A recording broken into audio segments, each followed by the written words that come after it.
The first day I crossed over, there wasn't a single grain of rice at home.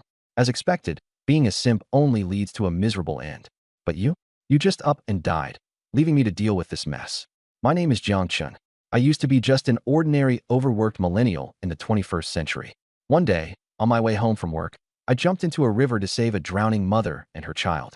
I got them out of the water safely, and then my lights went out. When I opened my eyes again, I found myself in Dezhou, in the village of 3 mountains. I'd become a boy with the same name as me. At first, I was excited about getting another chance at life. But after going through the memories of this body's previous owner, let's just say that excitement didn't last long. This kid was 18 years old. His mother had died young, and he lived with his old father, older brother, sister-in-law, and 2 nieces and nephews. His father spoiled him after his mother passed away. While other kids in the village were helping out in the fields by the time they were 13 or 14, this kid, he was still lazing around at 18, stealing chickens and causing trouble. The villagers summed him up in one phrase: a no-good scoundrel. This year's harvest was poor, and the family didn't have much saved up. To make things worse, the father had injured his leg while hunting in the mountains. Treating his injuries had cost a chunk of the family's savings, and now he had to rely on a crutch just to get around. Times were tough. But then, because of a mere hint from his crush Chinhua and a little egging on from his so-called buddies, this guy stole the family's winter food supply to trade for a silver hairpin he planned to gift her as a token of love. Whatever was left after buying the pin, he blew on food and drinks with his good-for-nothing friend, Zhang Sampo. On the way home, he got so drunk he passed out in the snow just outside the village. A passerby found him yesterday morning, and his older brother Jiang Tian carried him back home. He's been unconscious ever since. When he woke up today, it wasn't him anymore, it was me.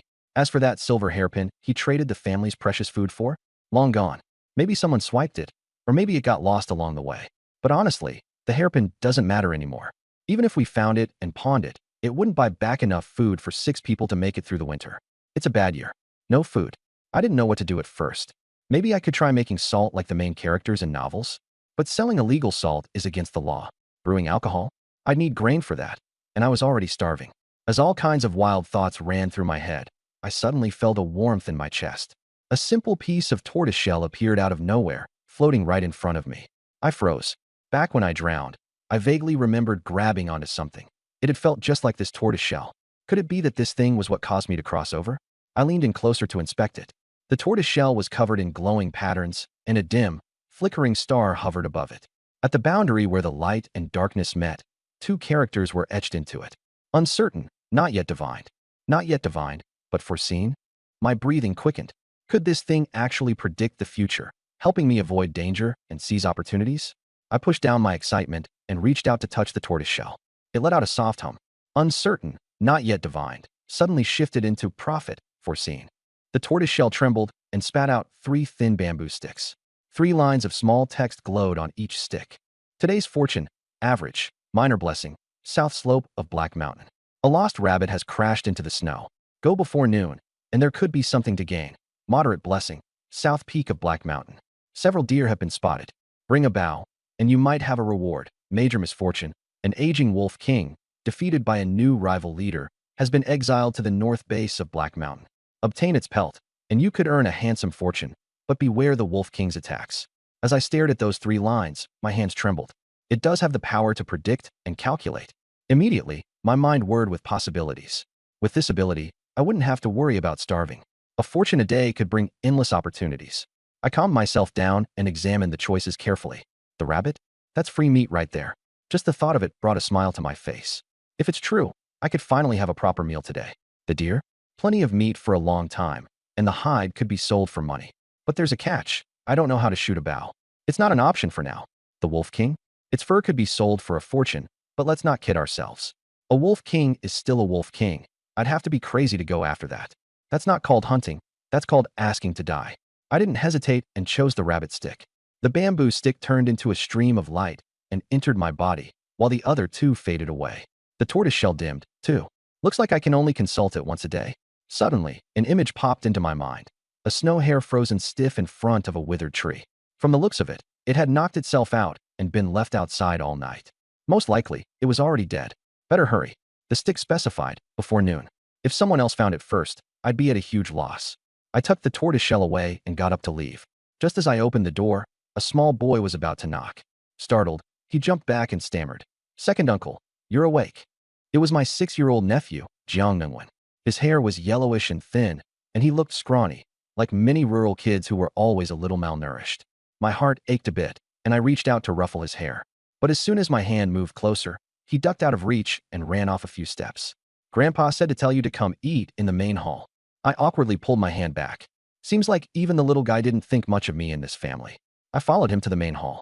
Around the low square table sat 4 people. At the head of the table was my father, Jiang Yulin. His hair was streaked with white, and his face was pale and sunken. There was a crutch propped beside him, and he looked like he was still recovering from a serious injury. But his gaze still held a trace of fierceness. They said he used to be a soldier before becoming a hunter after the war. Most of what little the family owned now came from his hard-earned labor. He'd hurt his leg over the summer, and it still hadn't healed. My older brother, Jiang Tian, sat on the left. He had a broad face and slightly hunched shoulders. Next to him was my sister-in-law, Chun Xiaozue, who had red, swollen eyes like she'd just finished crying. At the other end of the table was a little girl, my 12-year-old niece, Jiang Xiaoyan. I lowered my head and muttered, "Dad, big brother, sister-in-law." I was fully prepared to get scolded. It's only fair. It's the least I can do to pay the price of taking over this body and cleaning up its mess. But the moment my father saw me step inside, his expression softened. "It's freezing out there, and you spent the whole night passed out in the snow. Are you all right? Should we call a doctor?" My brother also glanced at me, concerned. "Don't come home so late next time. Yesterday, Dad almost went out looking for you." I froze, completely taken aback. This guy stole the family's winter supplies to trade for a hairpin, and this is how they reacted? No wonder he turned out the way he did. But their kindness only made the guilt in my chest swell even bigger. "Dad, big brother, sister-in-law," I said firmly. "I messed up before. I'm sorry. It won't happen again." The 3 of them turned to look at me with expressions of shock, as if they couldn't believe what they'd just heard. Apologizing? The old me would never have done that. Even more ridiculous things have happened. And has he ever admitted his mistakes before? My father's chest heaved as he got a bit emotional. Admitting your fault is good. Who hasn't made mistakes when they were young? Come on, sit down and eat. I sat down. In front of me was a ceramic bowl containing a bowl of corn gruel. No, I shouldn't call it gruel. It's more like rice water, with just a pitiful amount of rice grains sinking at the bottom. I glanced around. My bowl could be considered thick compared to others. My brother and sister-in-law's bowls were so watery, you could see the bottom. I shook my head, unable to eat. "I can't eat this." My elder brother looked up and said, "There's nothing else to eat at home. Once I borrow some food, your sister-in-law will make you thicker porridge."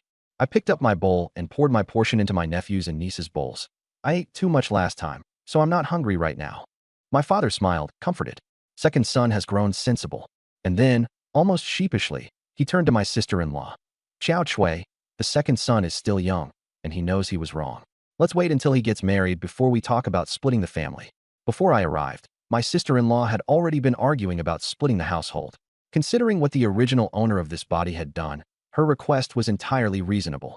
My father, as the head of the family, now had to humble himself and curry favor with his daughter-in-law because of me, his youngest son.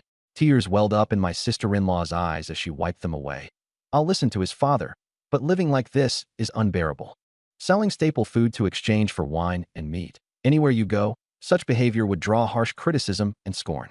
"That's settled then," my father said, breathing a sigh of relief. But he conveniently ignored the latter part of her statement. He poured half of his own porridge into my bowl.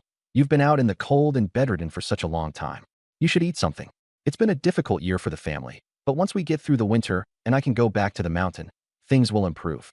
I sighed inwardly. Even though it was he who had done wrong, my father acted as if it was him who owed me. No wonder the original owner of this body turned out so spoiled. But my father's leg was injured, and he barely drank half a bowl of rice water for himself. With his injury, how could he recover? No one said much after that, each focusing on their porridge. My nephew quickly finished his portion, licking his bowl spotless, yet still clutched at his stomach, clearly unsatisfied. He turned to me and asked, "Second uncle, what does roasted chicken taste like?" "Mom said you ate a roasted chicken yesterday." It's really delicious," I replied, unsure how to describe it. Growing up in my previous life, chicken, duck, and fish were such ordinary staples. But here, they were luxury beyond imagination for most. I said no more, but the boy's mouth began to water regardless. Embarrassed, he quickly swallowed his saliva. I patted his head and said, "Next time, when I go to the town, I'll bring you roasted chicken." "Really, second uncle?" His wide eyes stared at me, and he clutched at my sleeve tightly. His sister rolled her eyes dramatically and scoffed. "Are you dumb? You actually believe second uncle?" "Oh, My nephew, recalling past experiences, let go of my sleeve. The way he looked at me was filled with doubt and distrust. Well, understandable. The original owner even stole food rations from these kids before. How could they expect roasted chicken from me? Xiao Yun, watch your mouth, my brother scolded her lightly. My niece turned her head away without arguing back. Watching the siblings leave, I couldn't help but lament how utterly tarnished my image was in this household. Only my father still treated me like I was a treasure. Still, once I head down from the mountain, even though I might not find a roasted chicken, surely I could manage a rabbit. Tonight, we'd have rabbit stew. I set my bowl down. Dad, I'm heading to Little Black Mountain. My father frowned. What are you going there for now? My brother chimed in as well. It just snowed recently. The mountain paths are treacherous. You'd better not go out. I want to check it out.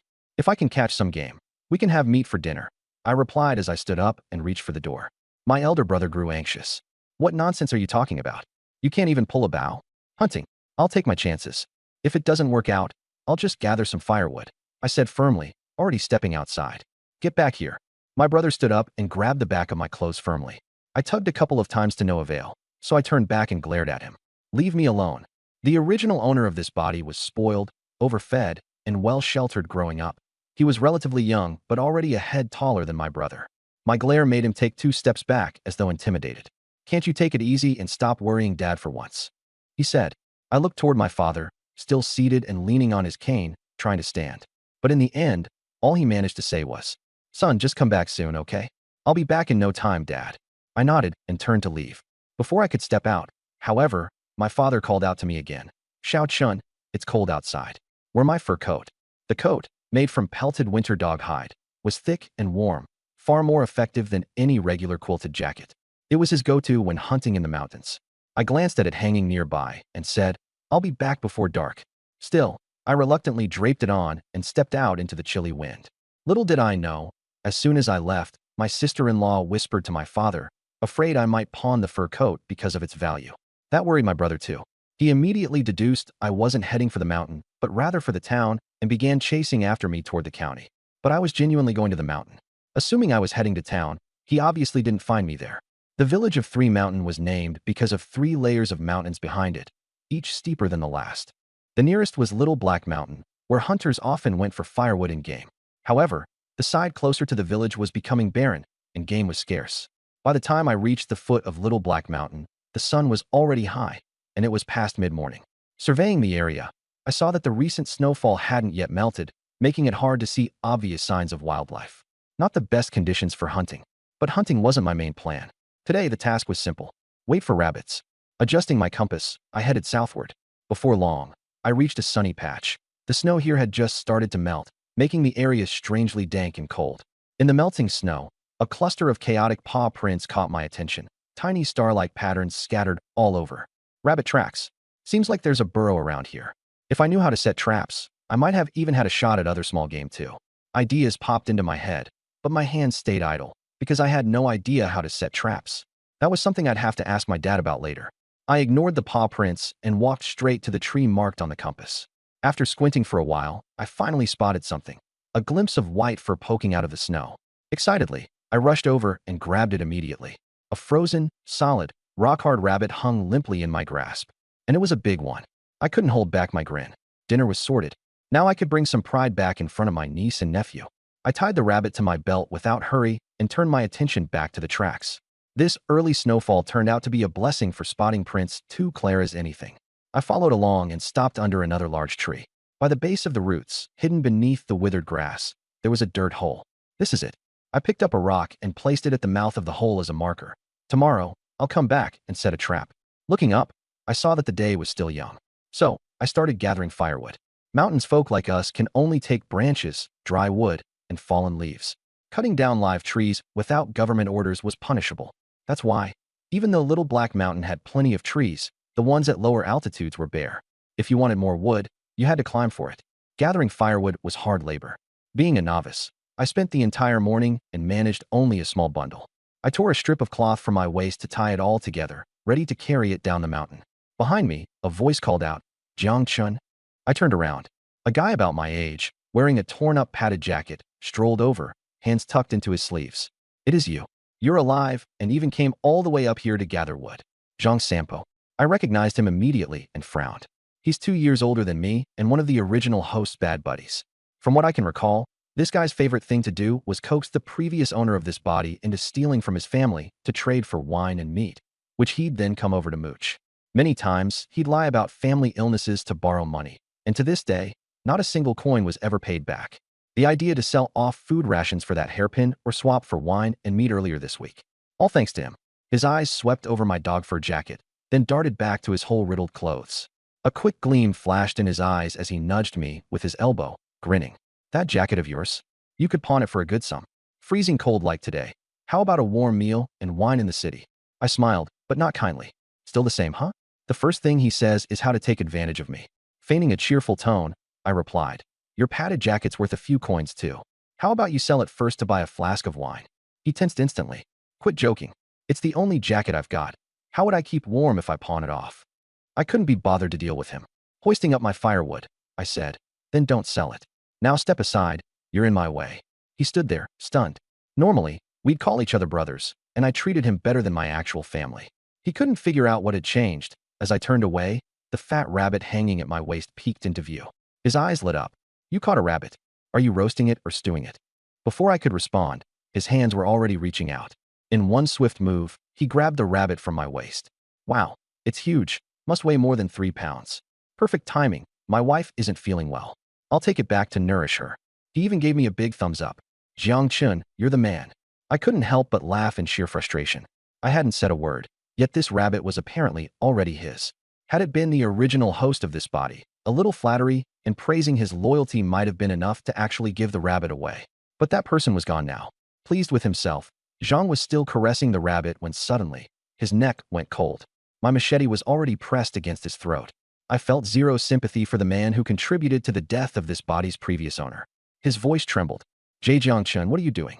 Don't joke around like this. Joke? Then laugh. Cha. Trying to force out a smile, his lips twitched stiffly. It's just a rabbit, not a big deal. You're always about brotherly loyalty, aren't you? Even as he protested, his hands refused to let go of the rabbit. I pressed the blade down further, cold steel biting into his skin, and fixed him with a glare sharp enough to kill. He froze, his hairs standing on end. This little brother he'd always been able to coax had suddenly turned into someone he couldn't mess with. Wisely, he gave in and quickly raised the rabbit back to me. Here, take it. I retrieved the rabbit, hung it back on my belt, and sheathed the knife. Only then did he exhale in relief, though his face quickly flushed with anger. Usually, a bit of crying and flattery, followed by a not doing this means you're heartless, and worst case, mentioning Chenhua, would have me instantly bending over backwards for him. But today, I turned the tables and intimidated him instead. Pointing at me, his feet stomped in frustration. Jiangchun, have you no shame? I thought you were my brother. It's just a rabbit, and you pulled a knife on me. I stared him down. You never pay your share, glutton for freebies, and tricked me into selling off my family's food supplies, and now you want to accuse me of forgetting brotherhood? He faltered. It's because I'm poor. If I had money, wouldn't I take you out to eat and drink every day? All right then, I said, gripping him firmly by the shoulder. My family's out of food. How about you share half of your winter rations with us?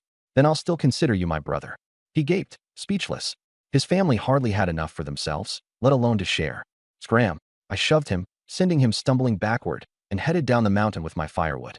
I've seen plenty of people like him in my previous life, constant talk of loyalty and friendship, but really, just out to take advantage of you.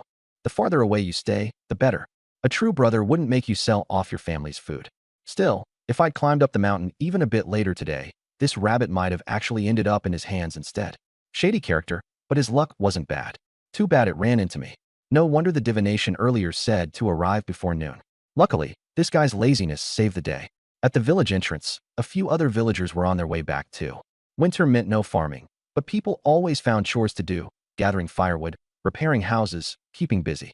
Seeing a couple familiar faces, I greeted them. Hi Aunt Chun, Uncle Zhao, back from gathering firewood. They glanced over but immediately stepped off to the side, like I was something infectious. I even heard someone mutter quietly, that kid's not dead? How'd he not freeze to death? Yeah, sells off food to buy wine. What kind of person does that? If it were my kid, I'd hit him over the head and be done with it. I'd approached them politely, but hearing this made my vision momentarily darken with anger. I needed to think of a way to fix my reputation in this village. As I readjusted the weight of the firewood on my back, a few of them noticed the rabbit hanging at my waist. Whoa, look at that fat rabbit. Jiang Chun, where'd you find it? Why couldn't I have caught it? I retorted, annoyed. Oh, is Uncle Zhao blind now?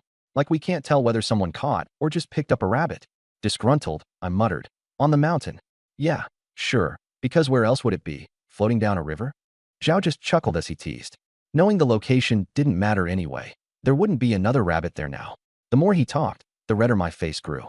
Then, as if remembering something, he added with a grin. By the way, I saw Sun Jinmei and Chun Hua heading to your house earlier. Looks like they're there to call off the engagement. Better hurry back. Breaking off the engagement? I was momentarily stunned. The villagers, who had been watching the rabbit intently, immediately shifted their focus upon hearing this. They crowded around Zhao Shu, the man with all the gossip, and started asking him questions. Is it true? They're really breaking it off? What about the engagement gifts they already received? With Widow Sun's personality? There's no way she'll return them. Plus, she's got her reasons. The whole selling winter provisions for wine and meat deal. Who's brave enough to marry into that? You should head back, Jiang Kid, before the gifts you sent are wasted. The murmured discussions were crystal clear to me. Instead of feeling angry, I was secretly overjoyed. Breaking off the engagement? Great news. The original Jiang Chun, at the age of 17, was just idling around the village when he ran into Chun Hua, a girl who wore rouge. That encounter completely unraveled him. He turned into an utter simp, begging and pestering his father to propose marriage on his behalf. Chun Hua's mother, Sun Jinmei, had quite the reputation. After her husband's passing, she reportedly angered her mother-in-law to death and eventually sold off their ancestral home last year. Her personality grew even more despicable, and no one in the village dared provoke her. This reputation kept potential suitors far away from her daughter. But to her, Jiang Chun was like a golden goose. When Jiang's father went to propose, Sun Jinmei made an astronomical demand of 20 taels of silver for the bride price. The original Jiang Chun, being dead set on marrying Chun Hua, forced his father to agree, who could only manage to make a down payment to seal the engagement. During this period, the original Jiang Chun continuously stole from his own family to shower her with gifts. Just a few days ago, she hinted at wanting a silver hairpin, which ultimately led to the tragedy of him freezing to death in the wilderness. 20 taels. That was more than a year's worth of living expenses for an ordinary household, including taxes. Sun Jinmei was audacious, sure, but the original Jiang Chun? He was even more ridiculous to have agreed. Her breaking off the engagement? Perfect. It saved me the trouble. A woman like that? I wouldn't dare marry her. There's no way I'm following in the original Jiang Chun's embarrassing footsteps.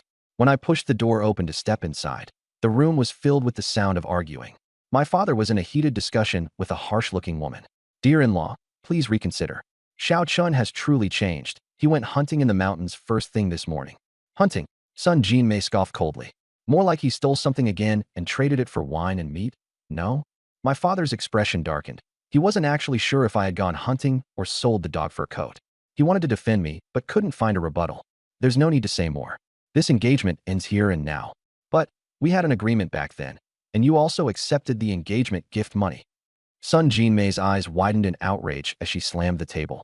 That agreement was based on a bride price of 20 taels. Where is it? No bride price, no marriage, simple as that. My father struck the ground with his cane in frustration. Dear-in-law, let's at least discuss this further.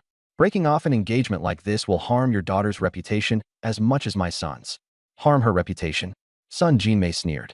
Let me tell you, with a son like yours, any girl who marries him would be cursed. However, she trailed off and smirked slightly. I'm not completely unreasonable. For the sake of being neighbors in this village, there's room to negotiate. My father's eyes lit up with hope, his voice urgent.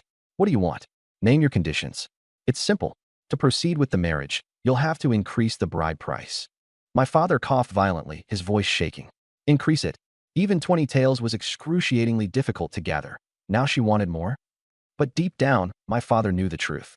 After the incident with me selling our food provisions for wine, no other family would dare marry their daughter into ours.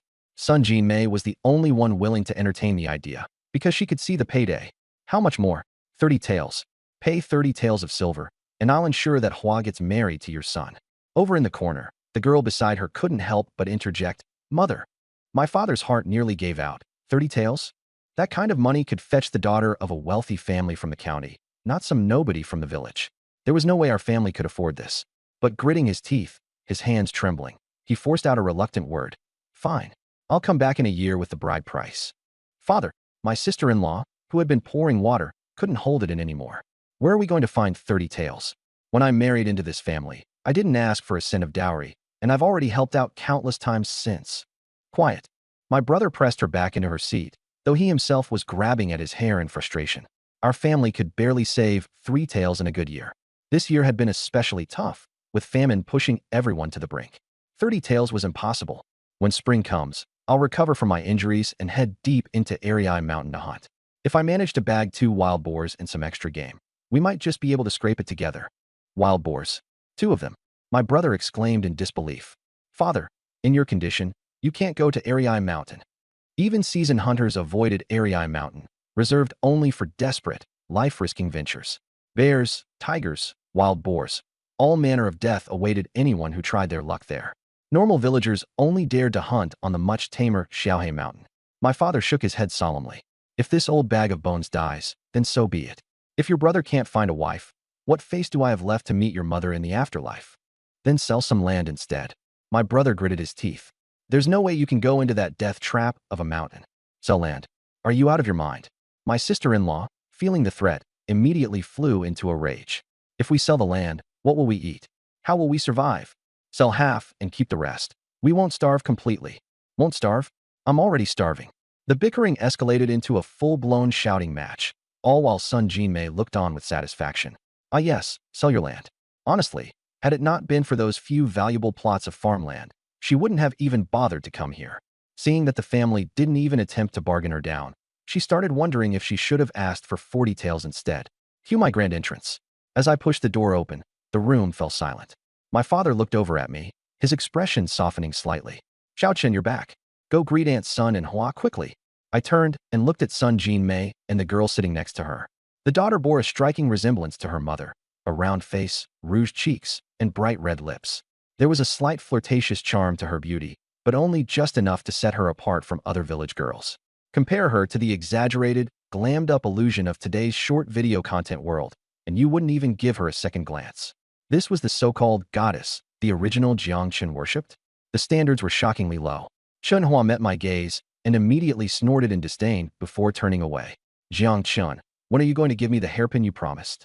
I let out a light cough and forced the fawning smile that the original Jiang Chen was infamous for. Soon, soon. Just wait a little longer. I'll get it for you. At this, her expression softened a bit, though she still rolled her eyes and refused to look my way again. I didn't care in the slightest and instead turned my attention to greet Sun Jinmei with a smile. My father, keeping a covert eye on me, noticed I was still wearing the dog fur jacket. He breathed a quiet sigh of relief. At least I hadn't sold it off. Maybe I really was turning over a new leaf.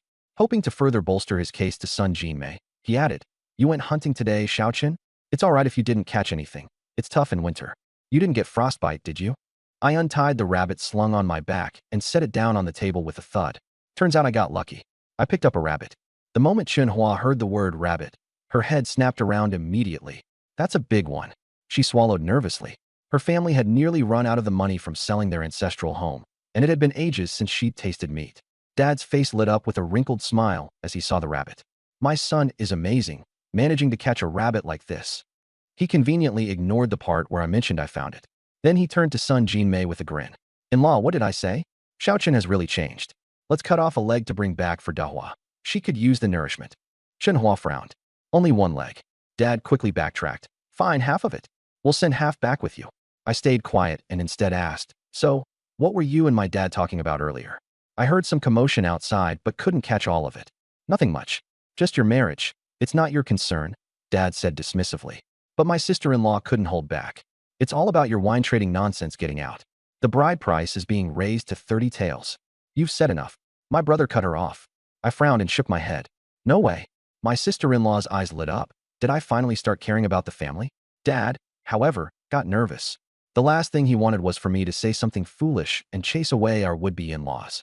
He quickly tried to mediate. Dahua is so beautiful. 30 taels isn't too much. Really, it isn't.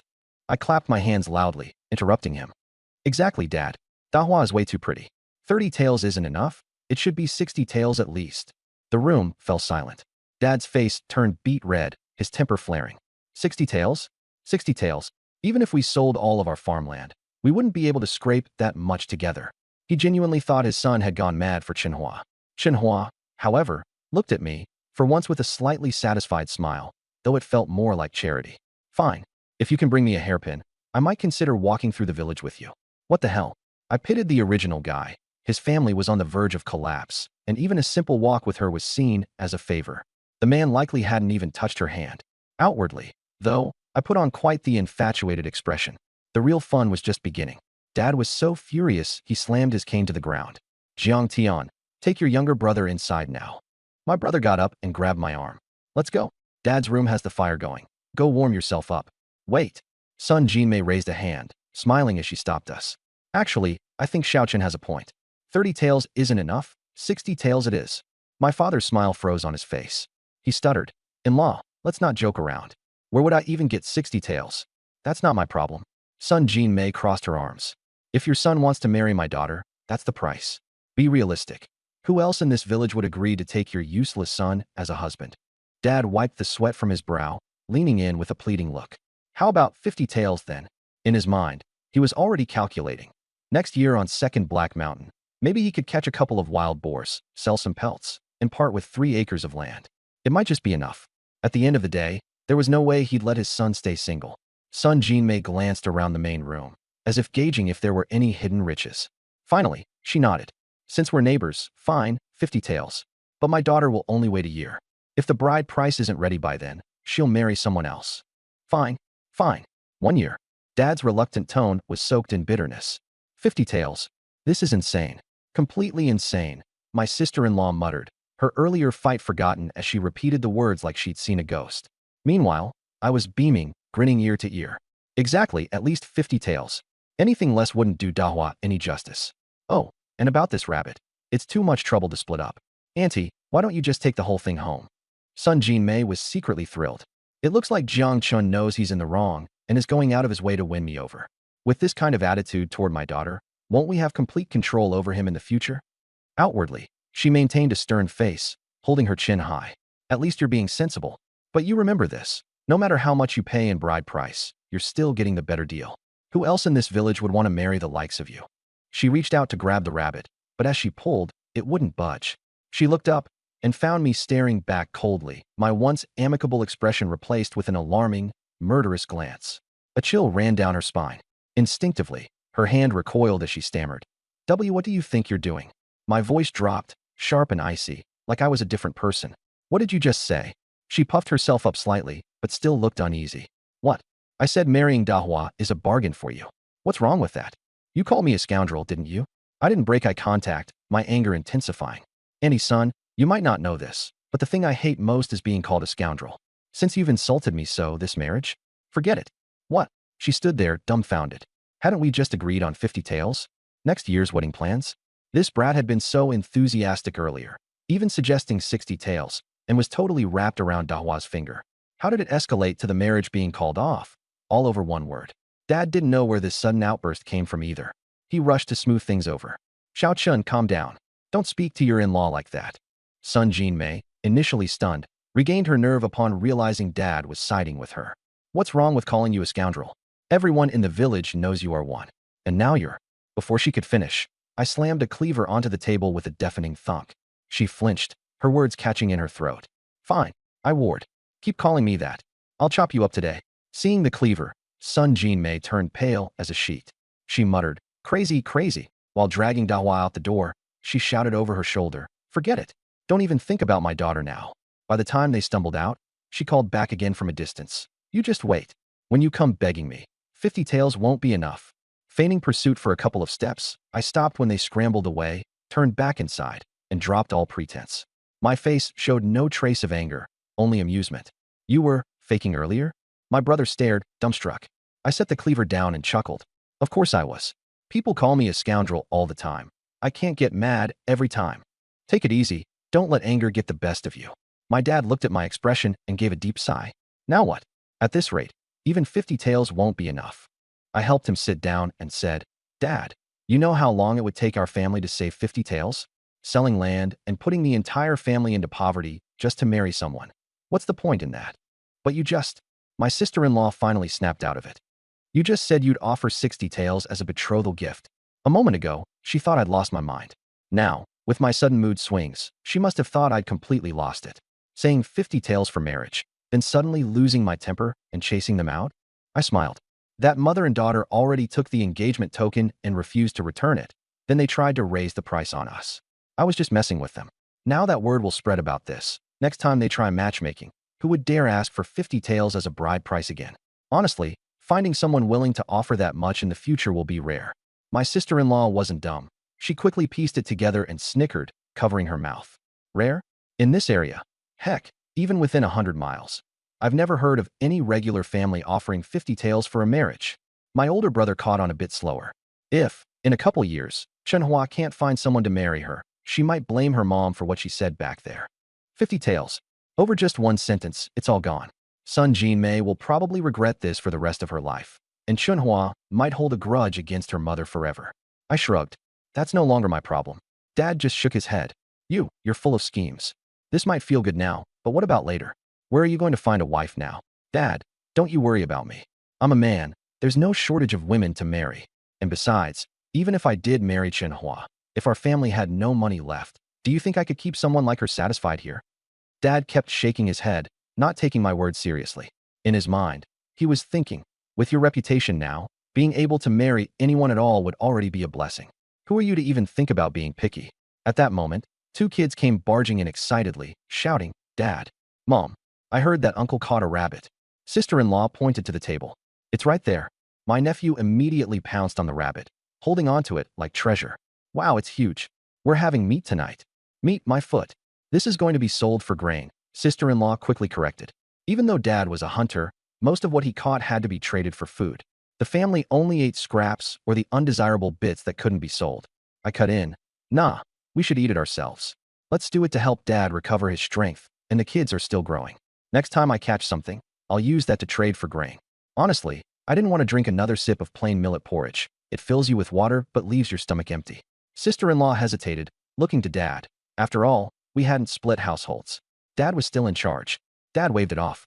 Little Dust caught it, so let him decide. After the earlier mess, he didn't really care about a rabbit anymore. All right then.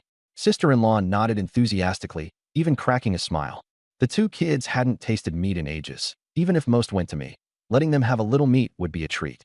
She carried the rabbit out to skin it in the courtyard, and the two children eagerly followed to watch.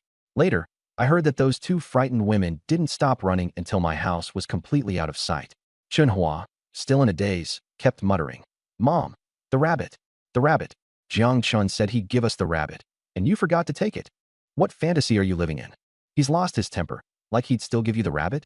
Get back home and drink your porridge. I won't. I want meat. It's all your fault. Why did you have to say that stuff?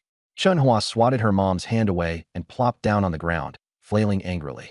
Sun Jinmei placed her hands on her hips, showing no hint of remorse. What's so wrong about calling him a scoundrel? He is a scoundrel. 50 taels. 50 taels. Chenhua's face twisted with frustration, holding out 5 short stubby fingers. I've never seen that much silver in my life. Sun Jinmei pushed her daughter's hand down. What are you so worked up about? Don't underestimate him. He'll panic when he realizes he can't find another wife. Tomorrow morning, I'll have a matchmaker come over. The moment she sets foot inside their home, he'll probably drop to his knees and beg for forgiveness. Really? Of course. And this time, forget 50 taels, 60 taels. Whatever else you want, we'll ask for it. Just like before, you keep stringing him along. Chenhua's eyes lit up, a satisfied smirk emerging on her face as if she was already picturing this happening. She patted the dust off her clothes and stood up. So, what's for dinner tonight? There's still some lard left in the jar. I'll make you some lard rice. Only then did Chenhua reluctantly trudge home, drained of energy. In her head, though, she was still imagining how I'd deal with that rabbit, thinking perhaps I might save it to bring to her tomorrow as an apology. Part 3. The land deed, rope, and the pheasant nest. Hearing she wouldn't need to scrape together 50 taels for me to marry, sister-in-law finally let out a big sigh of relief and even started treating me better. She worked quickly, getting the rabbit stew ready, and brought it out to the table. It's ready. Come, time to eat. Smells amazing. My nephew had been loitering near the table, took a deep breath, and reached out greedily, only to get his hand smacked by my brother with chopsticks. He looked at us pitifully. Grandpa has to eat first. Dad chuckled, filling a bowl with soup. I got up and put 2 chunks of rabbit meat into his bowl. Dad, you're still recovering. Eat more. Then I ladled some soup and meat for both my brother and sister-in-law. Brother, sister-in-law, you two work the hardest. No need, no need. Just soup is fine for me, sister-in-law said, trying to spoon it back into the pot. Come on, eat up. There's always tomorrow. I replied, clamping a rabbit leg and holding it up for the kids. Which one of you wants this? Me. My nephew excitedly held out his bowl. Wait a second, didn't someone just say I was a terrible person? I asked, pausing with a smirk. Without missing a beat, my nephew yelled, Uncle is the best. Uncle is the best. I laughed and dropped the leg into his bowl, then turned to Xiaoyun. She sat there with her head down, hands tightly gripping the bowl's edge, too shy to respond. 12 years old and already learning to keep her pride. I handed her the other leg. Xiaoyun's been helping out at home every day. It's been hard work. Take the biggest piece. Her fingers eased their grip around the bowl. She whispered softly, Thank you, Uncle. Once the food was divvied up, the table fell eerily silent except for my nephew noisily chewing. My dad and the rest of them just kept staring at me like they'd seen a ghost. Is this really the same Jiang Chun as before? I chuckled and pulled the remaining pottery plate toward me. All right, the rest of this is mine. My father and elder brother exhaled simultaneously. There it is. That's the behavior of their son/little brother. I sighed internally. This rascal persona. I really can't let it collapse too fast. If I do, they'll probably call someone to exorcise me. My sister-in-law hadn't been willing to cook the whole rabbit. She only used half, but it was enough for everyone to have a few pieces. I lifted my bowl and took a sip of the broth. Sweet, smooth, fragrant. It was as if my body's deep craving for meat morphed into flavor and exploded in my brain. I had never imagined that a broth without any seasoning could taste this good. I didn't hesitate any longer. I started gnawing on the meat. It was delicious, but as plump as a rabbit looks, it really doesn't have much meat, and the ribs were honestly hard to chew. By the second piece, there was a hint of gamey flavor. Honestly, spicy rabbit heads are better. Stewed rabbit doesn't quite hit the mark. The key issue is that rabbit meat is lean. It's not hearty enough. I pushed the dish away. Still not as good as roast chicken. You guys can have the rest. Yum yum. My nephew, still chewing his food, already had his hand reaching out. That pot of stewed rabbit, it didn't have much fat, but it was the best meal the family had eaten in half a year. The dish was scraped clean, even rinsed with millet porridge to get every last drop of flavor. Not a single speck of grease was wasted. Even the leftover bones were set aside by my sister-in-law. Later that night, the couple in the house next door whispered to each other half the night. Qin Xiaozue was worried that Jiang Chun might sweet-talk Jiang Yulin and end up asking for the land deeds. After all, the few plots of land were the only valuable things left in the family, and the deeds were still in Jiang Yulin's possession. Jiang Tian reassured her, saying, Xiao Chun isn't like that, and it's father's land. What can I say about it? But as soon as the words left his mouth, he rolled over and started snoring. Meanwhile, I was gently pushing open my father's door. Father! A sigh came from the darkness. My father sat up, lit the rush lamp, and pulled out a stack of papers from under his pillow. These are the deeds to the family land, he said as he pulled out a single sheet. Leave 2 acres for your brother and sister-in-law. The rest is yours. Go talk to Chenhua, win her over. I think that girl has her eye on you. Sweet talk her. I was stunned, looking at the tears welling up in his eyes. Wait, what? He's giving me the deeds to win over Chenhua. Does he want me to grovel and beg? I refused to be a groveler before I transmigrated, and I'm certainly not about to start now. What's the point of transmigrating then? That's just absurd. I immediately took all the deeds, casually stuffed them back under his pillow, and said, Father, what are you thinking? I'm not here for the land deeds. I came to learn how to set traps, like the kind for catching rabbits. My father, who had been sitting there looking utterly defeated and wondering how he'd explain this to my elder brother in the morning, was taken completely by surprise. It took him a while to process what I'd just said. You're here just to learn how to set traps? When I picked up the rabbit today, I found a rabbit hole nearby. I figured if I set a trap there, I might catch something else. Seeing his skeptical look, I added, if I catch something, I'll be the most impressive person around here when I head out. Hearing it was about saving face, my father actually found it believable. This son of his, after all, cared too much about pride. That's why he'd been coaxed by a few words into sneaking back home to steal food rations. My father nodded. If it's a rabbit hole that hasn't been abandoned, it might work. He looked at the oil lamp and added, we'll talk about it in the morning. Burning the lamp at night wastes money. That's when I remembered that this wasn't modern times. To save on lamp oil, most people just went to bed after nightfall. As I turned to leave, I caught sight of a bow hanging on the wall. By the way, teach me archery too, Dad. Walking around with a bow, that's real swagger. That bow was his prized possession, his livelihood. He'd never let me touch it before, no matter how much he pampered me. But this time, he immediately agreed. Sure. I'll teach you. Now get to bed. Satisfied, I left the room. Jiang Yulin blew out the oil lamp and, once again in the darkness, wiped at the corners of his eyes. The youngest son wanted to learn archery, even if it was just because hunting looked impressive. With time, he might nudge back onto the right track. The Jiang family hadn't always been this destitute. In the early years, they'd lived comfortably in Sanshan village. They had built a 3-room house, lived well even after dividing the family assets. My father had fought on the battlefield, earned reward money, and made it back alive. Hunting in the mountains provided extra income. That's how they'd scraped together some wealth. Otherwise, they never would have agreed to a 20-tael dowry. But the original owner of this body had squandered things away, and then my father got injured. From then on, the family had gone downhill. They couldn't even afford to eat. Good thing I'm here now, I muttered under my breath. If the original owner had stayed, the family assets would have been completely gone in less than 2 years.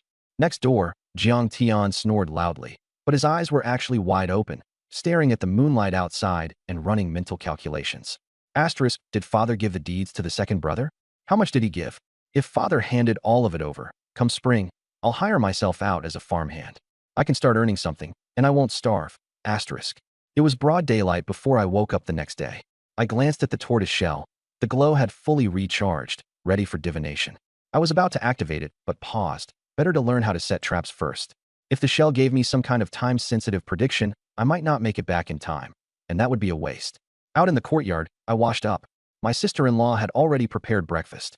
To my surprise, the bones I thought I'd stripped clean from last night's meal had been used to make soup again, now paired with a wild vegetable porridge. Not a single thing wasted. But I couldn't deny, I felt a little grossed out. A bowl of vegetable porridge with an oily sheen. I just couldn't bring myself to eat it. I grabbed the millet porridge instead and took a big gulp, only to nearly gag. It scratched all the way down my throat. I could barely swallow it. When I have money, I swear to get some proper refined grains. My sister-in-law nudged my brother with her foot, but he didn't even look up. Frustrated, she directly asked my father, "What did Lang want when he came to your room last night?" He even lit a lamp. My father took his time, sipping the porridge. He said he found a rabbit hole while picking up the rabbit and wanted me to teach him how to set traps. That's it. My sister-in-law glanced at me, still skeptical. What else? My father replied blandly, picking up some wild vegetables. He might have been surprised last night, but he wasn't going to let that stop him from acting calm in front of his daughter-in-law now. My big brother's face finally relaxed after being tense all morning. My nephew, meanwhile, heard the word rabbit and immediately perked up. "Second uncle, are you going to catch more rabbits?" "I'm going to set traps. No guarantee I'll catch anything." My brother finally looked up from his porridge. "How about I go with you? I'll chop some firewood while we're at it. Don't follow me. I'm just walking around." I responded impatiently, trying to stay in character. My sister-in-law finally seemed relieved, her eyes curving into a smile. "All right, catching rabbits is good. I'll take half of the rabbit and its pelt to trade for some grain, enough to last us 2 more days. Hold off on borrowing grain for now, husband." Borrowing grain required offering land as collateral, a debt no one would willingly take on unless absolutely necessary. After dinner, Dad waved me over. "Come here, I'll teach you how to make a snare." Whether it was the meat he ate yesterday or just a good mood, his face looked much better. With great enthusiasm, he explained, "Snaring rabbits and small critters doesn't have to be too complicated." By the time I had learned well enough, it was already midday. I helped Dad back to the house and then went to my room, summoning the tortoise shell and pointing at it with my finger. Whoosh! 3 divination sticks shot out. Small fortune. At the foot of Little Black Mountain, several pheasants often gather in the bushes to keep warm. Try approaching near dusk. There may be some to catch. Moderate fortune. A roe deer is wandering about the southern side of Little Black Mountain. Bring a hunting bow. You might be able to harvest it. Great misfortune. The former wolf king has been forced to the northern foothills of Little Black Mountain. Acquiring its pelt will bring you a fortune, but beware its attacks. 2 fortunes didn't change. Both the roe deer and the wolf king were still there. Just wait. Once I've learned archery, neither of you will escape me. That wolf pelt? Worth dozens of silver taels, easily. The roe deer? Another 1 or 2 taels. Unfortunately, I wasn't strong enough to handle the moderate fortune yet, so I put those tempting thoughts aside. I grabbed the stick marked small fortune, the pheasant. Right now, something that doesn't depend on much skill suits me best. During winter, wild pheasants huddle together for warmth, often 3 or 4 in one spot. If I can catch all of them, it'd be enough to feed the whole family a hearty meal. But pheasants scatter into the air at the slightest alarm, flying off like sparks. However many I can catch, I will. Should I bring my big brother along? No, that would make it hard to explain how I discovered the nest. Better to skip the complications. Firstly, I don't want to ruin my persona too fast and risk being seen as possessed, and secondly, I truly wouldn't know how to make up a good excuse. I can always divine again tomorrow. The divination stick's glow melted into my body, and now I had a location carved into my mind. I searched the yard and collected some sturdy bamboo sticks and pre-made grass ropes. Dad had taught me the simplest bamboo snare. You loop a grass rope into a noose, brace 2 bamboo sticks to hold it, and as soon as an animal runs through, the sticks spring up, suspending it in midair. Works great for rabbits. Just as I was about to leave, my nephew popped out of nowhere and wrapped himself around my leg like a little monkey. Uncle, are you going to catch rabbits? Take me with you. I can help. One solid meal of meat yesterday, and this kid's already bold enough to pester me. I turned around and sure enough, Xiaoyun was hiding in the corner, peeking at me with big, expectant eyes. The pheasant nest wasn't far from the foot of the mountain. With these 2 kids tagging along, there might be a chance to grab an extra bird before they scatter. I nodded. All right, I'll take you too, but you must follow orders. If not, I'll bring you back immediately. Got it, got it. We'll listen for sure. What about you, Xiaoyan? Want to come? She jumped out at once. I'll help watch him. My nephew glared at her. I'm already 6. I don't need you to watch me. Ah, sis, why'd you pinch me? I smiled slightly but quickly straightened my face. Quiet. Okay. At the rabbit burrow, I set up the traps, scattering a few millet grains near the snares. My nephew sniffled and asked doubtfully, "This will catch a rabbit?" Just wait. With some luck, a rabbit will wander in, and it won't escape once it's caught. I had picked sturdy bamboo, half buried in the ground, strong enough to hold a rabbit of 3 or 4 pounds without issue. I set up 3 snares in areas with rabbit tracks before standing upright again. Let's gather some firewood and head down the mountain once we're done. Huh. My nephew looked disappointed. We haven't even seen a rabbit yet. I'll bring you back tomorrow to check the snares. Maybe we'll see a live one then. The 2 kids were coaxed and went off to gather sticks nearby. After trudging around all afternoon, they looked pretty worn out. Heading back down the mountain, I was walking ahead and froze in my tracks. Oh, pheasant tracks. Where? Where?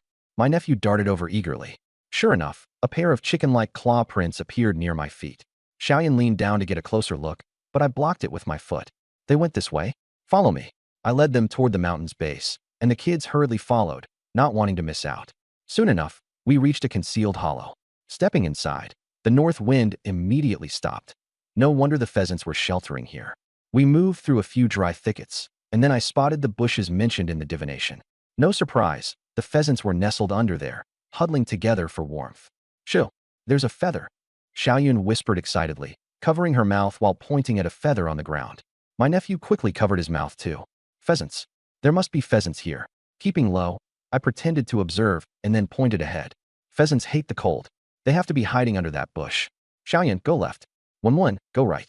When I push aside the bush, you 2 jump in and grab them. The 2 kids nodded vigorously, their hands still clamped over their mouths. I crouched down, crept forward, and then suddenly yanked aside the bush with both hands. Without hesitation, I lunged forward and threw myself on top. Chirp. Caught off guard, the pheasants shrieked and flapped wildly. Something was trapped under me, but the rest took off like mini explosions, scattering in all directions. Xiaoyan moved quickly enough to pin one, dropping flat onto the ground with it. My nephew squealed as he grabbed at another, but only managed to yank out a tail. The pheasant jerked free, leaving its plume behind, fluttered a few more yards, and then bolted into a mad dash on foot. He chased after it, but tripped over his feet, falling flat. By the time he got up, there was only a tuft of down feathers left behind. It got away. It got away. He wailed, tears streaming down his face. I stood up with 1 pheasant in each hand, another one still pinned beneath my chest. 3 in total. Xiaoyan stood up as well, proudly holding up her catch. It was still squirming, unsuccessfully trying to escape her iron grip on its neck and wings. By now, it had pecked her hand so many times there were several red marks. She bit her lip, and with a quick twist, wrung its neck. I hadn't expected my little niece to be so ruthless. I gave her a thumbs up. You've got guts, Xiaoyan. Then I pulled my nephew off the ground. Let's go, we've got chicken soup tonight. I waved the birds in my hands for emphasis. At this point, I didn't even bother maintaining my persona around the kids. My nephew hiccuped, but managed to stop crying as he looked at the birds. Still, he pouted. But some still got away. This nest had 7 birds, all huddled together. My quick action caught me 3. Xiaoyan got 1. So the remaining 3 were the quick flyers that escaped. It's all right. We'll catch them next time. Before heading back to the village, I tucked all 4 pheasants into my big fur coat to conceal them. The last time my appearance stood out, failed to escape, I gave up resisting altogether. Maintaining the rogue persona makes things easier. At least no one dares to mess with me. Besides, in these famine years when every household barely has enough grain to survive, let alone meat, strutting back arrogantly might invite trouble. Sure, my bulging clothes look suspicious, but as long as it's not blatantly obvious that I'm hiding something, I can explain it away. As I entered the village, I noticed quite a few people pointing at me and murmuring. I thought for a moment that I'd been exposed, so I tightened my jacket. But listening carefully, it seemed like they were gossiping about Sun Jin-mei and her mother. Their chatter was sprinkled with laughter. I didn't pry further and just quickened my steps to head home. Before I even stepped through the door, I could hear my sister-in-law's unrestrained laughter from the yard. She was washing some bitter roots while chatting with my older brother, who was stacking firewood. "What's got you laughing so much?" I asked offhandedly. She burst into another fit of laughter. "Ha ha, you don't know? Widow's son got into a fight with the matchmaker Wampa." "Huh? What happened?" After listening to people muttering on the way back, I hadn't expected to hear the same topic at home, so I asked out of curiosity. Still grinning, my sister-in-law recounted the story. "So this morning, Widow's son asked the matchmaker to find someone for her daughter. The matchmaker brought over a bachelor from the neighboring village. But as soon as Chindahua opened her mouth, she demanded 50 taels as a bride price. Wampa was furious, telling her to take a look in the mirror before making such demands. Widow's son shot back, saying Wampa's eyes were better off growing warts than being useful. And then guess what? Wampa said their whole family combined wasn't worth 50 taels. Things got heated, and they started fighting on the spot. Even that bachelor ended up scuffling with them after his wasted trip. Seems like the mother and daughter duo took a loss this time." She couldn't help but laugh again as she added. Wampa even declared that no matchmaker within 10 villages would bother with them anymore. And after Wampa left, Sun Jinmei and Chun Dawa reportedly had another big argument amongst themselves. Who knows if it turned physical? I just shook my head and chuckled. I only casually remarked about them, yet they really believed they deserved a 50-tael bride price. 50 taels. That's more money than most folks would see in a lifetime. Clearly, their previous demand for 30 taels wasn't just opportunistic haggling. They truly thought they were worth that much. But all that drama had nothing to do with me. It's better to keep my distance from people like them. As the gossip wrapped up, my sister-in-law finally noticed Little One trailing behind me, pouting with teary eyes. "What's the matter? Did you fall? A grown boy like you shouldn't cry over a tumble. Come here, let me take a look." Her attempt at comfort only made one burst into louder sobs. "The chicken ran away. The chicken ran away." "What chicken?" "A pheasant. I grabbed its tail, but it got away."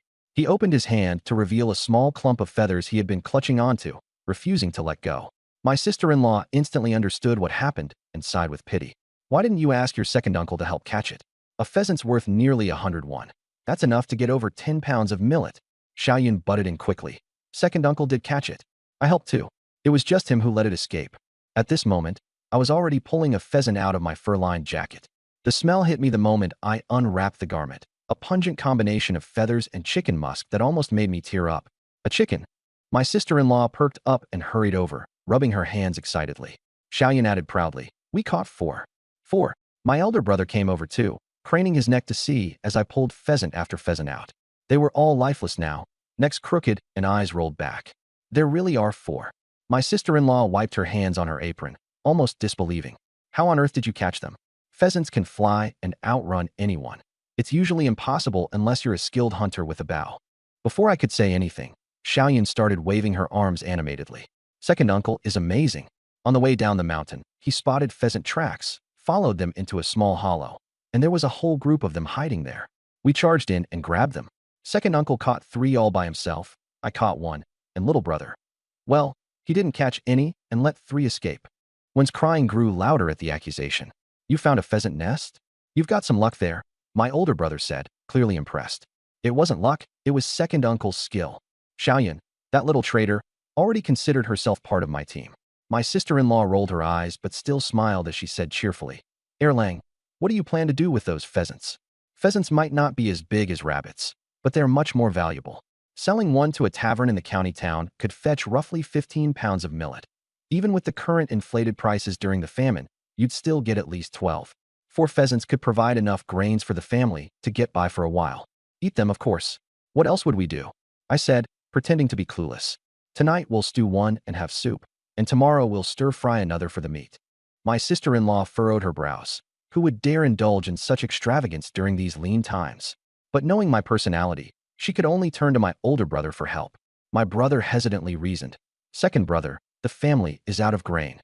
Feigning realization, I said, "Oh, in that case, you can handle the other 2 however you see fit.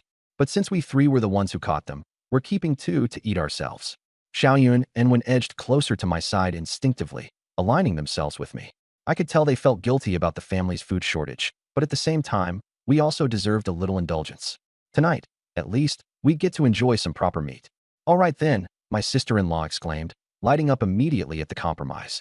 2 pheasants could still be traded for a good 25 pounds of millet, not to mention the fact that tonight's stew would let everyone enjoy a rare bit of luxury. Perfect timing. I dug up some bitter roots earlier. We can add them to the soup. My elder brother added. I'll head into town tomorrow to trade the other 2 for millet and sell the firewood as well. What about Dad?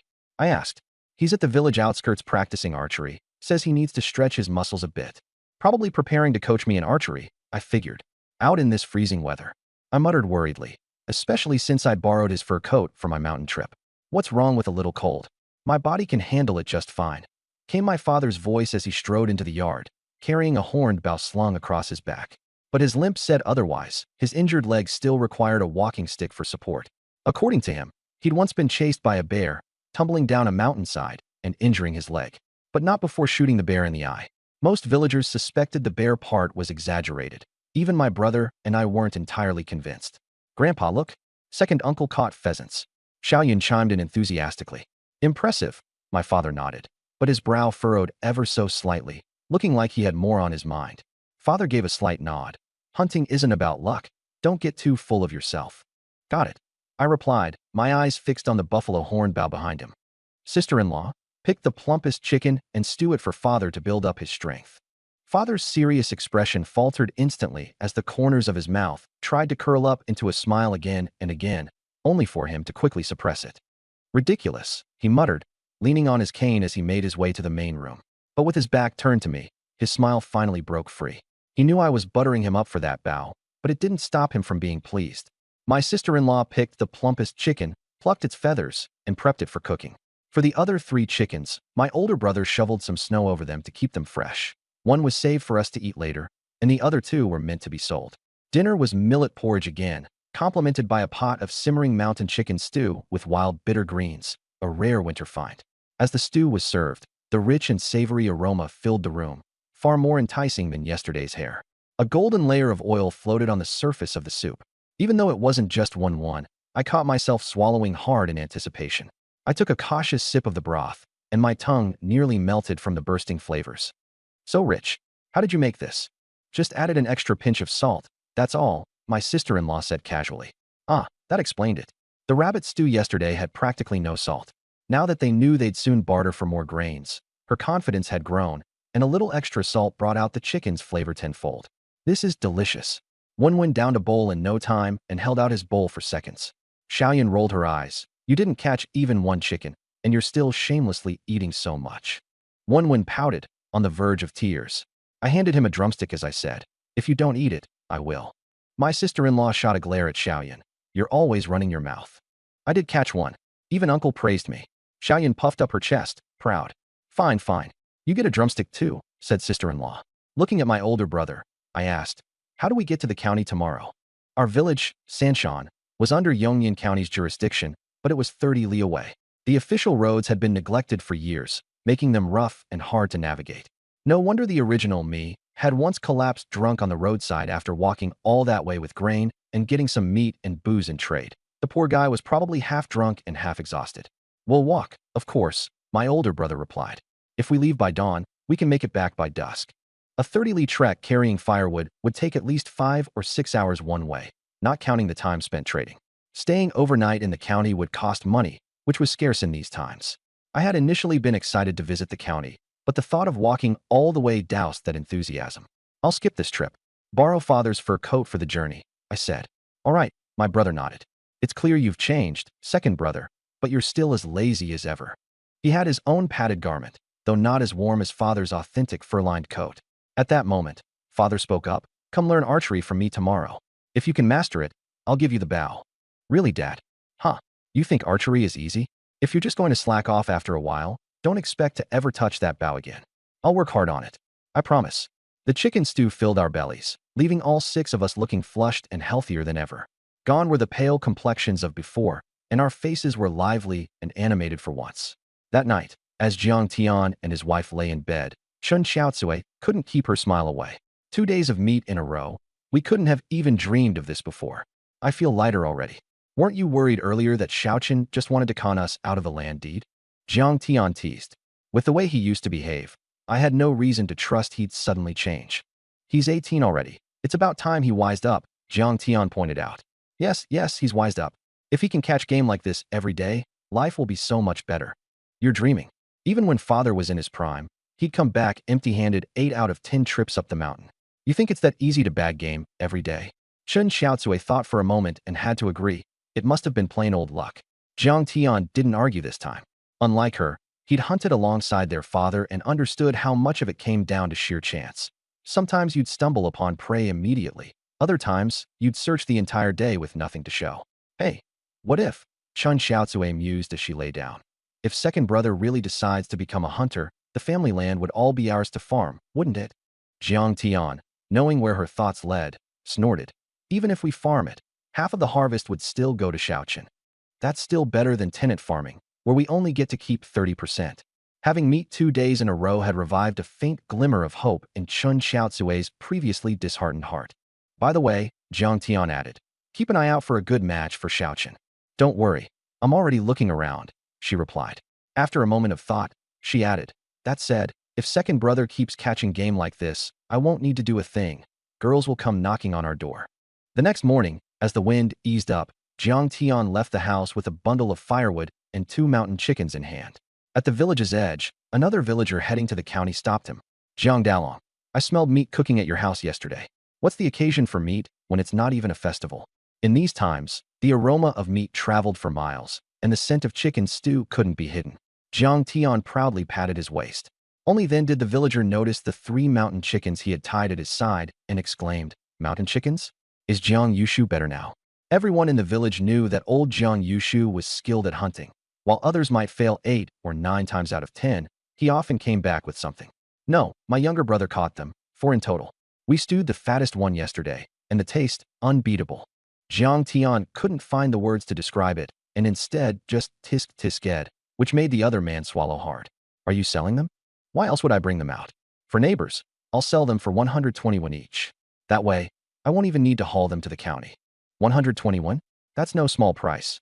It's worth about 15 pounds of millet. If I sell them to a tavern in town, I can get at least 150 for them, Jiang Tian replied. Ultimately, the villager declined. Winter had been harsh, the harvest poor, and the local government had imposed an additional ensoi tax to fund operations. Every household was scraping by, and spending over 100 won on a luxury like meat wasn't feasible. Jiang Tian hadn't truly expected him to buy one anyway, and continued toward the county with the chickens on full display, intent on drawing every villager's attention. This, after all, was part of the plan devised by Jiang Tian and Chen Xiaotsui. With Shaoqin unmarried and his reputation recently tarnished, people had to see his skills firsthand. In these tough times, having the ability to put food on the table was the most valuable skill of all. And everyone in the village now knew that Jiang Chun had. Hunting skills can make it easier to find a match for marriage in the future.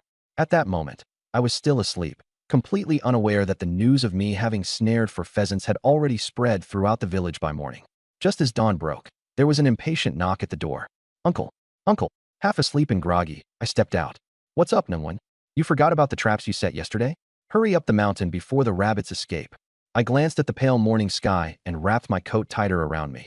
It had turned colder again. My elder brother had taken the dog's fur coat with him, so scaling the mountain might be a bit chilly.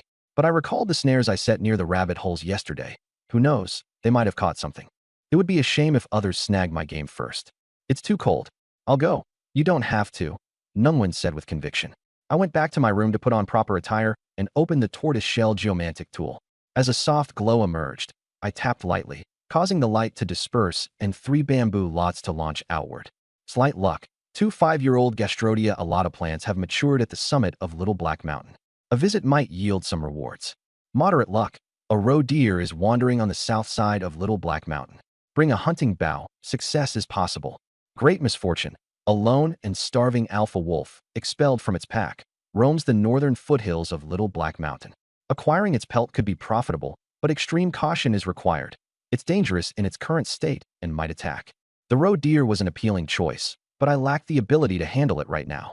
As for that alpha wolf, the situation had escalated to starving now. A hungry wolf is even more dangerous. I wasn't inclined to meddle with this predicament. However, what if it dies of starvation? This great misfortune could turn into great fortune. If the wolf couldn't find enough food on Little Black Mountain, it might just starve to death. In such a case, I'd have a shot at scavenging its pelt. But the uncertainty was too high. I would leave that for another day. Finally, my eyes settled on the gastrodia lot. It seemed like a valuable medicinal herb. From what I recalled in the host body's memories, pharmacies might buy it, though I had no clue how much it would fetch. Unfortunately, being on the summit, it would certainly be much colder there. I hesitated about whether to make the trip today, but decided to take out the lot concerning the gastrodia immediately to free up tomorrow's slot. When I opened the door, Nungwen was still crouched nearby. Feeling a bit soft-hearted, I said, "The wind is strong today. You won't handle the chill well on the mountain." "I can handle it." He sprang up, defiantly patting the thick cotton jacket he was wearing, which had been generously padded by his dad and mom to keep him warm. He wasn't quite as thin-skinned as I'd thought. Considering how it would only get colder in the coming days, I feared I'd soon have to stop bringing him up the mountain at all. So I nodded. "All right, come along." I turned to ask Xiaoyan, "Are you coming with us?" Xiaoyan fretted for a moment before biting her lip. "Mom's gone out too, so I'll stay home and take care of Grandpa." "Good," I said reassuringly.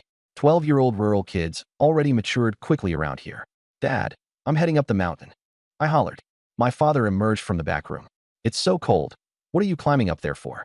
"Checking the snares I set yesterday," I replied, detouring into the kitchen to grab a handful of millet before stuffing it into my pocket. Without the fur coat, the cold bit into me more sharply as soon as I stepped out. But at least winter was still in its early days and tolerable for now. If it got any colder, we'd need to keep a constant fire at home, at which point any firewood we collected couldn't be sold. It would have to go towards surviving the winter instead. There's an old saying, "In spring you plow, in summer you sow, in autumn you harvest, but in winter you idle." Winter might seem leisurely, but for families in lean years, it was the hardest time of all, when grain stores dried up, wild greens became scarce, and the cold demanded constant firewood. It wasn't uncommon for people in the villages to survive only to be felled by hunger or frostbite. Lost in these thoughts, I reached yesterday's trapping area with Nungwen. We checked 3 snares one by one, completely empty. The melting snow had erased even the faintest traces of rabbit tracks. "Ah, nothing at all," Nungwen cried, dejected. "Successful hunts are rare." I consoled him. "It's the reality of hunting. Empty snares are a much more common sight than full ones." I didn't move the traps, but scattered a few grains of millet near every well-worn path I could find. I had also lugged along a shovel, tentatively planning to dig up the gastrodia plants if the weather looked agreeable. But halfway up the mountain, my legs began trembling from the exertion, and Nungwen's nose had begun to drip. The gales cut through us mercilessly, and just one cotton layer between me and the wind wasn't enough. With conditions against me, I gave up with a sigh. The mountain summit was desolate in this dead of winter, so my guess was no one else would bother digging up the herbs just yet.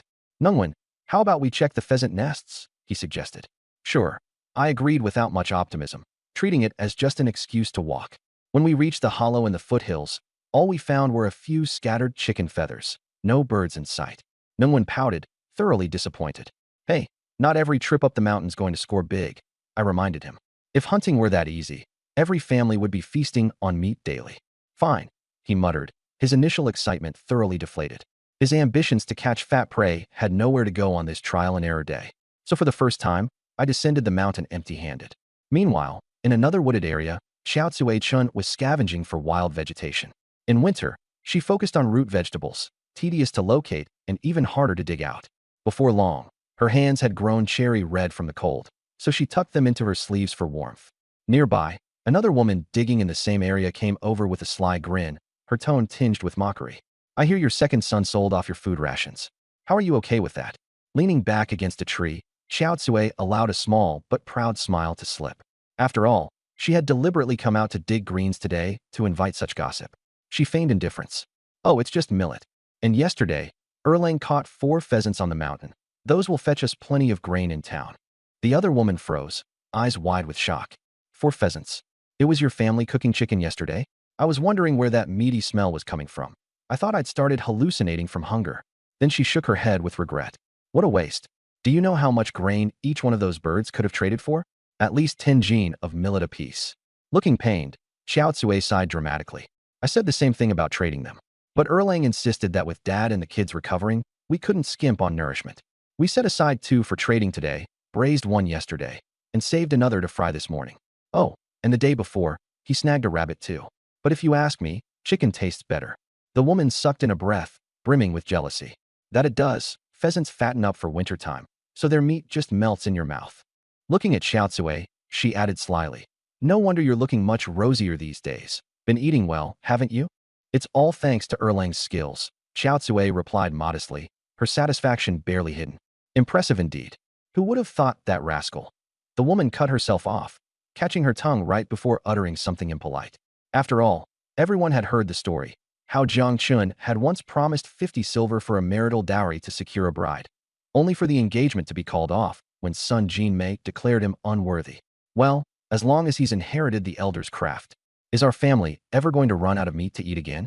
Most of the villagers believed Jiang Yolin's tale of blinding the black bear was exaggerated, but everyone acknowledged that he was the best hunter for miles around.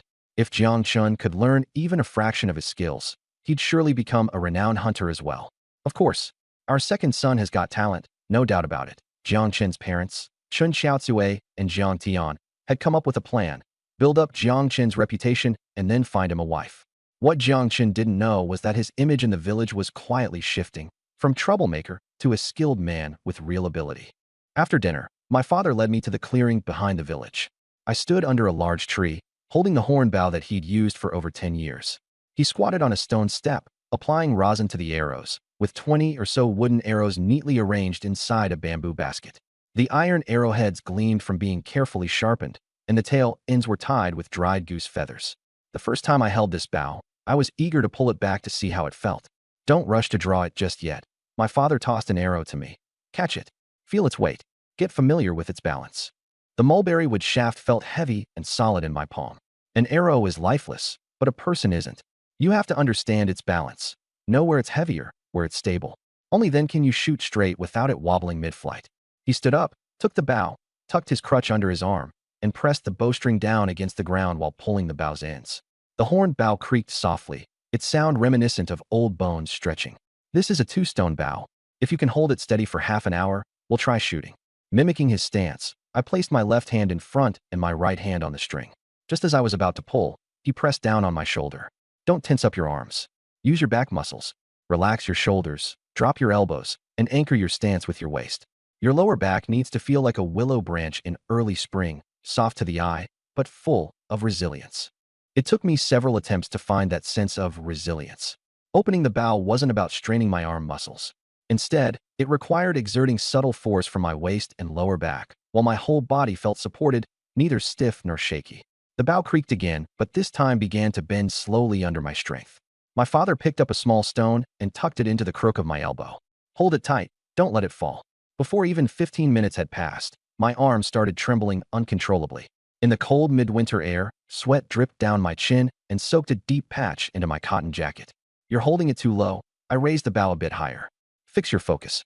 See that knot in the tree trunk?" He pointed to a fist-sized scar on the bark. "That's the eye of your prey. Stare at it until, in your eyes, it grows as large as a millstone." I fixed my gaze on the knot. The exhaustion that had invaded my body suddenly faded, as if a stream of clarity had flowed through my mind. Instinctively, I held my breath. My trembling subsided, and I entered a state of extraordinary concentration. The knot seemed to grow larger and larger in my vision, almost as if I were looking through a telescope, until every detail became crisp and vivid. When it finally appeared as large as a millstone, I released the string. Whoosh! The arrow tore through the air. However, it wobbled after flying less than 2 strides before tumbling into the dirt. Hiss! I instinctively let go of the bow, and it spun half a circle in my palm.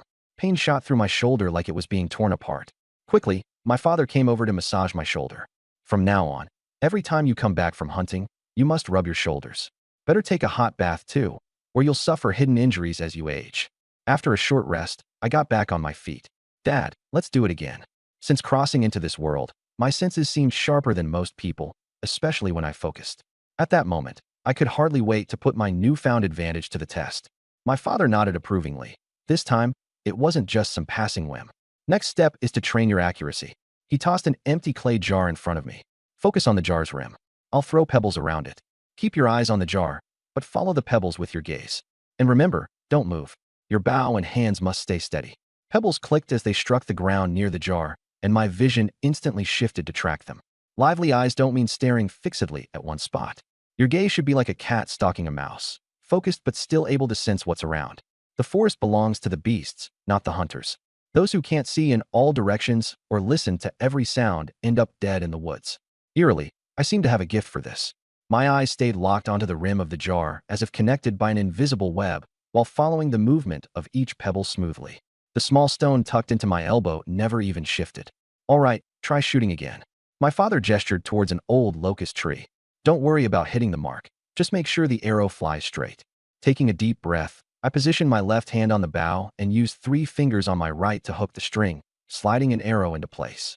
Focusing once more on that scar in the locust tree, I watched it grow larger in my vision, from millstone size to eventually as big as a wagon wheel.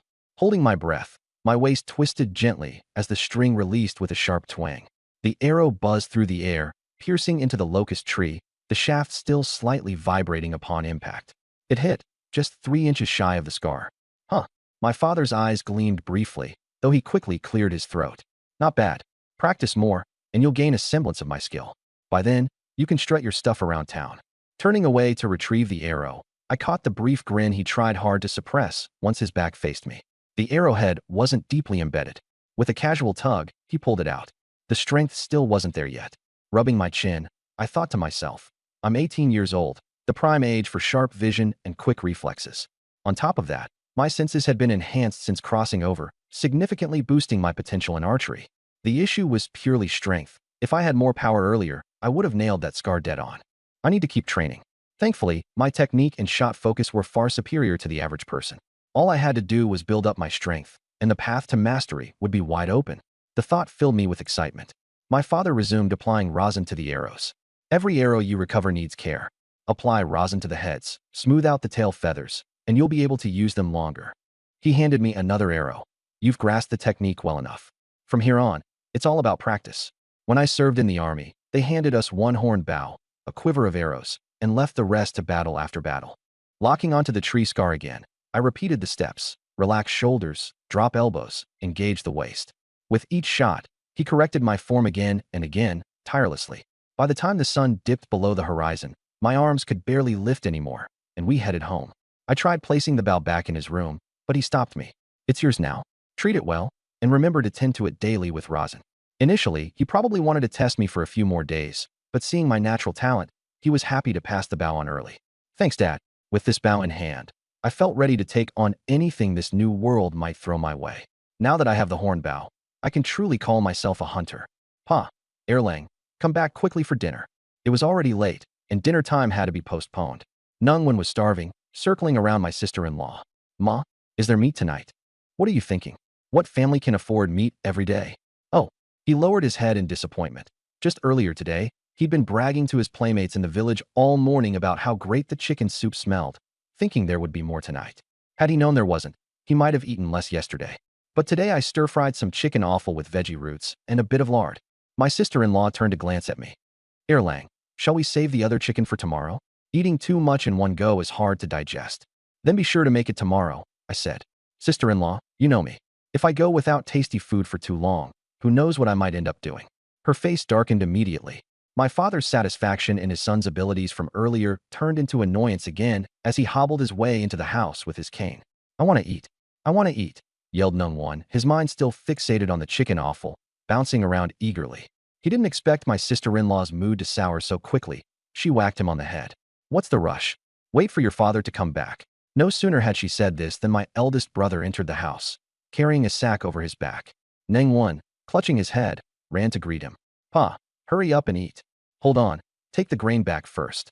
My elder brother went into the kitchen to put down the millet, only then sitting down. Taking a sip of kanji, he finally spoke. The price of grain has gone up again. 2 mountain chickens along with the money from selling firewood.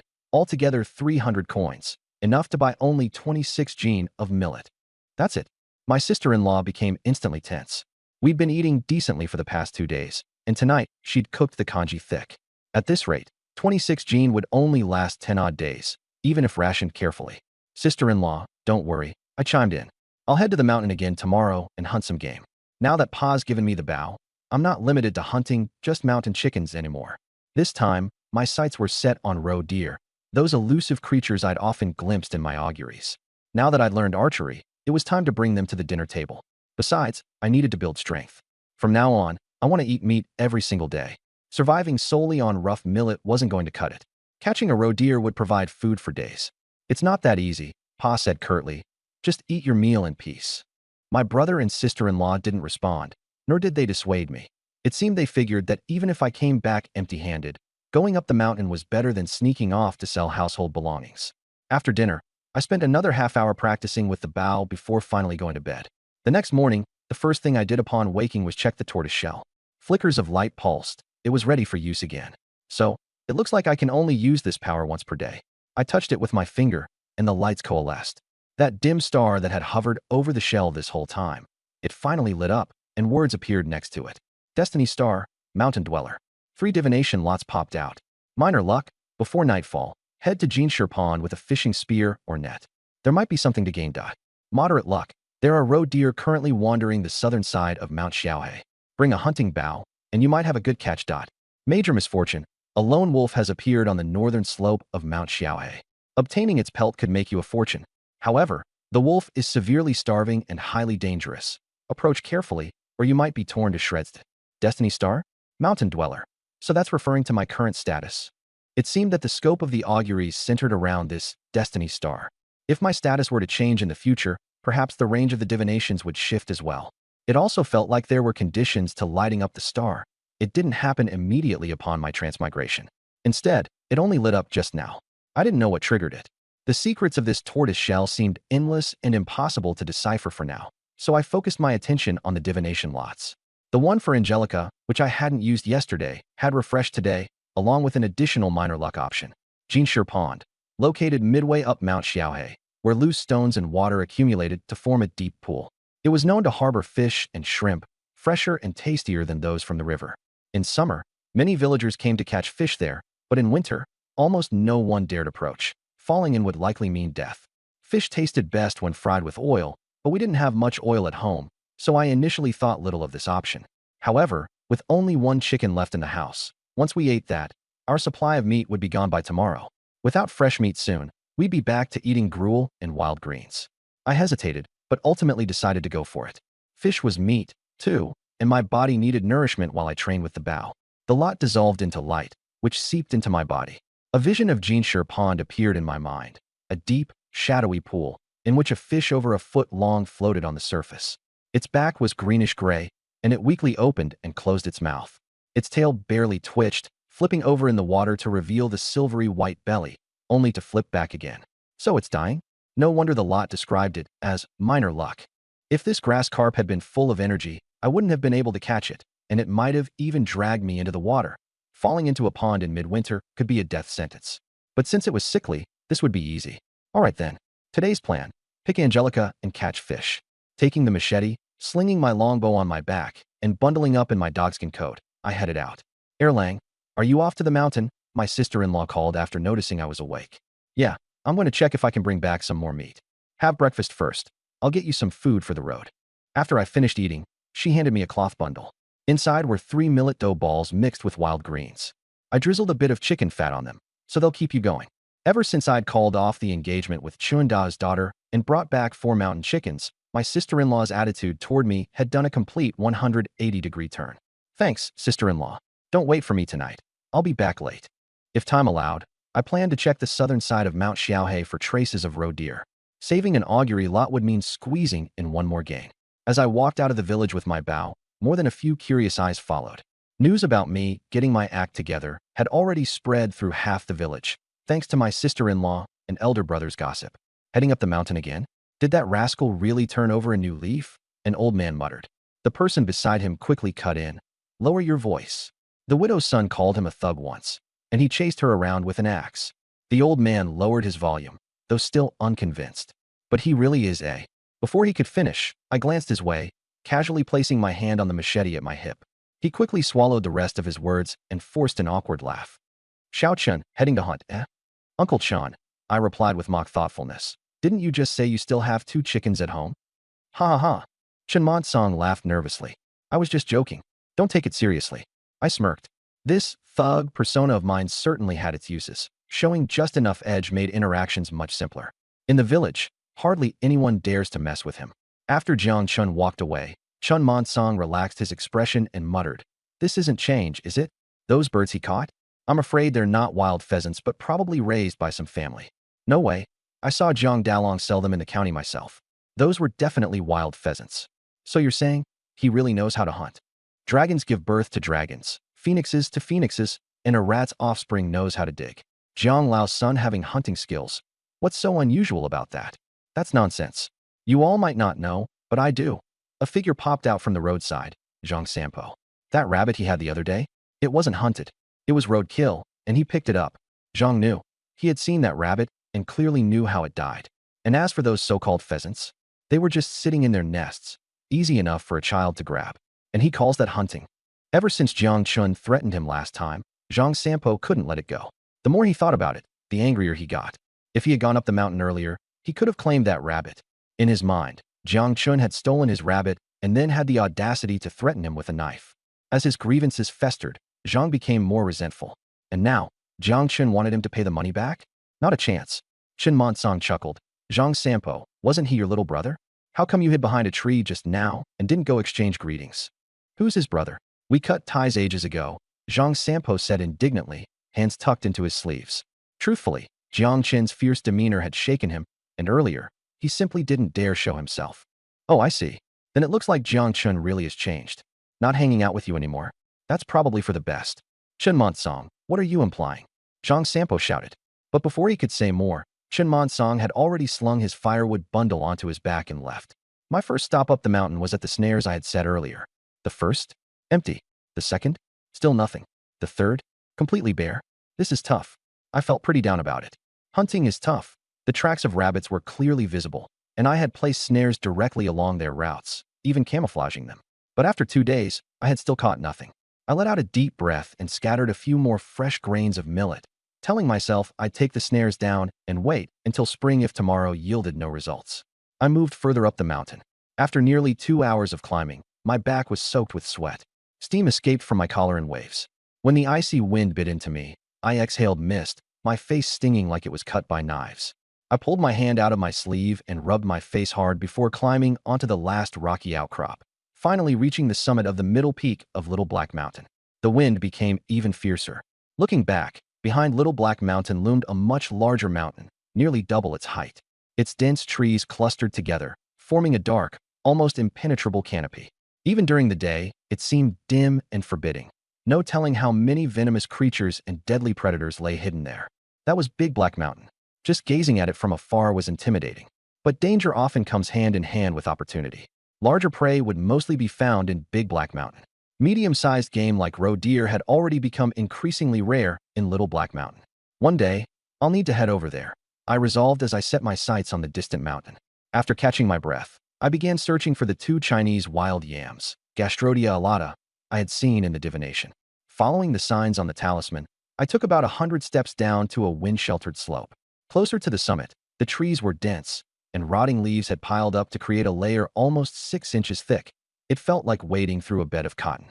I gripped my spade and gently brushed aside some of the wilted ferns. The talisman's glowing guide flickered faintly before me, yet I still hadn't spotted the yams. Could they be hidden under a rock?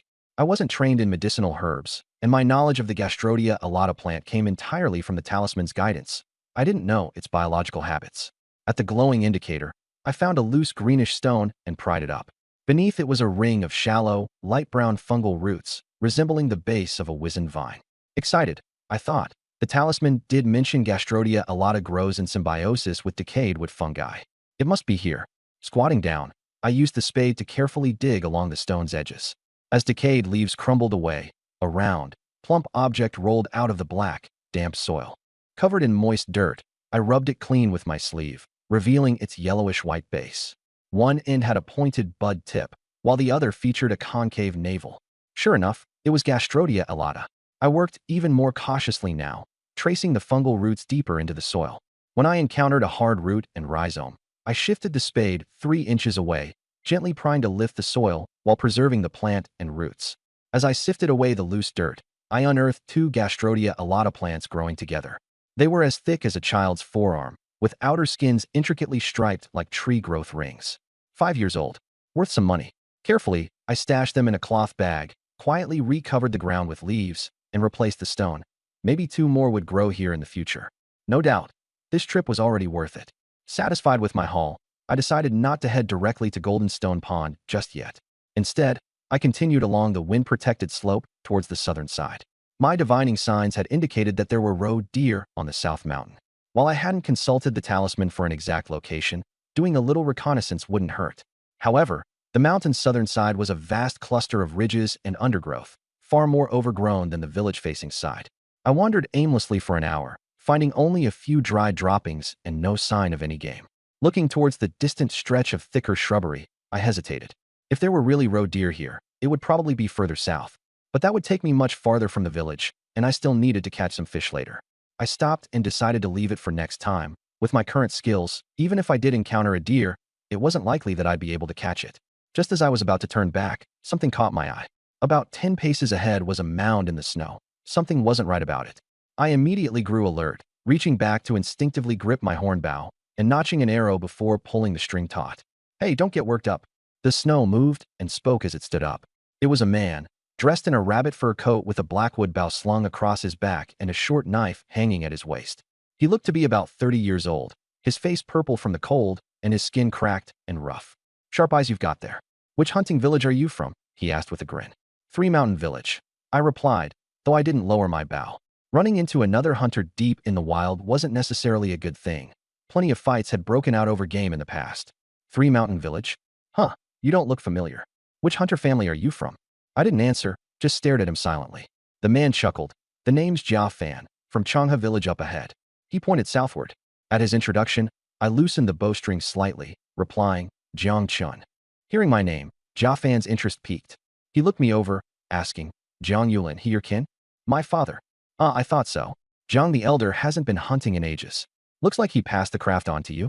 That bow of yours, I recognize it. Come on, show me what you've got. Let's see some skill. I rolled my eyes at him. What am I, here to perform for him now? Still want me to put on a show? I took a couple steps back, spreading my hands. I've just learned this, not good enough for the stage. I need to head down the mountain. You hold the fort here. Don't rush off.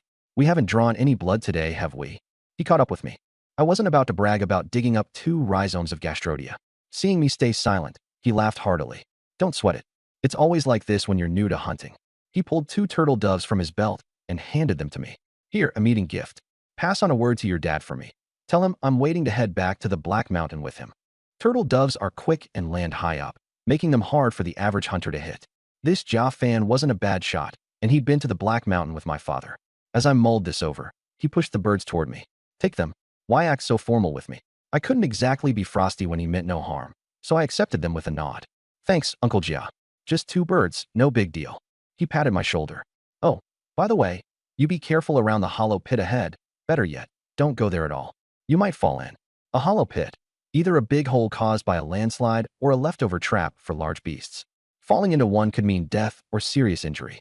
Sometimes they turned out to be dens for tigers or bears, places hunters would avoid at all costs. I made a show of looking nervous. Oh, really? Then I'll go check out somewhere else. Haha, no need to get worked up. The first step of hunting is patrolling the mountain. Walk around enough, and you'll get a feel for the place. I'm going to change my own spot anyway. You've scared off all the turtle doves here. After a few more polite words, we went our separate ways, moving in opposite directions. As soon as I turned away, the nervous look on my face vanished, replaced by furrowed brows. Jia Fan must have spotted the trail of a roe deer and didn't want me stumbling across it. I'd better move fast. My plan was set. Tomorrow morning, I'd check the roe deer trail, mark its location, and get to work. Even if my archery skills were amateurish, as long as I got close enough, that hide and muscle would be no match for a properly placed arrow. On the way toward Goldstone Pool, I decided to swing by the snares I'd set up. Before I even got close, I heard a faint squeaking sound. Excitement surged within me, and I hurried forward. Sure enough, one of the snares had been triggered. Suspended in midair, a gray-black creature with a bushy tail was desperately thrashing against the rope. Its tail slapped against a tree trunk frantically, while the noose around its paws and body tightened, leaving red marks. A gray squirrel, probably drawn in by the millet bait.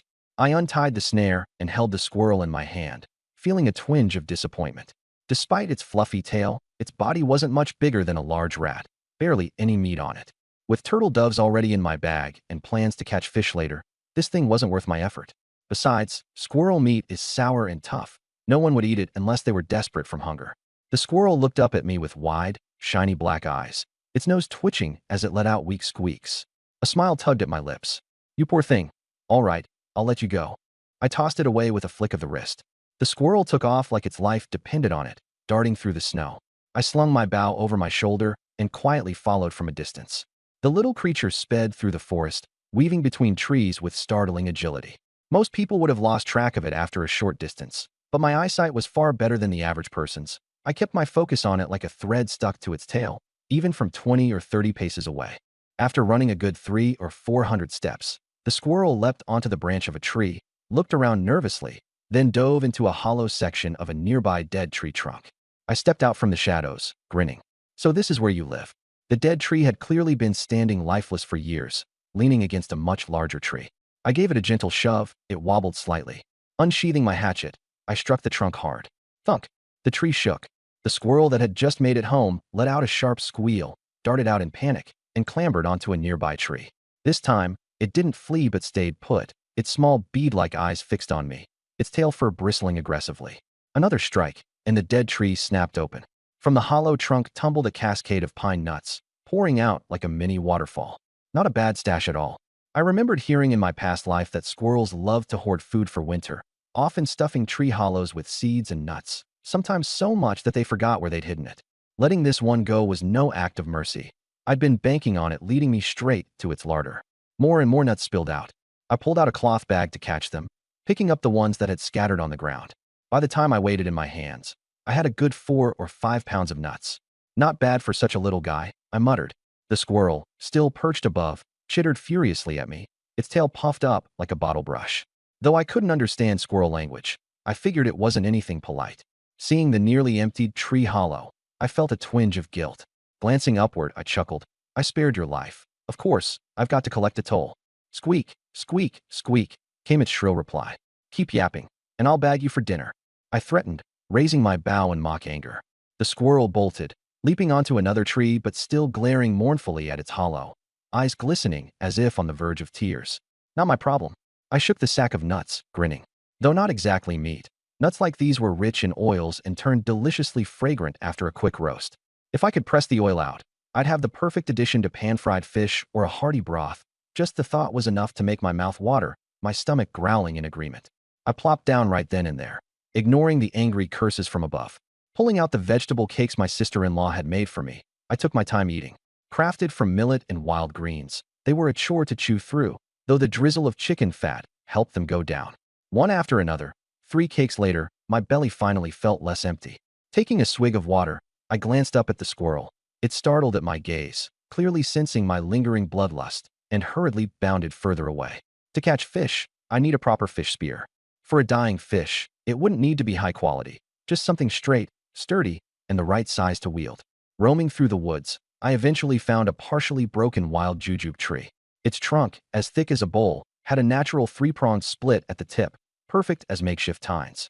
3 quick strikes dropped the tree, and I trimmed off the excess branches.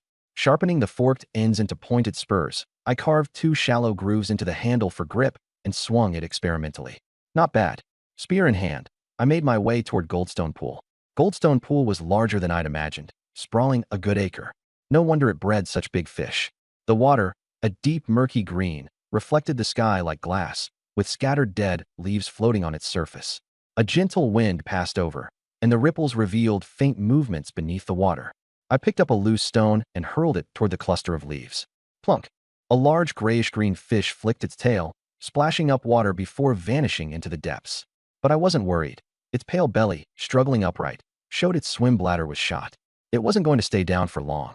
Just as expected, minutes later, it surfaced again, pale belly up, struggling feebly near the water's edge, just out of reach of my spear. I grabbed another stone, aiming for head to the shore. 3 times I moved closer, and by the time it surfaced again, the grass carp was no more than 2 feet away from the bank. I edged towards the pond, took a slow breath, and carefully lowered the harpoon into the water. The tip of the harpoon pierced the surface, and the grass carp flicked its tail, but couldn't swim far. With a firm motion of my wrist, I angled the harpoon downward, striking the fish squarely in the belly. Splash! Water sprayed against the back of my hand. In that fleeting moment between life and death, the weakened grass carp suddenly convulsed and struggled violently. Its tail fin struck the water with loud, resounding slaps. but the harpoon tip held it firmly in place.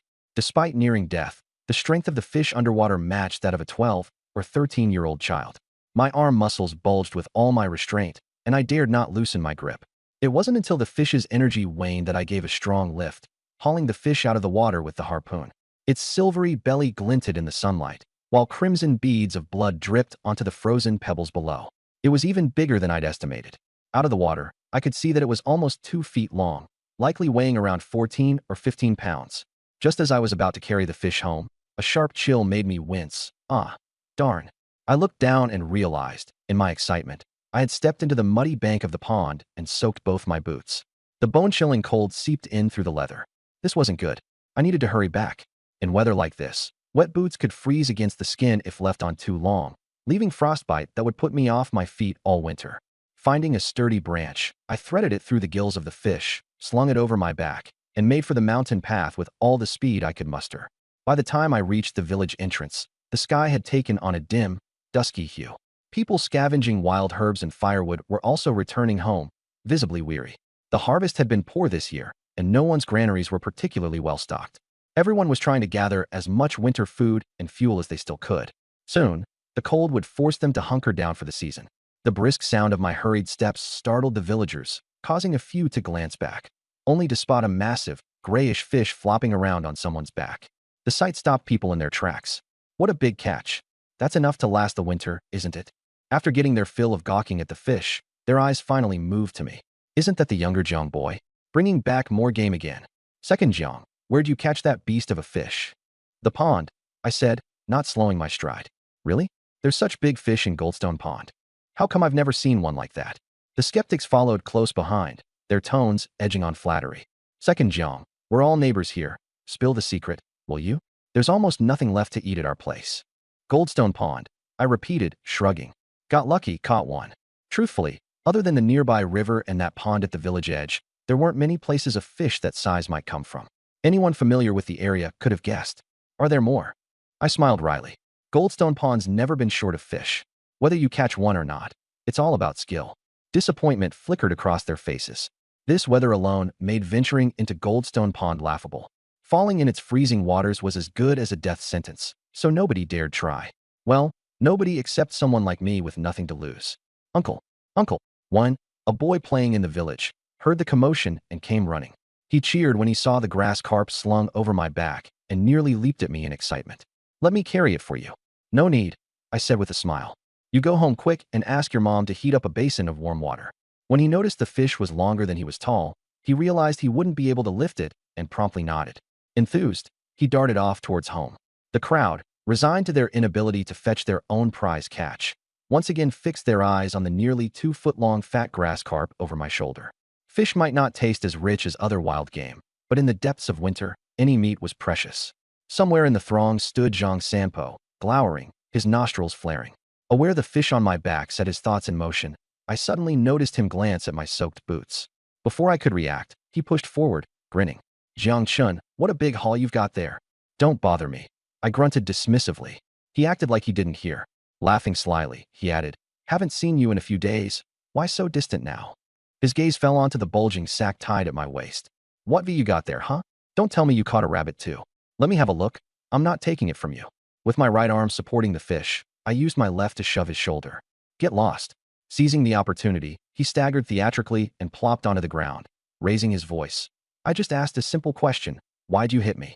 Jiang Chun, you get a few nice catches, and now you don't care about old friends, huh? As he spoke, he grabbed hold of my leg, clinging tightly. I glared down coldly at him. So he thought pulling some cheap antics would work on me? Around us, the onlookers instinctively backed up a couple of steps, assuming a spectator's stance. Some muttered, weren't these two friends before? How'd it come to this? Jiang Chin's probably outgrown dealing with riffraff like him. Second Jiang's boots are soaked through.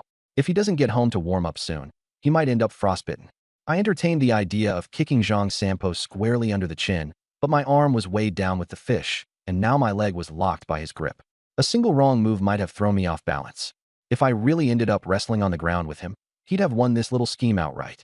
As I was deliberating, a voice rang out from the edge of the crowd. Hey Zhang, what? Picking on an outsider because you think nobody speaks for us? I looked up. It was my father and elder brother.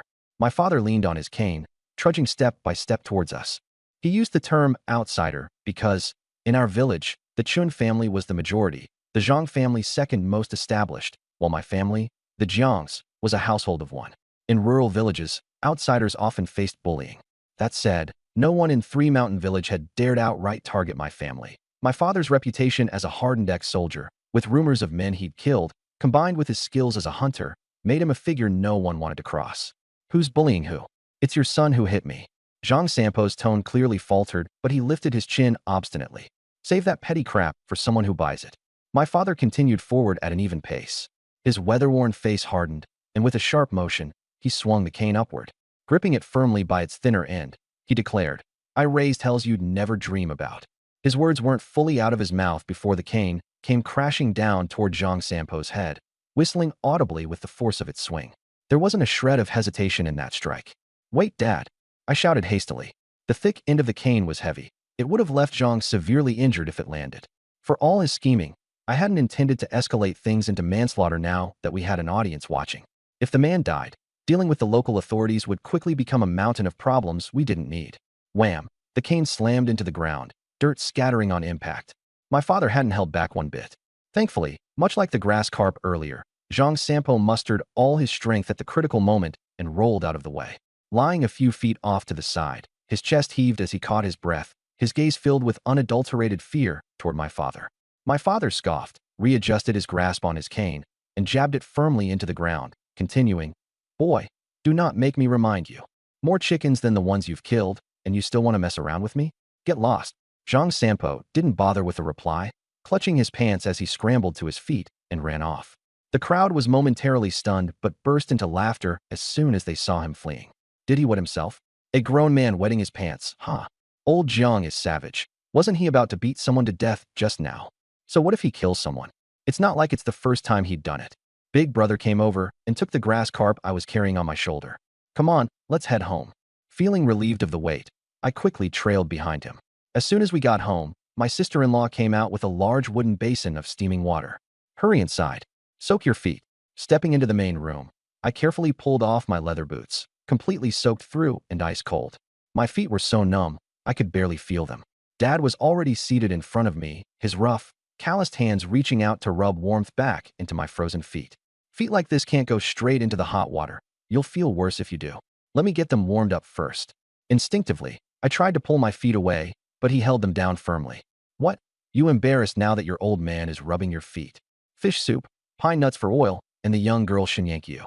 My eyes started to burn as warmth filled my chest.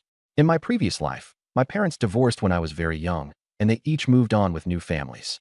I'd barely experienced what having a home felt like. But in this life, with this father, this big brother of mine whom I met after crossing over, I was finally getting a taste of what it truly meant to have a family. Awkwardly, I let out 2 hollow laughs. Dad, aren't you worried we'll get struck by lightning if you act like this? Huh. If lightning had an issue with you, you'd have been fried ages ago. Once my dad deemed my feet were warm enough, he guided them into the basin of hot water. The intense warmth stung at first, but slowly, the numbness faded, and sensation began to return. Phew. I leaned back, swirling my feet in the basin, and looked at my sister-in-law. How'd you have hot water ready so quickly? I was just finishing up cooking, and the stove already had warm water going. When mentioned needing hot water, I threw in some extra firewood to heat it up, she replied. Firewood these days was precious, so people often added water to the pot after cooking to warm it with the stove's residual heat, making it just right for washing later. Big brother followed us inside, tossing the massive fish off his shoulder onto the floor with a solid thud. Wow, that's huge, Xiao Yun exclaimed from the courtyard. I told you, it's even bigger than me, exclaimed one, bursting with excitement. He couldn't wait to have meat to eat and brag about the taste of fish to his friends the next day. My sister-in-law inspected the frozen grass carp with a delighted glow. Erlang, you caught it? Yup. Took some effort, I replied casually. Honestly, it hadn't taken much effort at all. The fish had already been on its last legs, and my boots had only gotten soaked because I unnecessarily took an extra step out of excitement. This is great. Now we've got meat for the winter. She was thrilled beyond words. In this place, fish was the cheapest kind of meat.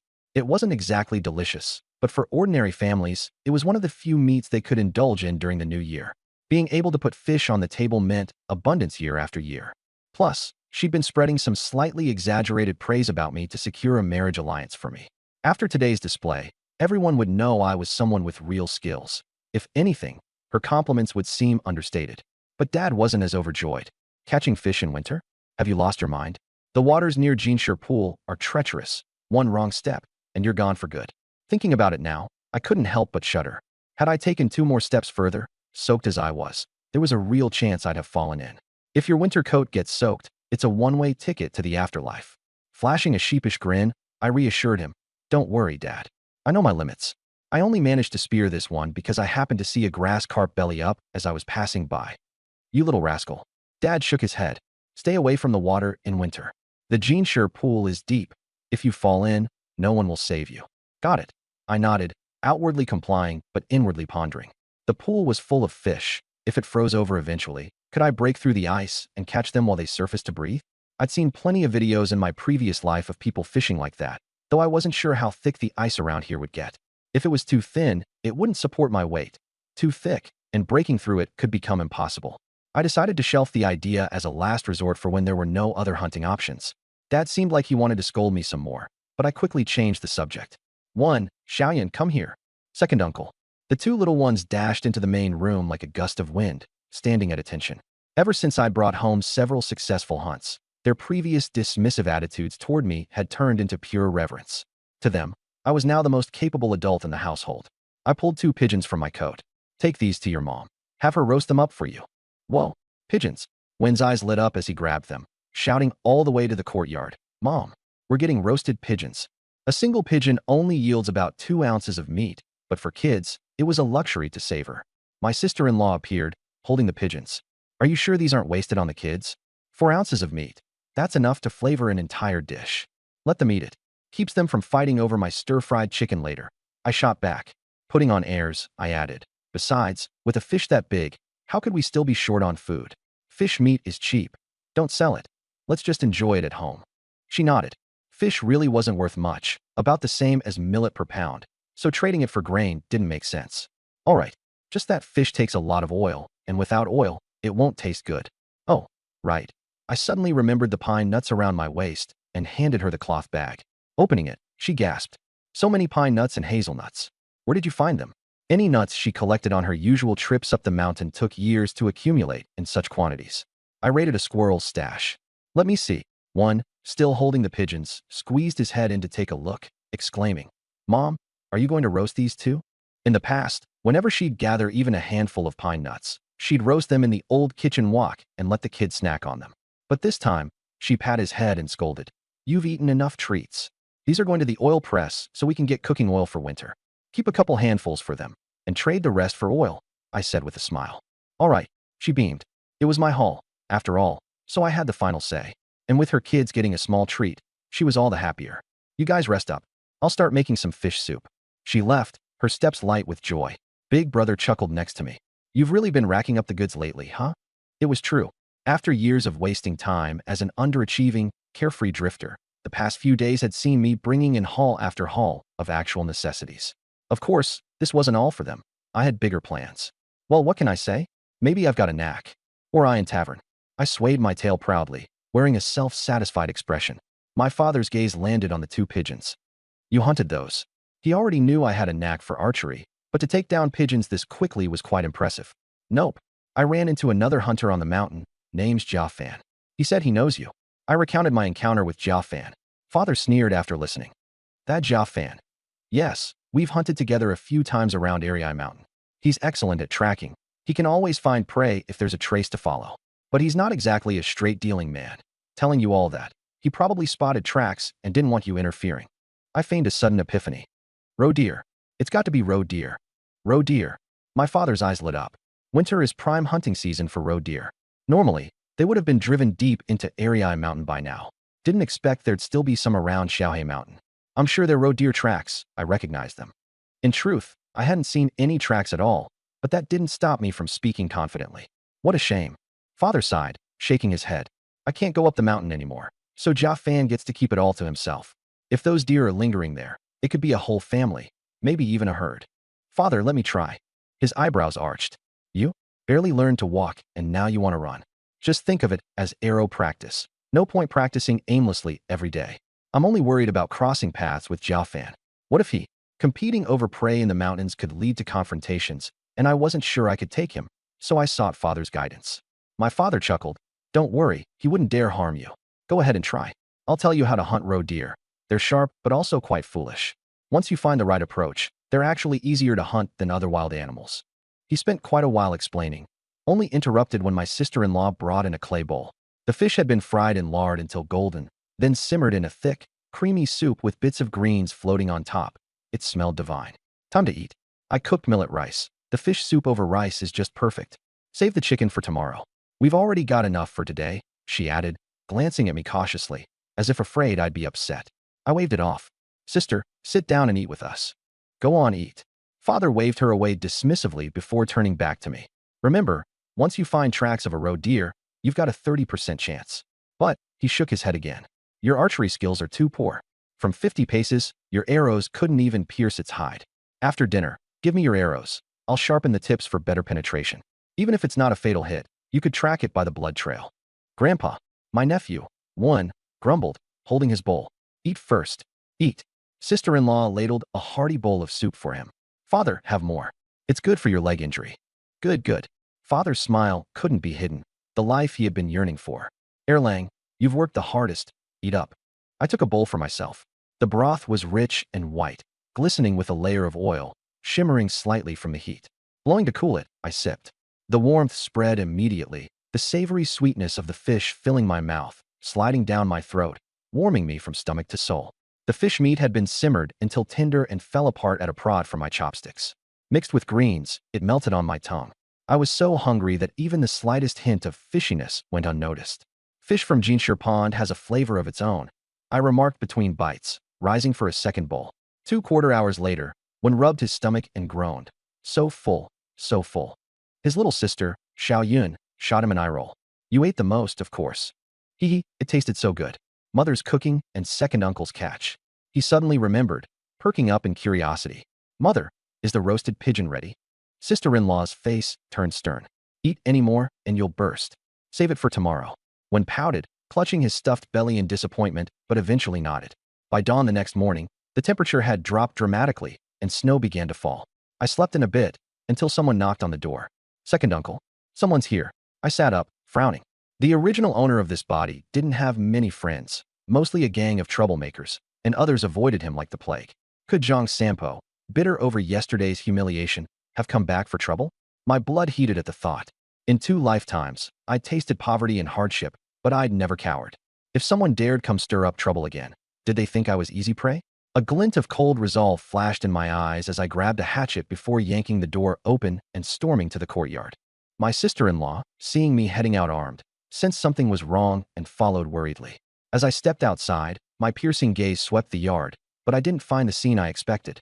Instead, standing timidly by the gate was a young girl. She wore a thick cotton jacket over a blue and white Ruchuan skirt, with frayed sleeves and washed-out fabric. Small and slight, she was almost drowned by her oversized outfit, as if a gust of wind could topple her. Her wooden hairpin barely went past her ears, leaving her slender neck exposed. Her nose was tipped pink from the cold, making her lips look even rosier, and her delicate face resembled a piece of soft jade dipped in water. She huddled against the door to shield herself from the wind, clutching a fabric bundle tightly to her chest, toes scuffing at the thin layer of snow underfoot, darkening it. Hearing footsteps, she lifted her eyes abruptly, her lashes fluttering nervously as if to speak, only to see me bursting out, hatchet in hand, face fierce as a demon. She gasped, stumbling back several steps, almost falling over. Seeing it was just a lone girl, I froze for a moment, then quickly reached out to steady her. Her face flushed a fiery red, her ears burning too, as she twisted her fingers into the patch on her sleeve. In a voice barely audible, she murmured, Let go. I withdrew my hand immediately. She swayed slightly but managed to stand upright, looking at me with a mix of fear and unease. What were you going to do?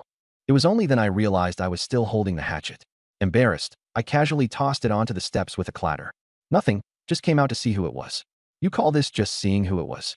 With a hatchet in hand? Her fear deepened, the look in her eyes growing more wary. Erlang, calm down. My sister-in-law caught up. Seeing me and the girl staring at each other just 3 steps apart, she too frowned in confusion.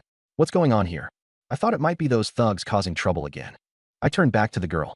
Miss, may I ask your name? Her face flushed even more. Shinyanshio. Ah, the autumn ink on the grindstone. To write poems by nightfall, a fine name. I muttered softly. Words, such as that name, sound so much better than big flower or second flower.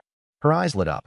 In this remote village of Sanshan, where most people were illiterate, she hadn't expected the so-called rogue to say something like this. It seemed that rumors weren't always reliable. However, the straightforward compliment caused her cheeks to flush all the way to her ears. The sister-in-law smirked mysteriously. Erlang, have you been to the city too much? You're starting to sound like you're on stage in a play. It was then I snapped back to reality. This wasn't some costume drama, nor was I a white-robed scholar. It's just that the young woman in front of me looked so out of place in this countryside setting. It threw me off for a moment. The sister-in-law turned her head. Shin girl, coming over so early. What's the matter? Shin Yinshio seemed to shake herself back to focus. I heard yesterday. Her eyes darted toward me briefly, her voice stuttering. That you caught a fish. My father's been sick lately, and I was wondering if I could exchange some of its meat to make soup for him. She held up a wrapped package. I brought 2 caddies of millet, just for a bit of the meat near the tail. Oh, asking for fish meat, I see. The sister-in-law said with a smile. The tail doesn't have much meat, and it's all bones anyway. Luckily, I've already chopped off the fish head. It's perfect for soup. I'll get it for you right away. Shin Yinshio's face brightened, though she seemed a bit uneasy. Thank you, Andy. We don't have much millet left. Can I pay you instead? She started rummaging through her clothes. Come now. We're all from the same village. Why fuss over such things? Come inside. I'll get it for you. Shun Yinshio hesitated, her steps slow and wide as she made a large arc around me, following the sister-in-law into the yard from a careful distance. I rubbed my nose, amused. Am I really that scary? Then I followed them inside. Seeing that my sister-in-law had started chatting with her, I retired to my room, shut the door, and ignored the rest. Closing my eyes, I opened my tortoise-shell divination. Today's fortune, small misfortune. Small misfortune. On the side slope of Xiahishan, there is a white fox hunting. If you go now, you might track it down. Bring a hunting bow, and there could be gain. However, venturing up the mountain in heavy snow poses risks. Small misfortune. In the southern area of Xiahishan, there are presently some deer roaming. Bring a hunting bow, and there may be harvest. However, ascending the mountain in the snow could be dangerous. Major misfortune. A lone wolf has wandered to the northern foothills of Xiahishan. Obtaining its pelt could bring great wealth, but the wolf is in a state of extreme hunger. Approach cautiously or risk being torn apart. Well, damn. 3. Misfortune, fortunes. Looks like I should stay home today. It must be due to this heavy snow. It snowed all night, and by now, the accumulation outside must be quite deep. It's definitely a bad day to venture out into the mountains. Better take a rest. Even if the reading only advised small misfortune, I have zero intention of taking chances. However, I still took note of the second fortune about the deer. It might shift to minor boon when the snow clears. I'll go then. Putting the shell back, I could hear the conversation continuing in the yard. This is too much, Annie. There's still so much meat left on this part. Shin Yinshio's voice rose, protesting against the excessive generosity. I really can't take advantage of you like this. You're overthinking it. Just take it, the sister-in-law said dismissively. Then her tone dropped slightly. Besides, I kind of have a favor to ask you. Shin Yinshio instinctively glanced toward the door to my room. She'd heard rumors about Jiang Chun, the second son of the Jiang family, how he had a bad reputation and had been unable to find a wife. Supposedly, even with a dowry offer of 50 taels, their last matchmaking attempt had ended in failure. Was the Jiang family trying to make her match with him now? What should she do if that was the case? Then again, Jiang Chun wasn't exactly unpleasant to look at. He was skilled in hunting and had just earlier said, "Autumn night over the inkstone, grinding ink to make poetry." He didn't seem like the other villagers at all. If only those rumors about him weren't so awful. As these thoughts spiraled, Shin Yinshio felt her head spinning into a confusing mess. My kid, Chen Xiaotsue suddenly called out loudly. Jiang Nungwen. The little boy playing in the snow by the door quickly scurried over, his nose running as he sniffled. Yes, Mom. It's him, the sister-in-law announced. His father gave him that name, Nungwen, literally capable of scholarly pursuits, hoping he'd one day learn to read and write. But look at him. He's never gone to school. Next spring, I'd like to send him to Mr. Shun's school to start learning. Huh. Shin Yinshio froze. Oh, so that's what this was about. Her face reddened even further. What was she just thinking moments ago? Since fleeing to Sanshan village with her father, they had indeed opened a small private school where her father taught children to read. But bad harvest years had meant that only a few wealthy families could afford to send their kids to school. Life for her and her father had grown harder with every passing day. Don't worry about it, Miss Shun. Once the child starts next year, we'll definitely pay that. What was it called again? Shuxiu, Shin Yinxiu said softly. Yeah, that tuition fee or whatnot, Shin Xiaozue said, nodding. Do you think that's all right? Of course it's fine. The child really is old enough to start learning, Shun Yinxiu replied. She thought about it. While her father's health wasn't great, he was still capable of teaching a few students literacy. If he couldn't, then she could manage instead. Meanwhile, Nungwen, off to the side and still sniffing, suddenly burst into tears. I don't want to study. I don't want to study, Wah. Chen Xiaozue yanked him back and clamped a hand over his mouth. Enough. It's settled. Case closed. And just like that, the deal was done. The sister-in-law glanced at my closed door and hollered. Erlang, it's snowing cats and dogs out there. Go walk Shin girl home. Oh, what? Oh, that's right. Shin Yinxiu and her father, Shun Lang. Their stories one I almost forgot. The Shun father and daughter, who fled here, settled in Sanshan village the year before last. Shin Lang used to come from a wealthy family and was a scholar, but now he makes a living by running a private school in the village. As I was thinking, my sister-in-law's voice called out. Pulling open the door, I saw Shin Yinxiu holding a cloth bag, waving her hand in a flustered manner. No need. It's no trouble. I glanced at the drifting snow and said, I happen to be heading out too. It's on the way. Let's go. Before finishing my sentence, I had already put on my fur coat. She initially wanted to refuse, but perhaps recalling the time I rushed out with a hatchet, she didn't dare to say a word and silently followed. Once outside, I said, let me carry it for you. Chen Xiaozue was truly generous. Shin Yinxiu had given her 2 pounds of millet, and in return, she gave back over 4 pounds of fish heads and tails. Fish meat itself isn't worth much, and fish heads and tails are even cheaper, but on a snowy day like this, it was considered a rare act of generosity. Shin Yinxiu wanted to decline, but seeing my hand already extended, she had no choice but to hand over the cloth bag. Are you afraid of me? I asked with a smile. She seemed startled, quickly denying, no, I'm not. I chuckled twice and didn't tease her further. Taking the cloth bag, I deliberately stepped back 2 paces. The village was full of prying eyes, and with everyone idle in the winter, walking too close would surely spark gossip by tomorrow. Seeing me create some distance, she finally said softly, it's just that you seem different from the rumors. What do the rumors say about me? A ruffian, a scoundrel.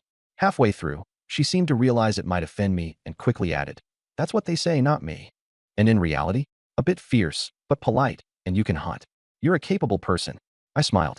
In this village, being able to hunt was indeed considered a skill. Have you studied before? She asked. I've studied a little. When I was young, Jiang Yulin did send me to a private school, but I was inconsistent, learning only a few characters. I think you're quite suited for studying. The way you speak. She blushed as she trailed off. Picked it up from the opera stage. I replied casually. Being able to remember it is already impressive. At that moment, a small courtyard with green stone walls appeared before us. It was even larger than the Jiang family's, though several tiles were missing from the roof, giving it a neglected appearance. It turned out to be the ancestral home of Chun Dahua's family, which the Shun father and daughter had bought. Well, such rural ancestral homes aren't like farmland. There aren't many buyers. I'm here, she said, turning back. I had wanted to ask where they had fled from and what the situation was like outside, but I was afraid of touching a sore spot. In the end, I didn't ask and handed the cloth bag back to her. She took it, said goodbye, and entered the courtyard. In the main room, Shin Yinxiu pushed the door open, letting the cold wind rush in and blow a few sheets of paper off the table. The man sitting at the table coughed twice. Father, why are you out of bed? She hurried forward. Shin Lang curled his lips slightly. Caught a cold, that's all.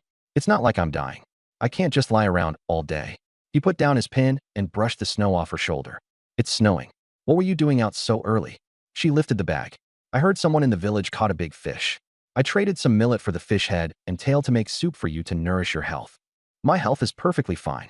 He refuted her with words, but then asked, we don't have much millet left at home, do we? It's fine. If we ration it, it'll last through the winter. Shen Lang sighed. Joer, you've had it tough. Back when they first arrived in Sanshan village, he had boldly bought a house and served fine rice at every meal. But running a private school didn't earn much, and as their savings dwindled, life became harder. Being with you isn't tough, she said with a smile. When this cold clears up, I'll make a trip to the city. There are still some personal items I can sell. Yes, and we need to get more medicine. If it snows a couple more times, we might not be able to get to the county. Shin Lang nodded, unwilling to dwell on the topic. He glanced at the cloth-wrapped package and exclaimed, what a big fish head. It's not easy to catch fish in winter. A hunter in the village named Jiang Chen caught it at Jinshi Pond. Jiang Chen. Shin Lang thought for a moment. Isn't he the rascal who sold off all his winter provisions?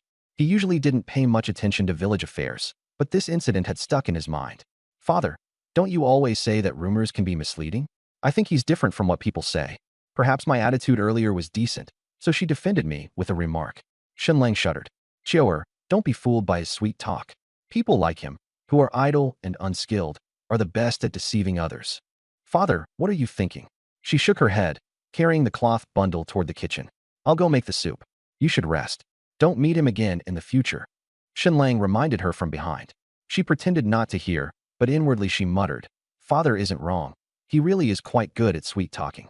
I saw her enter the house from outside the door and turn to go back home.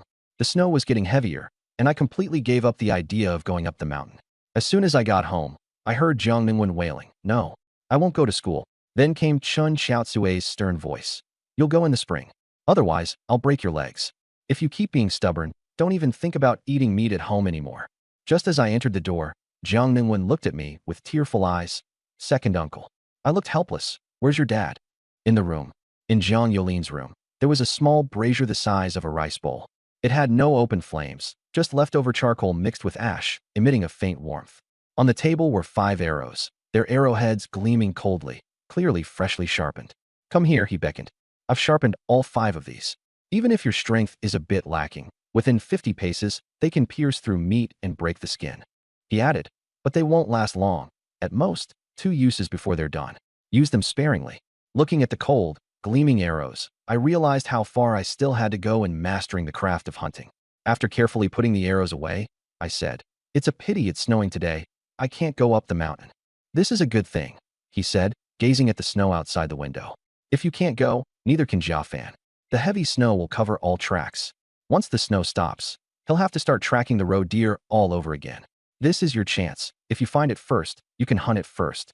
If you win this round, you'll officially become a hunter. I thought about it and realized he was right.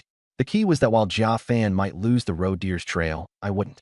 I had already kept that divination stick safe and could track it at any time. As soon as the snow stopped, it would be the perfect time to hunt the roe deer. All right, I'll go practice archery in the yard. The only thing I could do now was seize every moment to ensure that when I found the roe deer, I could take it down with one shot, leaving no chance for Jia Fan. As I was heading out, Chun Xiaozui looked up and asked, Erling, what do you think of that Shin family girl? What about her? She smiled, still shy with your sister-in-law? Then she shook her head. But that girl is pretty, just a bit too thin. I'm afraid she might not be good for childbearing. If you do marry her, you'd better fatten her up before having kids. My brow twitched. People in this village really had straightforward thoughts. I quickly interrupted, Sister-in-law, let's put that aside for now. I'm off to practice archery. Unable to go up the mountain, I didn't idle around and practiced archery in the courtyard.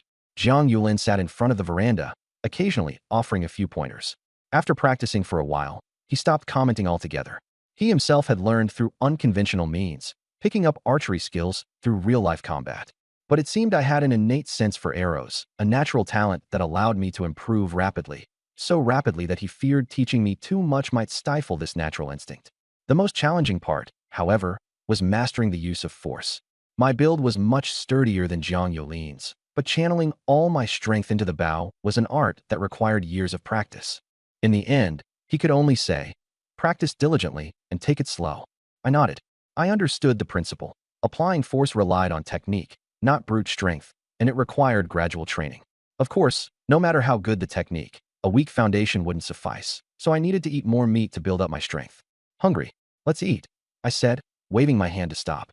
All right, we'll have meat for lunch. Jiang Yulin agreed without pushing me further, afraid I'd lose interest and revert to my old, unruly ways. After lunch, I lay down for a while before resuming practice. There wasn't much else to do in these times. Staring at the ceiling wasn't an option. Snow fell continuously for 2 days. For both days, the divinations predicted minor misfortune. On the first day, I drew a lot about a fox. A fox in Xiaohe Mountain was foraging for food. Its tracks were clear in the snow, so going up the mountain might yield results, but the heavy snow posed risks. On the second day, the lots refreshed. Minor misfortune, a rabbit is trapped on the southern side of Xiaohe Mountain. Minor misfortune, a roe deer is spotted on the southern peak of Xiaohe Mountain. Bringing a hunting bow might yield results. Moderate misfortune, the wolf king hasn't eaten for days. Obtaining its pelt could bring great profit. I paused for a moment. First, I considered the rabbit, another trapped rabbit. In this weather, it's probably frozen stiff. Not surprising. Every winter, mountain folk would find frozen rabbits on the mountain. The roe deer and wolf king were familiar from previous divinations. Snow has sealed the mountain, so the roe deer must have moved, and the lots refreshed? I thought regretfully. The previous lot I drew was likely invalid now. Unlike herbs, live animals weren't as predictable, and drawing lots in advance wasn't as effective. Finally, my gaze fell on the wolf king's lot. It had shifted from major misfortune to moderate misfortune. It seemed the wolf king hadn't found food in Xiaohe Mountain. Already injured, its chances of survival were slim. Once the snow stopped, I might even be able to claim its pelt. With that thought, my disappointment vanished. In the end, I chose the rabbit lot. Since I couldn't go up the mountain today, the other two targets would likely move, but the frozen rabbit would still be in the same spot tomorrow, making it a risk-free pick. However, as the lot dissolved into light and entered my mind, I cursed under my breath. Damn it. It wasn't trapped, it was caught in one of my snares. I hadn't had any luck with them before, but the heavy snow had worked in my favor. This lot had played me. Forget it. Wasting one chance isn't a big deal. I can't go up the mountain today anyway. I consoled myself. On the third day, the snow began to let up. The snow was about 3 inches thick, and the temperature had dropped further. Early in the morning, I drew lots again. Today's fortune, neutral, minor blessing. Jinshi Pond has frozen over. Breaking the ice might yield extra rewards. Minor blessing. A roe deer is spotted on the southern side of Xiaohe Mountain. Bringing a hunting bow might yield results, but the snow makes travel difficult. Moderate misfortune. The wolf king hasn't eaten for days. Obtaining its pelt could bring great profit, but beware of its desperate counterattack. Jinshi Pond again, breaking the ice to fish. I dismissed the first lot after a glance. Although it was labeled minor blessing, it wasn't without risks. Last time I caught grass carp, I nearly got frostbite on my feet. After this heavy snow, I understood even more clearly that fortunes could change at any moment, and one must always be prepared. A single misstep could spell disaster. With Jinshi Pond ruled out, there weren't many options left. I began gearing up: a dogskin coat, oxhorn bow, hatchet, snares, cloth bag, water pouch. Everything was ready. Today was the day to hunt the roe deer. As I was leaving, Jiang Yulin called out, "Don't rush. Spend the first day tracking. Don't expect to succeed in one shot. Jia Fan will have to start tracking again too." Without looking back, I replied, "Got it. Don't wait for me for dinner." The snow on the mountain reached up to my calves, making the path much harder to traverse than usual. By the time I reached the southern peak of Little Black Mountain, an hour and a half had passed. The world was a vast expanse of white, dazzlingly clean. The previous footprints had been completely buried, while the new ones stood out starkly, impossible to hide. Only then did I summon the tortoiseshell and take out the divination stick for the roe deer. The stick transformed into light and surged into my body, conjuring a snowy scene. A horned male roe deer appeared, quite large, likely weighing 50 kilograms. Beside it was a female roe deer, and between them was a half-meter-tall fawn, its fur a soft light brown, fluffy and adorable. 3 of them. I held my breath. No need to be greedy, just catching the male would be enough. Roe deer antlers are worth a lot. In the vision, the 3 roe deer walked through the snow, nibbling on dry branches and digging through the snow for food. Scattered on the snow were a few cracked hazelnut shells, their edges still bearing fresh tooth marks. I need to head further south. I wonder if I'll run into Jia Fan. If he had his sights set on this group too, he'd definitely be on the mountain today. Longhe village is closer to this area, so he might have arrived even earlier than me. I quickened my pace, following the guidance. Another hour passed, and finally, a trail of plum-shaped hoof prints appeared in the snow, larger than those of a wild rabbit, with forked tips. Found them. I took a deep breath, wiped away the clearest print, and crouched to follow the trail. The wind whistled through the forest, carrying pine needles that brushed past my ears. I circled halfway around, positioning myself downwind to avoid exposing my scent. I kept my body pressed low. The back of my dogskin coat was deliberately chosen to be white-gray fur, blending almost seamlessly with the snow. After crawling about 300 steps, I finally spotted the 3 roe deer. One of them had 2 short horns standing upright on the back of its neck, its fur gleaming a tea-brown under the sunlight. The very male roe deer from the divination stick. I was still 100 steps away, not yet within my confident shooting range. Holding my breath, I inched forward bit by bit. Crack! A tree branch snapped underfoot, making a sharp sound. The male roe deer abruptly raised its head, its ears standing alert like 2 leaves, its amber eyes scanning the surroundings warily. The female roe deer stepped forward slightly, its front legs bent, ready to leap at any moment. The fawn, however, curiously looked around, even taking small steps toward the source of the sound. I burrowed into the snow, hiding my entire body. You. The female roe deer called out, and the fawn stopped, resuming its snow digging. Gradually, the three relaxed their vigilance and lowered their heads again. I estimated the distance, 55 steps, still downwind. Any closer, and I might startle them. Taking a deep breath, I rose very slowly. I drew an arrow and knocked it to the bow. The bowstring bit into my fingertips, leaving red marks as the horn bow bent into a full arc. My gaze fell on the male roe deer's neck, hesitated briefly, then shifted down to its front leg. At this distance, I couldn't guarantee a fatal shot. If I missed and scared off the prey, the trip would be wasted. The front leg had the thinnest flesh. Hitting it wouldn't be immediately lethal, but I could track it by the blood trail. In this snowy terrain, once injured, it wouldn't get far. Having decided on the target, I entered a state of focused concentration. The male roe deer seemed to enlarge before my eyes, filling my entire field of vision. I could even see the blood vessels in its front leg, the blood flowing in pulses. Buzz! The mulberry wood arrow skimmed the snow, kicking up a trail of snowflakes that formed a white tail. Thud! It struck the left front leg squarely. The male roe deer reared up in pain, letting out a heart-wrenching cry, then turned and bolted into the dense forest, leaving a dark red blood trail in the snow. The female and fawn were also startled, crying out as they fled into the distance. Those two weren't my targets. As long as I could catch the male, that would suffice. But in the next moment, a second arrow flew past me. Thud! It pierced through the female roe deer's chest cavity. It ran a dozen steps before collapsing, its body still twitching. I turned around to see Jia Fan standing up from the snow, grinning. You're better at tracking than me, but your archery needs work. You were following me? I frowned, surprised that I hadn't noticed him behind me all along. Jia Fan shrugged. I got here earlier than you. You just got lucky. Besides, I left the male for you. He then ran toward the female roe deer. The male is yours, the female is mine. As for the fawn, whoever hits it gets it. The male roe deer was still running, while the female roe deer was already dead. I had no time to chase the fawn. Without bothering to talk to him, I fixed my gaze on the direction the male roe deer was fleeing and gave chase. It was limping and sprinting wildly through the snow, its hooves kicking up snow mixed with blood droplets, leaving specks of red on the withered branches. After less than 100 steps, its front leg gave way, and it collapsed to the ground. The specially sharpened arrowhead proved effective, piercing deeper than I had expected, completely draining its strength to run. I pulled out a second arrow and drew the bow. This time, I aimed for the neck. The male roe deer saw me draw the bow again and charged at me like a mad creature, its short antlers gleaming coldly. I didn't move, watching it grow larger and larger in my field of vision. Holding my breath, the bowstring vibrated with a twang. The arrow pierced through its throat, emerging from the other side, the fletching still trembling. The male roe deer took 2 steps, its massive body collapsing forward, sliding half a foot on the snow. Its forehooves twitched a few times before it stopped moving. Only then did I dare to take deep breaths, sweat dripping onto the snow. It seemed like just 2 arrows, but I hadn't relaxed since spotting it. Now, my whole body felt drained. I walked over, nudged it with the tip of my boot. It was dead. I sat down to rest. After recovering for about 15 minutes, I untied the hemp rope, bound the male roe deer, and began dragging it back. The snow acted as a sled, making it easier.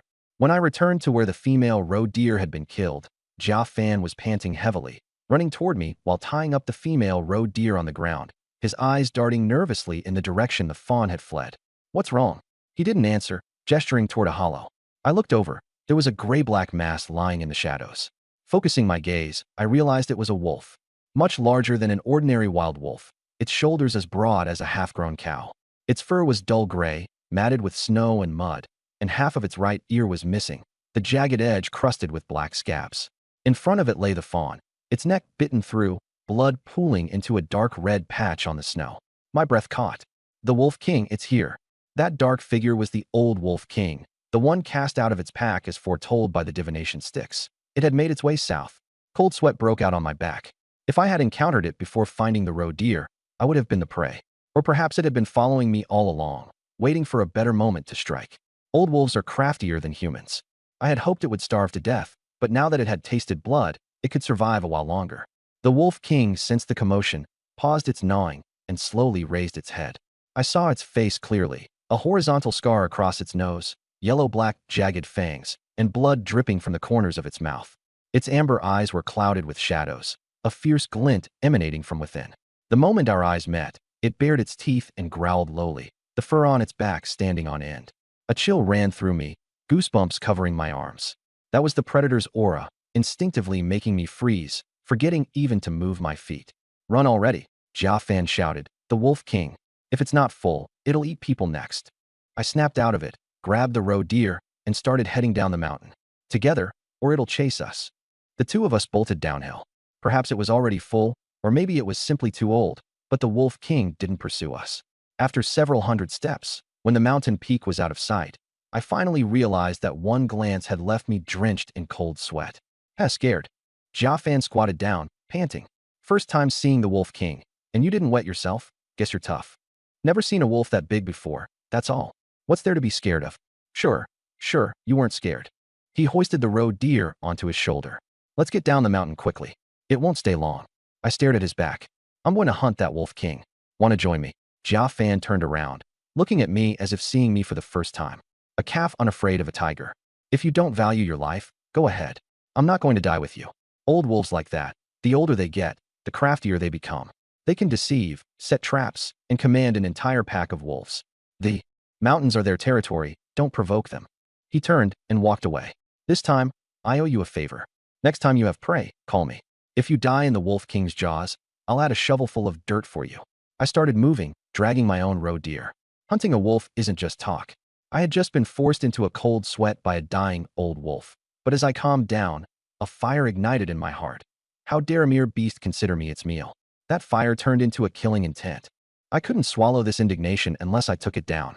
Besides, a Wolf King roaming the mountains, treating humans as prey, made the back of my neck tingle with unease. I couldn't let it stay. It had been cast out of its pack, had no allies, and was so old it could barely move. A single fawn wouldn't sustain it for long. If I prepared properly, I might just be able to kill it.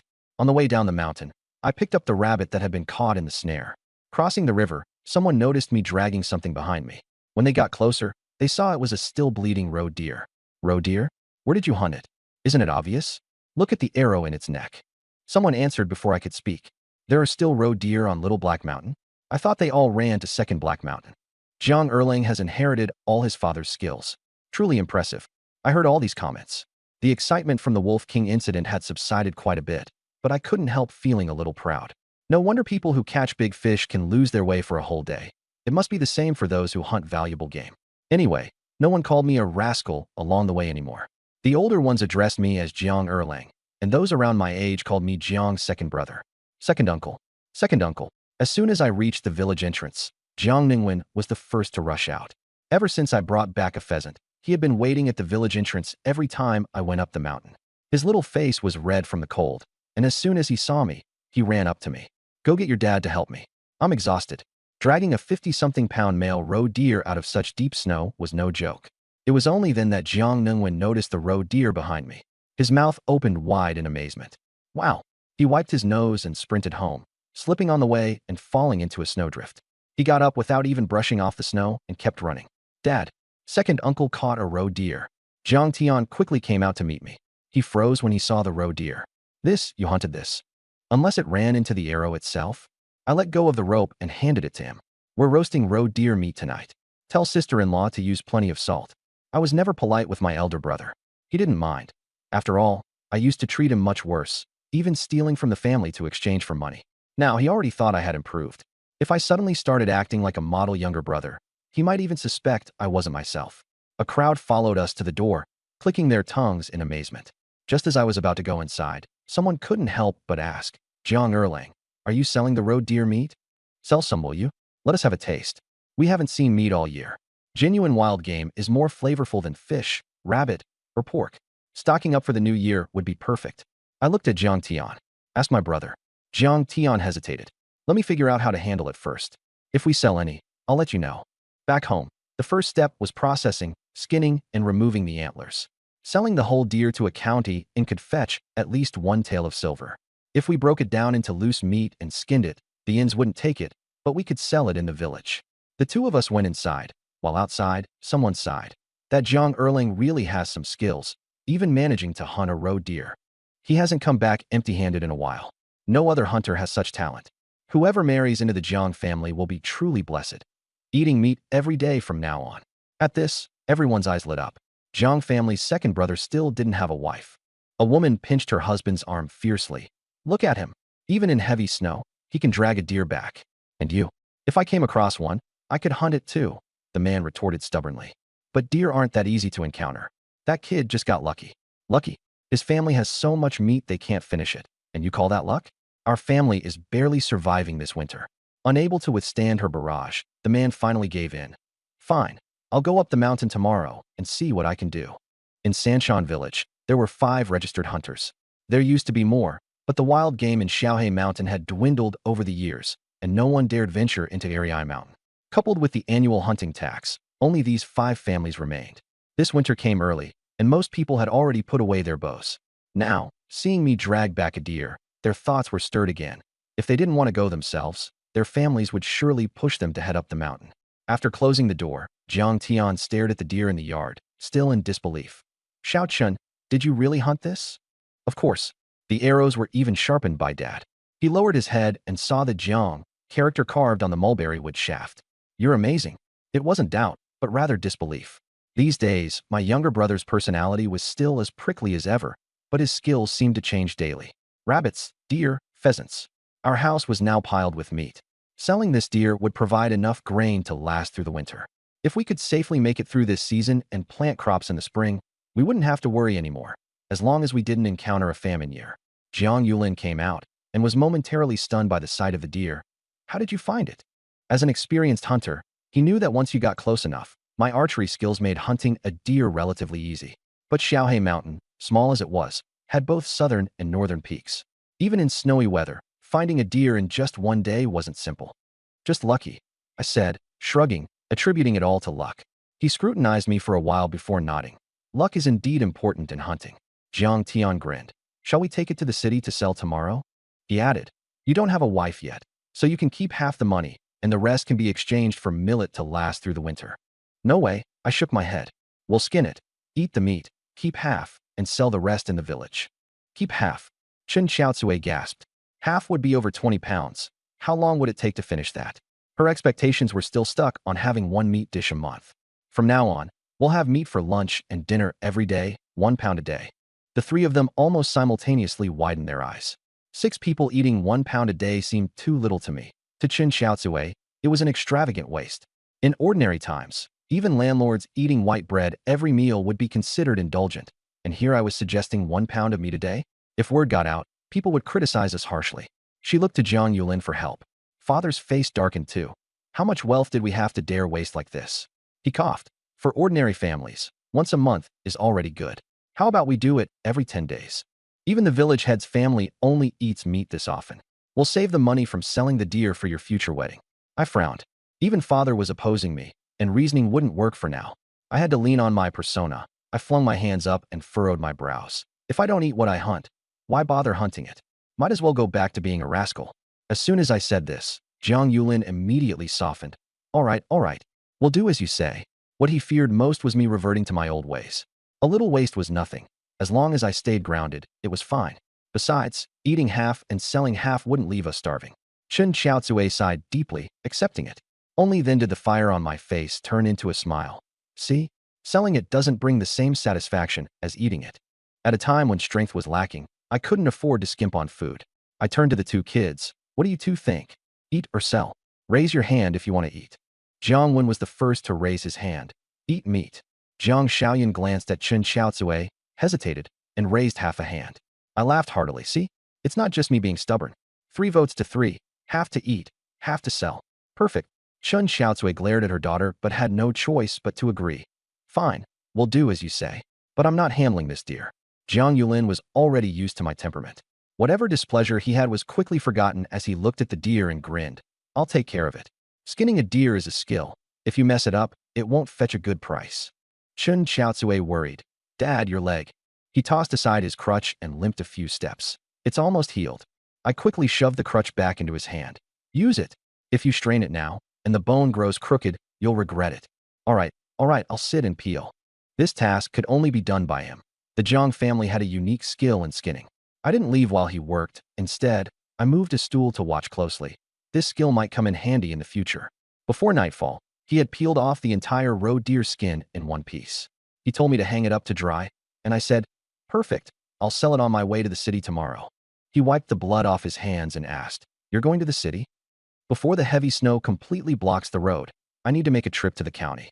I have a twin-stemmed gastrodia hidden in my coat, which I didn't dare mention to my family. Going to town is the perfect opportunity to sell it. I'll also bring back some refined rice and flour. Eating millet every day is truly unbearable. There's something even more important. I want to test whether my divinations still work or change once I leave Sanshan village. Here, all the divinations point to hunting. Will they reveal something different in another place? Jiang Yulin was worried. You're going alone? The last time I went to town, I sold all our winter provisions. If I get dazzled by the city's glitz and revert to my old ways, what then? I'm selling deer hides and rabbits, and I'll exchange millet while I'm at it. He thought for a moment and didn't stop me. He knew he couldn't, and he could only hope I was truly going to trade for food. Go ahead. Take the hides to the East Market leather shop and mention the Jiang family name. They'll give you a fair price. Got it. I nodded. Where can I borrow a cart? He frowned. It's so close. Why do you need a cart? I was speechless. The county is nearly 30 miles away, yet in his words, it's so close. Walking there empty-handed is one thing, but how am I supposed to carry back rice and flour? I need to carry millet too. He glanced at me, knowing my pampered habits wouldn't change overnight. He finally said, then go to the village head's house and ask. They have a donkey cart. Bring 2 pounds of venison, and they should lend it to you. 2 pounds of venison is worth about 60 coins, enough to exchange for 5 pounds of millet, not a small price. But borrowing a cart is still better than walking on 2 legs. Do you know how to drive a cart? No. Take your elder brother and Xiaotsue with you. You might as well stock up on winter supplies. After a couple more snowfalls, the mountain will be completely sealed off. I nodded. That works too. Splitting up the tasks would save time. That evening, after a meal of roasted venison, I felt my life was complete. Everyone else got a big piece each, eating so much that oil dripped from their mouths. Even Chun Xiaotsue said it felt like a dream. The next day, Jiang Tian hung up half a deer in the village, weighing 26 pounds, priced at 30 coins per pound, and also available for millet exchange. Before long, a crowd gathered at the door. Seeing only half a deer, someone asked, why just half? Where's the rest? Chun Xiaotsue quickly replied. Erlang said to keep half for the family to eat. Wow, someone clicked their tongue. Your family eats meat every day? Who dares to live so extravagantly? Erlang hunted it himself. We couldn't stop him. Truly a spendthrift. At this rate, the family fortune will be gone sooner or later. Someone retorted. If being a spendthrift means having skills like that, do you have those skills? They stepped forward. Brother Jiang, cut me 3 ounces, make it fatty. Jiang Tian grinned and picked a good piece with his knife. All right, 3 ounces. 20-some pounds isn't much, but everyone buying only took 3 or 5 ounces, just to have a taste. In these times, who could afford to take a whole pound home?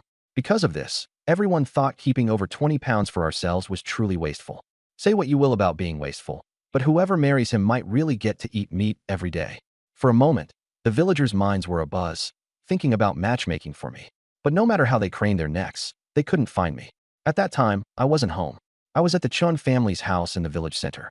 Chun Fengtan was the head of Sanshan village, the wealthiest man here, a small landlord, with 2 mules, a donkey, nearly 100 acres of land, and the title of village head.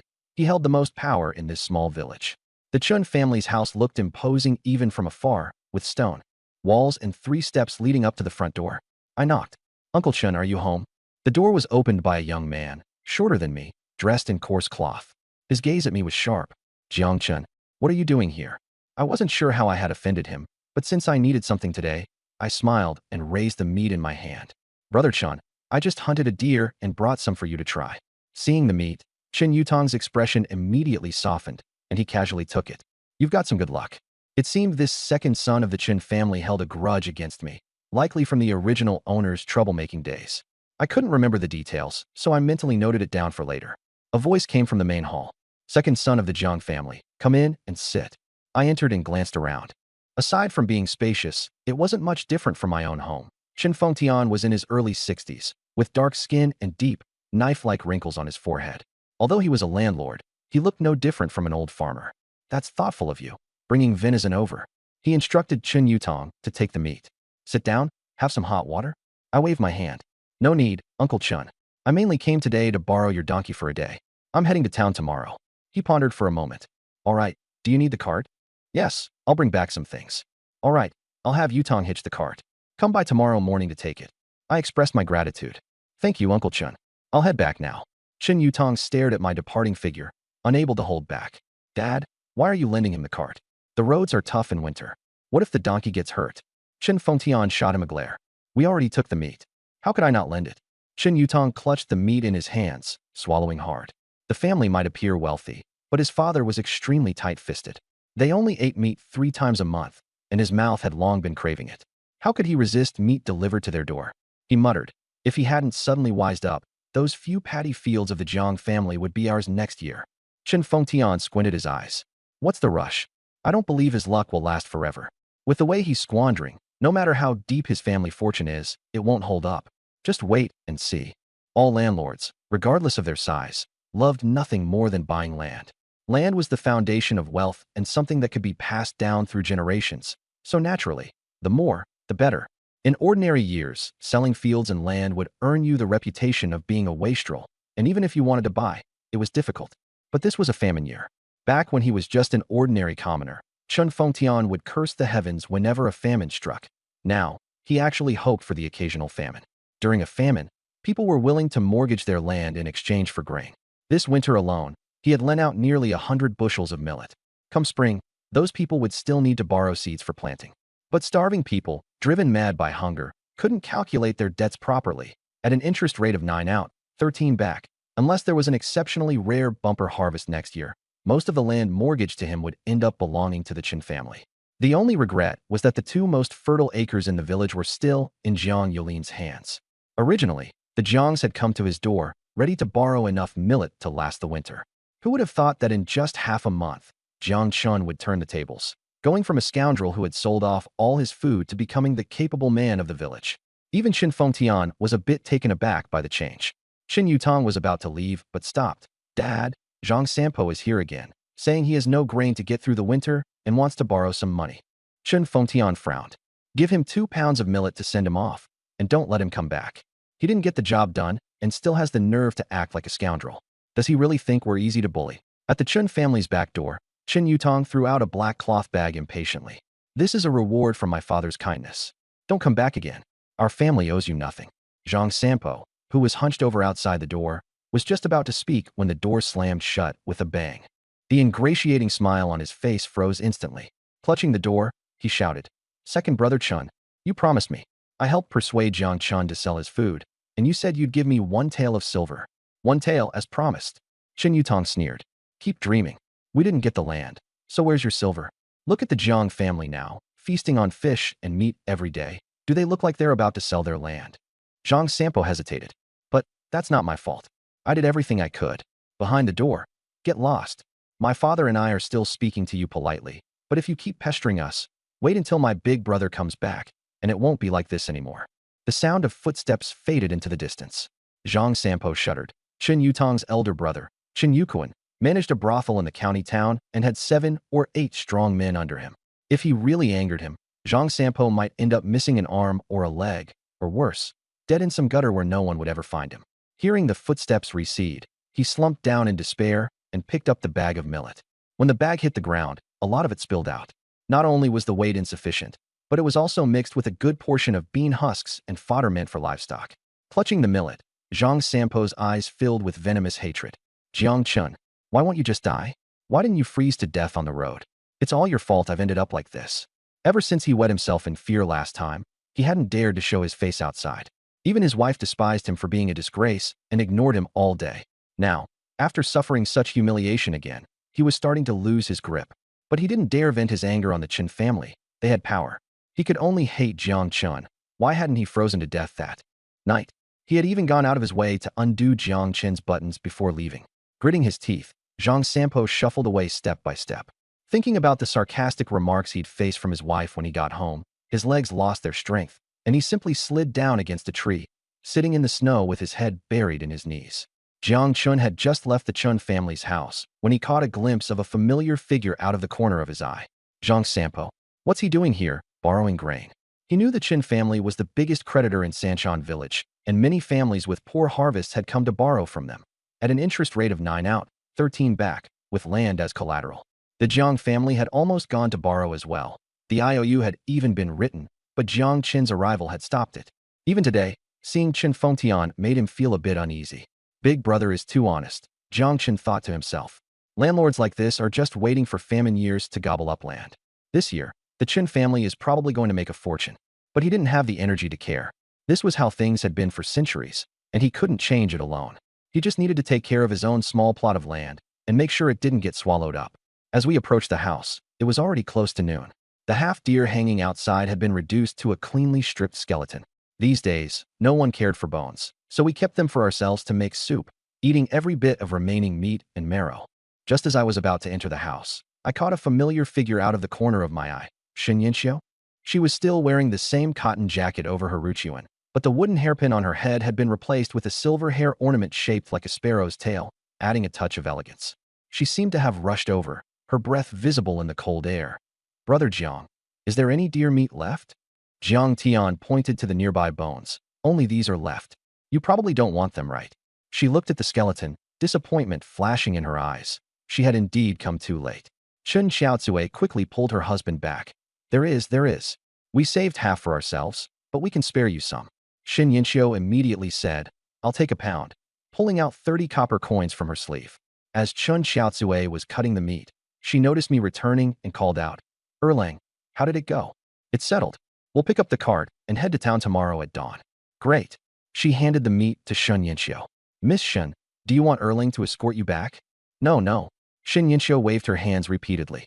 She knew her sister-in-law was trying to play matchmaker, but her father wouldn't agree.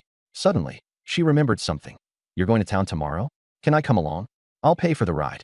I asked, your father's illness hasn't improved? She nodded. The snow made it worse, and we're almost out of medicine. All right, you can come along, I replied casually, figuring it wouldn't hurt to bring one more person. I'll come early tomorrow, she said, bowing slightly. Thank you, Brother Chun. With that, she quickly headed home. When she returned, she only told Shen Lang that someone in the village had borrowed a donkey cart to go to town and that she had paid for a ride. This was common in the village, so Shen Lang didn't suspect anything.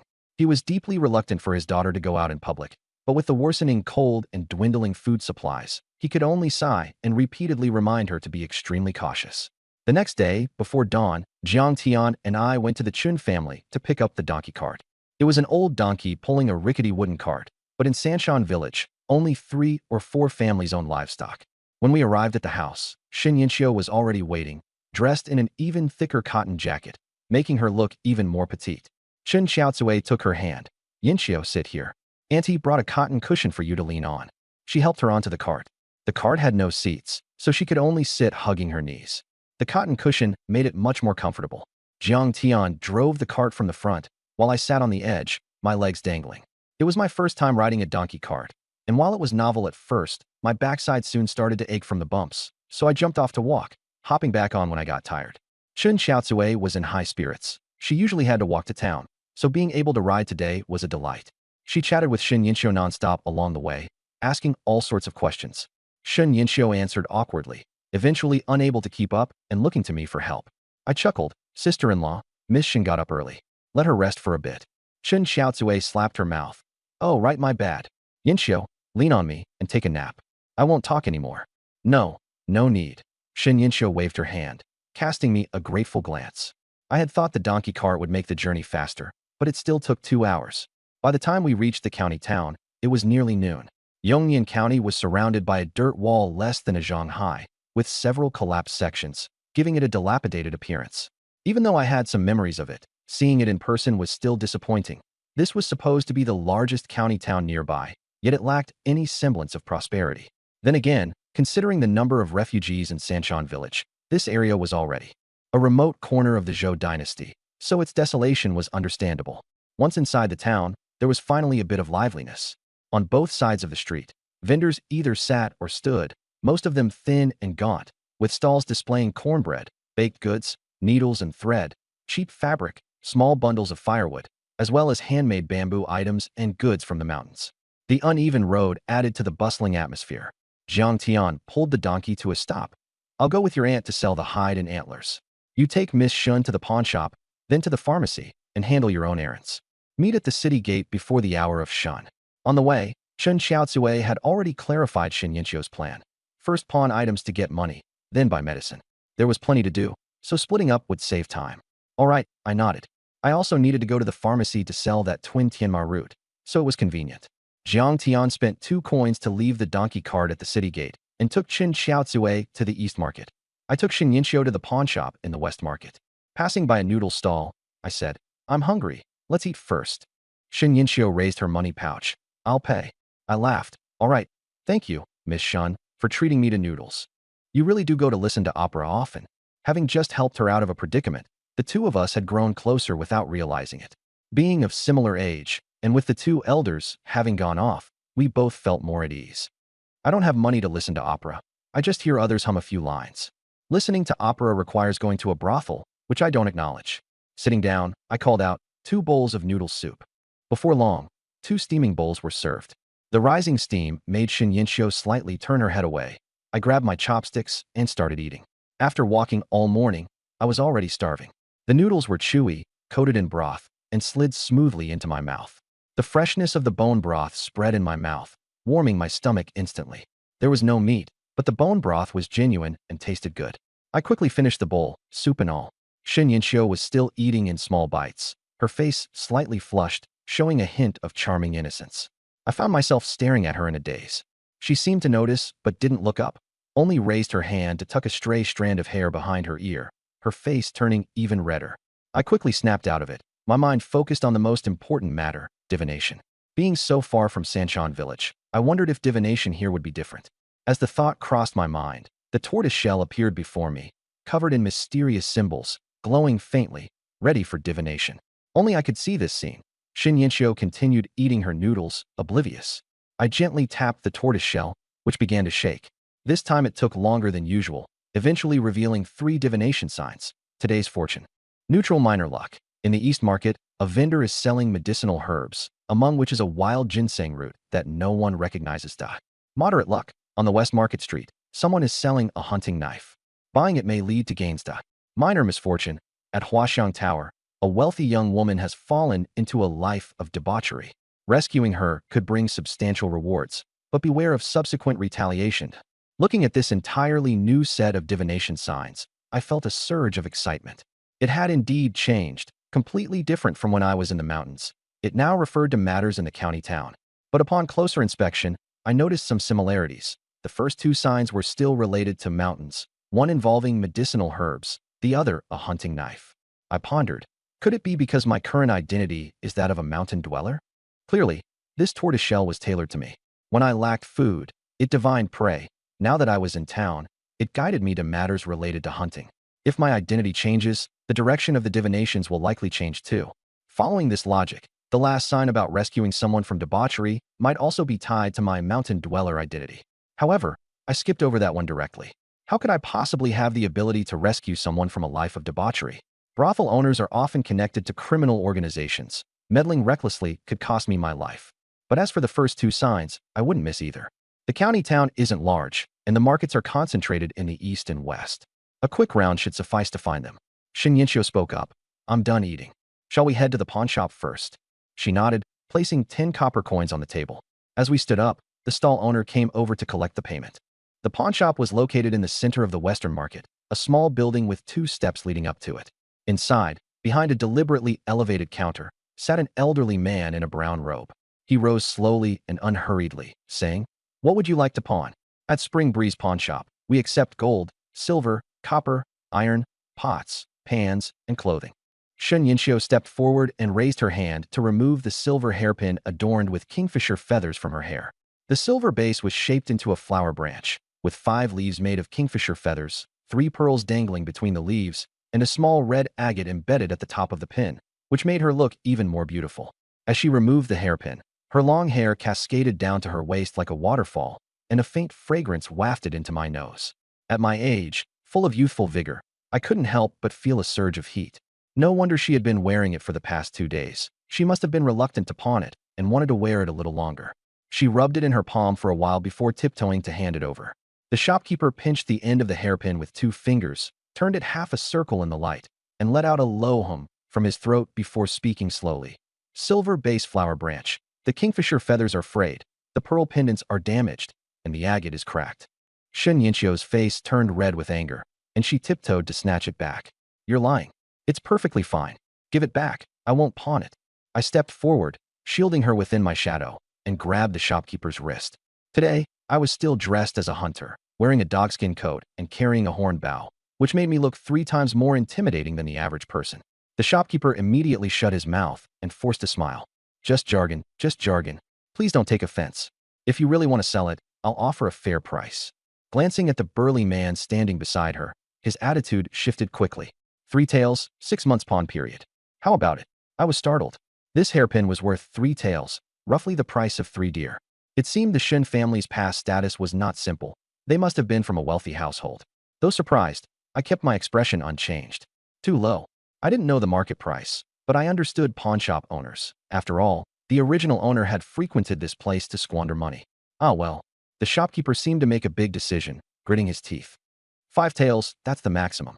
I turned to look at Shin Yinxiu.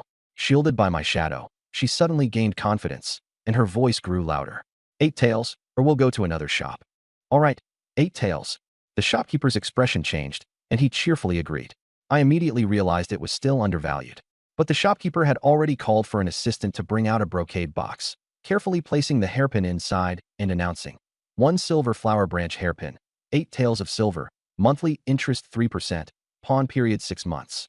If not redeemed after the period, it will be sold. Write the ticket. The pawn ticket, along with the loose silver, was pushed over, completing the transaction.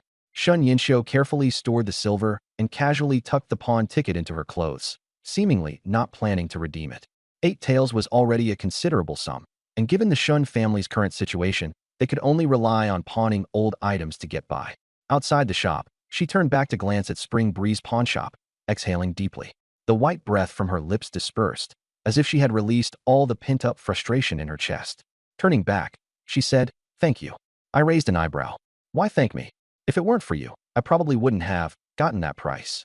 She lowered her eyelids, her fingertips unconsciously rubbing the edge of her sleeve.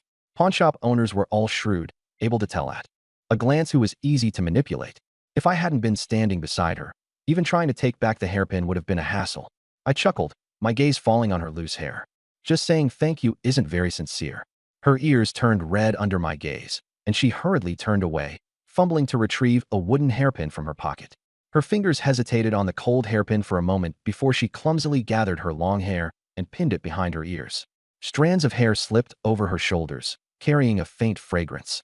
Then, how about I treat you to lamb noodle soup? Her voice was very soft, as if negotiating, with a hint of pleading. She probably couldn't handle this level of teasing. Of course, but I'm too full today. Let's do it next time. I decided not to push further. This young lady had weak defenses. A little teasing made her blush. But precisely because of this, I couldn't help but tease her. She finally finished tying her hair and turned back, her expression brighter. Then next time, where to next? I glanced around. The pharmacy is in the Eastern Market. Let's browse the Western Market first. In the East Market, there are many selling mountain goods, and the pharmacy is also there. The West Market, on the other hand, is where miscellaneous goods gather. Originally, she planned to go to the pharmacy to sell gastrodia after finishing her errands, but the divination slip said someone was selling knives, and it was a moderately auspicious sign with no risk, so she had to take a look. All right, this is the first time I've come to the county town with someone other than father. The two wandered casually, finding everything fresh and interesting, occasionally stopping at a stall. When they reached the center of the West Market, they saw a crowd gathered around a stall. Someone laughed. 2 taels of silver? You must be crazy about money. Exactly. Where did this swindler come from, trying to scam people in Yongyan County? I squeezed sideways into the crowd and saw a man squatting in the middle, holding a wooden box in his arms. What are you selling? The man, wearing a tattered cotton jacket, looked a bit embarrassed being surrounded. Knives. My eyes lit up. Had I found it already? Let me see. I squatted down and asked him to open the wooden box. Inside, a layer of straw was laid, and there was a short knife, no longer than half a foot, resembling a hunting knife, but the blade was heavily rusted. I frowned. Why is it so rusty? The man looked troubled. This knife was passed down from my ancestors. It's been left and used for a long time, so it rusted like this. How much are you selling it for? Well, if it weren't this rusty, it would have been taken by a pawn shop long ago. It wouldn't be sitting here at a roadside stall. 2 taels. He held up 2 fingers. The onlookers burst into laughter. This broken knife, and you want 2 taels for it? Even 2 coins would be too much. I sized it up. What makes it worth that price? The man seemed to be encountering someone seriously asking about the price for the first time. He quickly explained, my father said this is a treasured knife. I think it should be worth it. If it weren't for the fact that we can't make it through the winter and my wife is bedridden, I wouldn't be selling it. His voice grew quieter and less confident as he spoke. The lowest I can go is 1.5 taels. Just buying medicine costs 1 tael, and I still need to buy some millet to get through the winter. 1.5 taels, 1,500 coins. I looked at the short knife, rusted to the point where it might break at any moment. No wonder he didn't dare to sharpen it. One grind, and it would snap, making it truly worthless. I had thought the divination referred to a treasured knife, but I hadn't expected it to look like this. Even if it had been a treasure before, it was now just scrap metal. Yet the divination insisted that acquiring it would bring good fortune. This only piqued my curiosity further. What secrets could this rusty knife hold? Is this the only thing your ancestors left behind? Yes, my father personally handed it to me, along with its box. Later, when the family fell into ruin, we didn't have the time to maintain it daily. When I opened it again, it had rusted like this. I was almost certain this was the knife, but I still stood up. I'll look around some more and come back before the hour of shun. I didn't rush to agree. What if there were other stalls selling knives at the market? Buying the wrong one would be a big loss, especially since I didn't have 2 taels of silver on me. The man hesitated. Really, the lowest I can go is 1.5 taels. Otherwise, my family won't make it through this winter. I waved him off and walked away. Shin Yinsho hurried to catch up. Do you really want to buy that knife? I'm somewhat interested. A family heirloom for just 1.5 taels. She hesitated. Actually, my father and I encountered something similar when we were fleeing. That time, my father spent 5 taels on an ancient book, only to find out it was artificially aged. I laughed, surprised that she and her father had such an experience. But if it weren't for the divination's hint, I would also think it was a scam. I pretended to ponder. The knife handle is unusual. It shouldn't be ordinary. Actually, I didn't see anything special about it, but the divination said it wasn't ordinary, so it must not be ordinary. She pressed her lips together and stopped trying to dissuade me. As we walked, I suddenly felt a tug on my sleeve. Looking down, I saw her palm open, holding 2 small pieces of silver. If you really want to buy it, I can lend you some. She assumed I didn't have enough money. I smiled, placed my hand lightly over hers, and gently closed her hand as if folding a dumpling, pushing it back to her. Thank you for your kindness, Miss Shun. But, when it comes to money, this mountain man has his own tricks. As her hand was pushed back, Shin Yinsho belatedly realized she might have been taken advantage of. Her ears quietly turned red, and a faint blush appeared on her cheeks. Liar, she muttered softly. You don't believe me? I leaned in closer, catching a faint whiff of her hair's subtle fragrance. You talk like you're in a playbook. You must frequent the theater.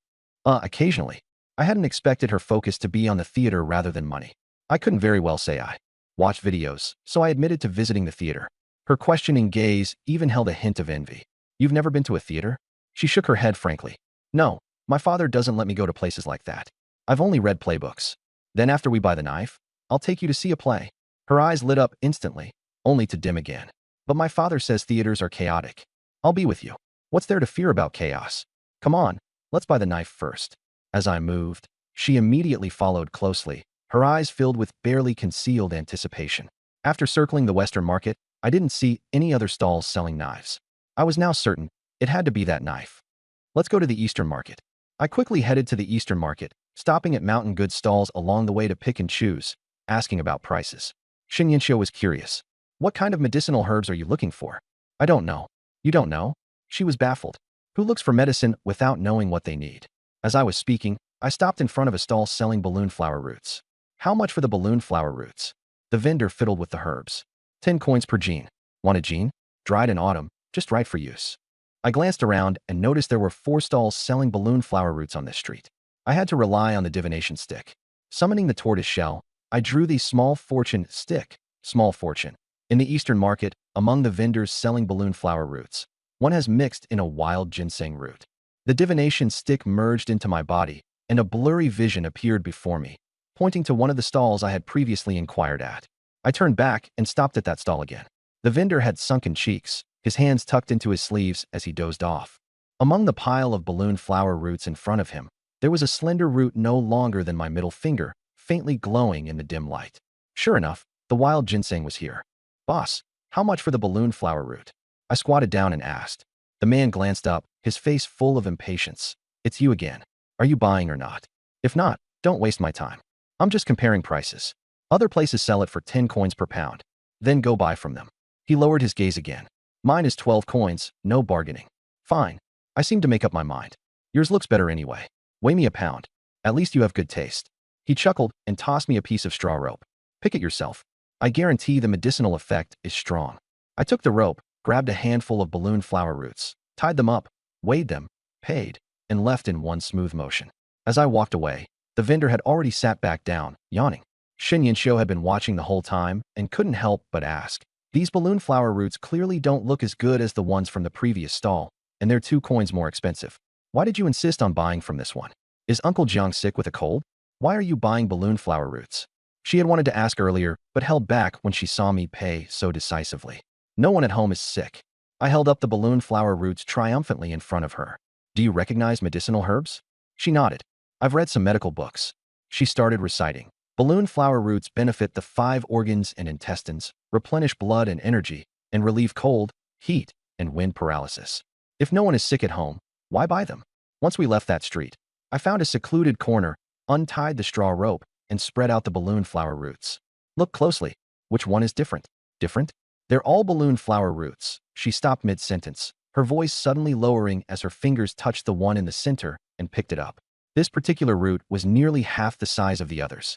Its surface wasn't the smooth yellow-brown typical of balloon flower roots, but had a slightly dull, earthy yellow hue. The root hairs were thick and straight on the others, but this one had fine, thread-like hairs curled together, with a few tiny purple-brown spots clinging to it. This is... Her hands instinctively became more careful. Wild ginseng.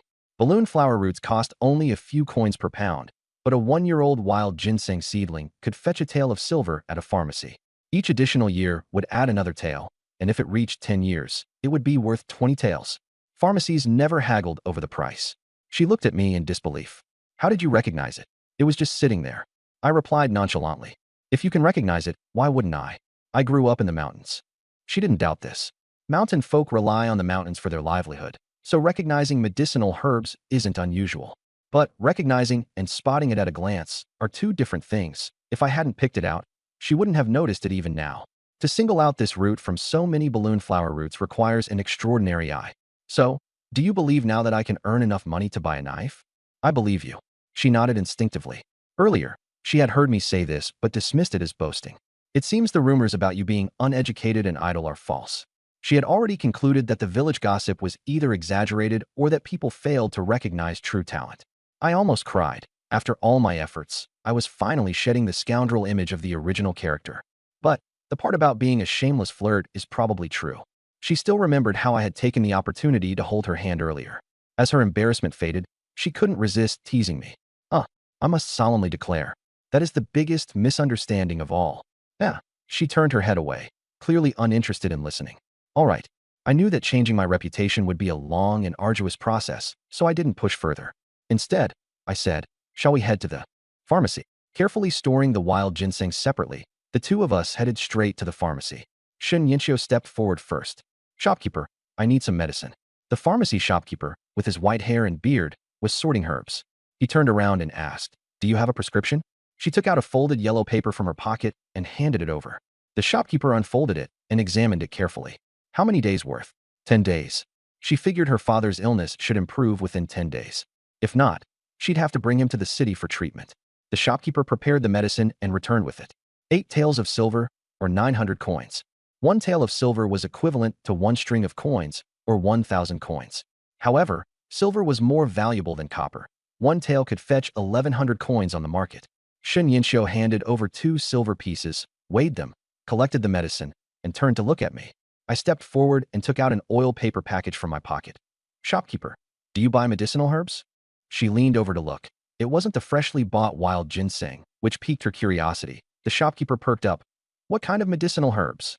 I opened the oiled paper package, and the shopkeeper immediately leaned over, recognizing it at a glance. Fresh wild gastrodia? And a twin-stemmed one at that. You're quite lucky. Twin-stem gastrodia is rare. Although its medicinal properties are no different from regular gastrodia, its unique appearance often fetches a higher price when sold to the wealthy. Moreover, in autumn and winter, gastrodia is usually hidden under fallen leaves, making it extremely hard to find. To dig up a wild twin-stemmed one is truly a stroke of luck. I didn't respond directly. Since the shopkeeper also finds it rare, give me a fair price, I said, keeping my hands tucked in my coat without taking the item out. The shopkeeper smirked inwardly, thinking, this kid must have other herbs hidden in his coat. If I don't offer a good price, he probably won't sell. Gastrodia, being a tonic, can easily be resold for double the price. This kind of low buy, high sell deal is not something he'd want to let another shop have. Thinking he had figured me out, the shopkeeper gave up on haggling and took another look at the gastrodia. 5 years old. A single stem would be worth 5 chien. Although twin-stemmed ones have no additional medicinal benefits, they are considered auspicious. I'll offer 1 tael and 5 chien. How about that? Earlier, when I visited other stalls, I had discreetly inquired about the market price. Regular 5-year-old gastrodia indeed ranged from 3 to 5 chien. 1 tael and 5 chien was a high price. It seemed my hidden hand tactic had saved me quite a bit of effort. I cupped my hands in thanks. The shopkeeper is generous. Now, let's see what else you're hiding in your coat, the old man said, stroking his beard. His eyes gleamed, as if he relished the feeling of seeing through everything. I chuckled. This old man was much easier to deal with than the bosses in my previous life. The shopkeeper has sharp eyes. Please take another look and name your price. With that, I took out a wild ginseng casually wrapped in cloth from my coat. The shopkeeper unwrapped it and frowned. What a pity, he said, shaking his head. It was harvested too early, less than 3 years old, and it wasn't dried properly, so most of the roots have fallen off. The appearance is too poor. The person who sold me the bellflower root was careless. Otherwise, he wouldn't have dried the ginseng along with the bellflower roots. Who would have thought there'd be a ginseng mixed in with the bellflower pile? Please name a price, shopkeeper. Keeping it with me would only waste it. The shopkeeper nodded slightly. He thought 2 taels was already a fair price, but he found me honest and likable, someone who could be a long-term business partner. After a moment of deliberation, he said, 2 taels and 5 chien. How about that? Before I could respond, he added, given its condition, this is already a top price. Consider it a goodwill gesture. If you find more herbs in the mountains in the future, bring them to me. I hadn't expected the damaged ginseng to fetch 2 taels and 5 chien. It seemed the saying, mutual flattery benefits both parties, held true. Very satisfied, I cupped my hands again. Since the shopkeeper says so, I won't haggle. Let's go with your price. What I didn't know was that wild ginseng is considered a life-saving treasure, capable of keeping a dying person alive, possibly even reviving them. Even if it couldn't save a life, it could sustain someone's last breath long enough for them to settle their affairs. Families with some means always kept a piece on hand, and even those less well-off would sell everything they owned to buy one in a life-or-death situation. Although the price I got wasn't low, the pharmacy would still make at least double the profit. After closing the 2 deals, the shopkeeper looked at me with increasing favor. That'll be 4 taels in total. He opened a drawer, weighed out some silver pieces, and pushed them toward me. My name is Wang Baoha. I'm Jiang Chun from Sanchon Village. Thank you, shopkeeper Wang. I accepted the silver and introduced myself. I'll remember that. In the future, if you have herbs to sell, come to me. I'll make sure the price satisfies you. I agreed verbally, but had other plans in mind. Wang Baoha seemed straightforward and offered fair prices, so selling him 1 or 2 herbs occasionally was fine. But if I frequently found rare medicinal herbs, I need to sell them to different buyers to avoid suspicion. Before pocketing the silver, I asked, shopkeeper, do you know where I can buy a book on identifying medicinal herbs? It would save me from not recognizing them when I go up the mountain. Wang Baoha casually picked up a tattered book with illustrated guide to common herbs written on the cover. Take it. It covers all the common herbs. Study it at your leisure. Thank you, shopkeeper. I thanked him again. Saving money was always a good thing. After putting the silver into my pouch, I noticed Shin Yinxiu still standing there in a daze, as if something had shocked her. Let's go. First, we'll buy the knife, then watch the opera. My treat. I waved the pouch in front of her, snapping her out of it. All right, let's watch the opera. Her gaze at me carried an indescribable brilliance. When I took out the gastrodia and wild ginseng, she was merely surprised, not shocked. Before her family fell into hard times, they often kept such precious medicinal herbs on hand. But the way I handled matters just now left her momentarily dazed, as if she had seen her grandfather from the past. That former master of the Shin family had relied on such skills to extend the life of the faltering Shin family for decades. In the end, it was also because of his excessive maneuvering that he got entangled in a treason case, completely severing the Shin family's roots. But this didn't stop her from being amazed. How could a young man, just over a year older than her, possess such composure and still be regarded as a scoundrel? Returning to the Western Market, I headed straight for the center of the street. The man was still sitting there with his head lowered, and there were no longer any people inquiring about prices in front of him. When he saw me approaching, he immediately rubbed his hands and stood up. You're back? The knife, you didn't sell it, right? No, I promised to keep it for you. He opened the wooden box, revealing the rusty knife. Take another look. If you're serious about buying, it's 1 tael and 3 chien. He looked extremely pained as he named the price. I waved my hand. Since I was already getting a good deal, I didn't haggle further. Let's make it 1 tael and 5 chien. The man's expression lit up with joy, tears welling up in the corners of his eyes. Thank you, just take it. He quickly handed me the wooden box, and after receiving the silver, he repeatedly expressed his gratitude, as if he had struck an incredible bargain. He bowed twice and walked away without looking back. Holding the wooden box, I was thrilled to have obtained the zhongji. Shin Yinxiu saw my excitement and remarked, but it's still just a rusty knife in the end. If it can be passed down as a family heirloom, it must have a secret, otherwise it wouldn't have lasted this long. The zhongji, at the very least, was worth the price of a roe deer. With the guidance of the divination, it wouldn't be a loss. Or maybe that man was lying. She still doubted the scholar's words, finding such a scam too crude. Well, it's bought now. We'll deal with it later. Let's go watch the show first. In the center of Yongnian County, a black plaque with gold characters hung on the vermilion-painted door, Jewel Tower. On either side of the door stood 2 half-foot-tall stone lions, and outside the building, a colorful canopy was set up, with red lanterns hanging beneath it. Several attendants in short blue cloth uniforms were greeting guests, and cheers mixed with the sound of gongs and huqin occasionally drifted out from inside. In Yongnian County, this 3-story opera house was considered luxurious. Shin Yinxiu gazed at it, her eyes full of longing. A servant approached. Are the 2 of you here to watch the opera? Please come inside. As soon as we stepped through the door, the noise surged from all directions. In the center, the stage was covered with a crimson carpet.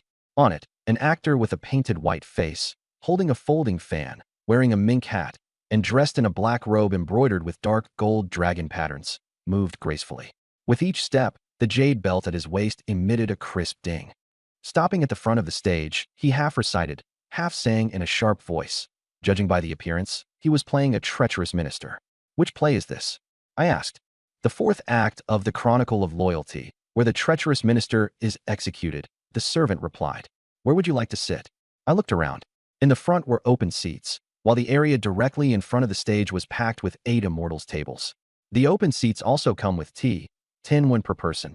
The front tables include unlimited tea and snacks, 100 won per person. The front tables. After walking all day, I didn't want to sit on a small stool. Got it, this way please. For 100 won, we were seated at the last row of the 8 immortals tables, but the view was still clear. Listening to the lilting opera lyrics, I soon felt drowsy. Beside me, Shin Yinxiu initially seemed preoccupied, but she quickly became engrossed, clenching her fists, her eyes welling up with tears, and gripping the edge of her clothes so tightly it seemed she might tear them apart. What's there to get so worked up about? I muttered to myself. Perhaps entertainment was so scarce these days that operas naturally captivated the common folk. Seeing her tense little face, a different thought suddenly crossed my mind. I reached out and replaced the suffering fabric with my own hand. She seemed not to notice, gripping even tighter instead. The plot thickened, and the audience below was equally stirred. When the loyal minister was wronged, someone shouted in a rough voice, "Scoundrel!" Fruit peels were thrown toward the stage, though the distance prevented them from hitting their mark.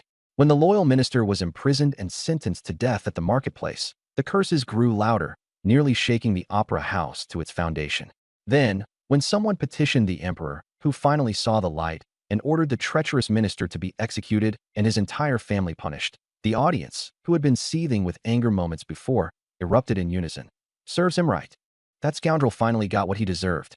Shin Yinxiu, who had been gripping my hand so tightly it hurt, also stood up and cheered. Serves him right.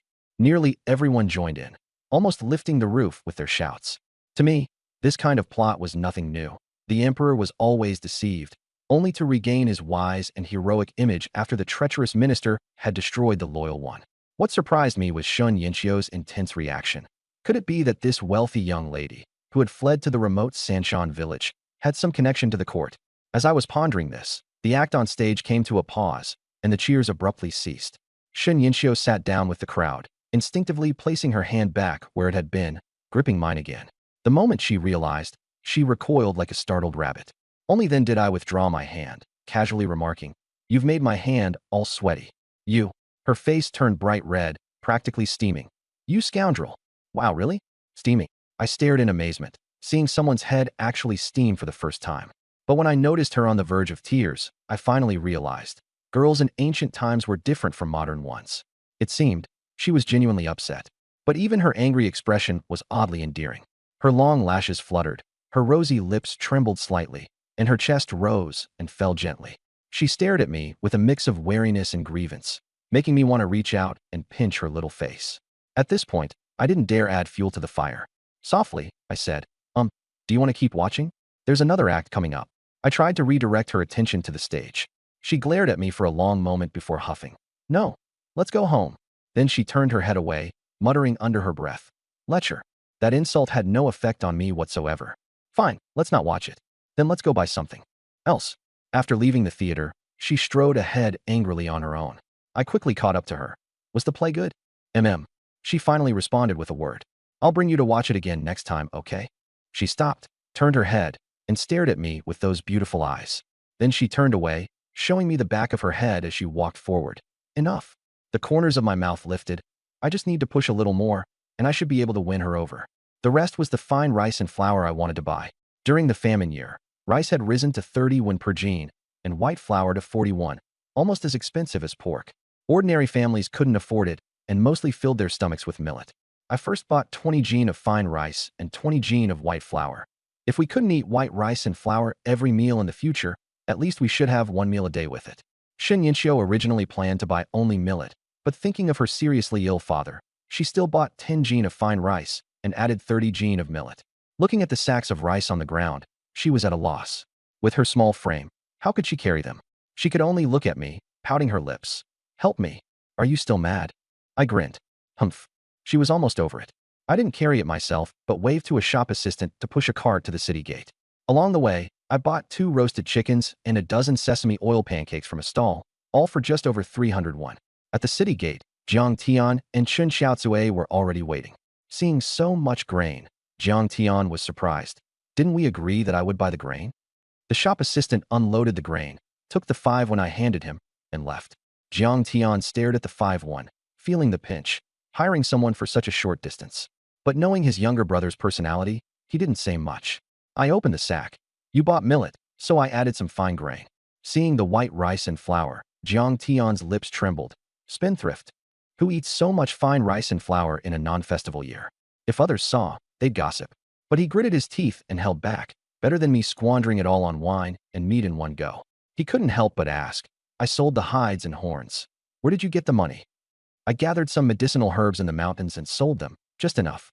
Digging in the mountains in the dead of winter wasn't easy, but I'd been lucky these past few days. He didn't ask further, taking out a couple of 100 won to give me. Seeing that they had bought the cheapest millet and not even as much as my fine rice, I knew they were still reluctant to spend. You keep it for next time. It's getting late, let's go. It was already close to the Shen hour, and we needed to return to the village before dark. All the grain was loaded onto the cart. With the donkey carrying so much, it would struggle to carry people too. Chun Xiaozue pulled Shin Yinxiu. You sit on the cart. No need. She shook her head and silently moved closer to Chun Xiaozue, keeping some distance from me. Chun Xiaozue glanced at me in confusion. She had intended to matchmake the two of us. But why did they seem more distant now? She assumed I had upset her and secretly regretted not reminding me that haste makes waste. Along the way, she kept praising me to Shin Yinxiu. Halfway there, Shin Yinxiu's steps slowed, and she couldn't keep up. You should sit on the cart. I won't. She was stubborn. Then should I carry you up? I leaned closer, slightly tilting forward. She stared at me with her big, watery eyes, as if she couldn't believe I had said that. In one swift motion, she jumped onto the cart, hugged her knees, and sat in the middle of the grain sacks, her face full of wariness. Chin Xiaozue covered her mouth to stifle a laugh. Shin Yinxiu buried her head in her knees, her ears turning red, and muttered under her breath, scoundrel. With her on the cart, the journey sped up. We reached the village before dark. Jiang Tian drove the cart. Let's drop off the grain at the Shun family first. Dozens of jean were too much for her to carry alone. Without waiting for a response, he headed there. The cart stopped in front of the Shun family residence. Shin Lang, wearing a black cloak, opened the door. His face was pale, and his lips had no trace of color. Shin Yinxiu jumped off the cart. Father, you're back. Shin Lang coughed lightly, his eyes full of guilt. Then his gaze shifted past her to us. His expression stiffened when he saw me and Jiang Tian, but relaxed slightly when he saw Chin Xiaozue. And these are the Jiang family's eldest sister-in-law, eldest brother, and second brother. Thanks to them, I was able to buy the grain and medicine today. At the mention of the Jiang name, Shun Lang's smile froze. His gaze fell on me, dressed in a dogskin coat and carrying a large bow. Jiang Chun? I stepped forward and gave an awkward bow. Greetings, Mr. Shun. Shin Lang's face darkened, almost dripping water. He stepped down the stairs. Which ones are ours? Shin Yinxiu pointed to 2 sacks of grain. Just as he was about to move them, I had already picked up 1 sack in each hand, walked past him, and headed straight into the Shun family home, shouting, "Yinxiu, where should I put these?" Hearing me call her Yinxiu, Shinlang's face flushed red, and he started coughing violently, almost collapsing. I stepped into the courtyard, unable to suppress a smile. "Old dang, is it okay if I park my donkey cart at your door?" Shin Yinxiu, caught off guard, instinctively replied, "The kitchen is on the left." With one question and one answer, Shunlang's face turned from pale to livid. I came out and saw his face darken with anger. Quickly, I stifled my laughter and said, "Then we'll be heading back now." Shinlang stared at me, his lips trembling. "No need to see us off." He turned and walked into the house without looking back. Shun Yinxiu followed him, but before entering, he turned back and said, "Thank you, Brother Jiang and Sister Jiang, for today." "And me too," I added. "Get in here." Shinlang shouted from inside the house. Shun Yinxiu shot me an angry glare before going in, and the door slammed shut with a loud bang. Jiang Tian drove the car, muttering, "Mr. Shun doesn't seem to like Xiao Chun." Chun Xiaotsue rolled her eyes. With Erlang's reputation in the past, which family would like him? Besides, the Shun family is proud and arrogant. Wanting to marry their daughter is difficult. After meeting Shinlang, she also gave up the idea. This was just a fallen noble family, down on their luck, but still holding onto their pride. I, on the other hand, felt a bit smug seeing Shinlang annoyed. "You all don't need to worry about this matter. I'm your elder brother. How can I not worry about your lifelong affairs?" Jiang Tian's face darkened. "Either find another family. You have skills now. Proposing marriage won't be hard." I smiled and didn't argue. As we reached the village center, Jiang Xiaoyan and Jiang Ningwen were playing in the snow. Jiang Tian shouted, "Why aren't you home yet?" Jiang Ningwen jumped up. "Dad." "Second uncle." I took out an oiled paper package, and the aroma of oil wafted out. He darted over. "What smells so good?" "Roast chicken. Haven't you been wanting to eat it?" He immediately jumped into the car. "Let's go home and eat roast chicken." The 3 children nearby swallowed hard. I took out 3 pieces of oiled flatbread from the package, handing one to each of them. "Hurry home. It's getting dark." Then I gave one each to Jiang Nungwen and Jiang Xiaoyan. Jiang Nungwen devoured half of his in one bite. He noticed I still had several more in my arms. Chun Xiaotsue frowned with concern. "Erlang, even if you have money, you need to save." "It's fine. Let the kids eat." I smiled. The changes over the past few days were gradually becoming apparent, and I no longer deliberately maintained my persona, only using my rascal identity when it was convenient. After unloading the goods, Jiang Tian returned the cart to the Qin family. I looked at the slow-moving donkey and muttered, "When we have money, we should buy a mule, or better yet, a horse." But even the cheapest horse costs dozens of taels, so it's not something I can afford to dream about for now. Entering the house, Jiang Yulin looked at the grain. "Why did you buy so much? And even polished rice. Can a single deer hide exchange for this much?" Then he saw me take out roast chicken and flatbread, growing more anxious. "Where did you get so much money?" "Don't ask too much, just eat." "Sister-in-law, cook polished rice tonight. Make dry rice, add venison and roast chicken. Let's have a good meal." I diverted the topic.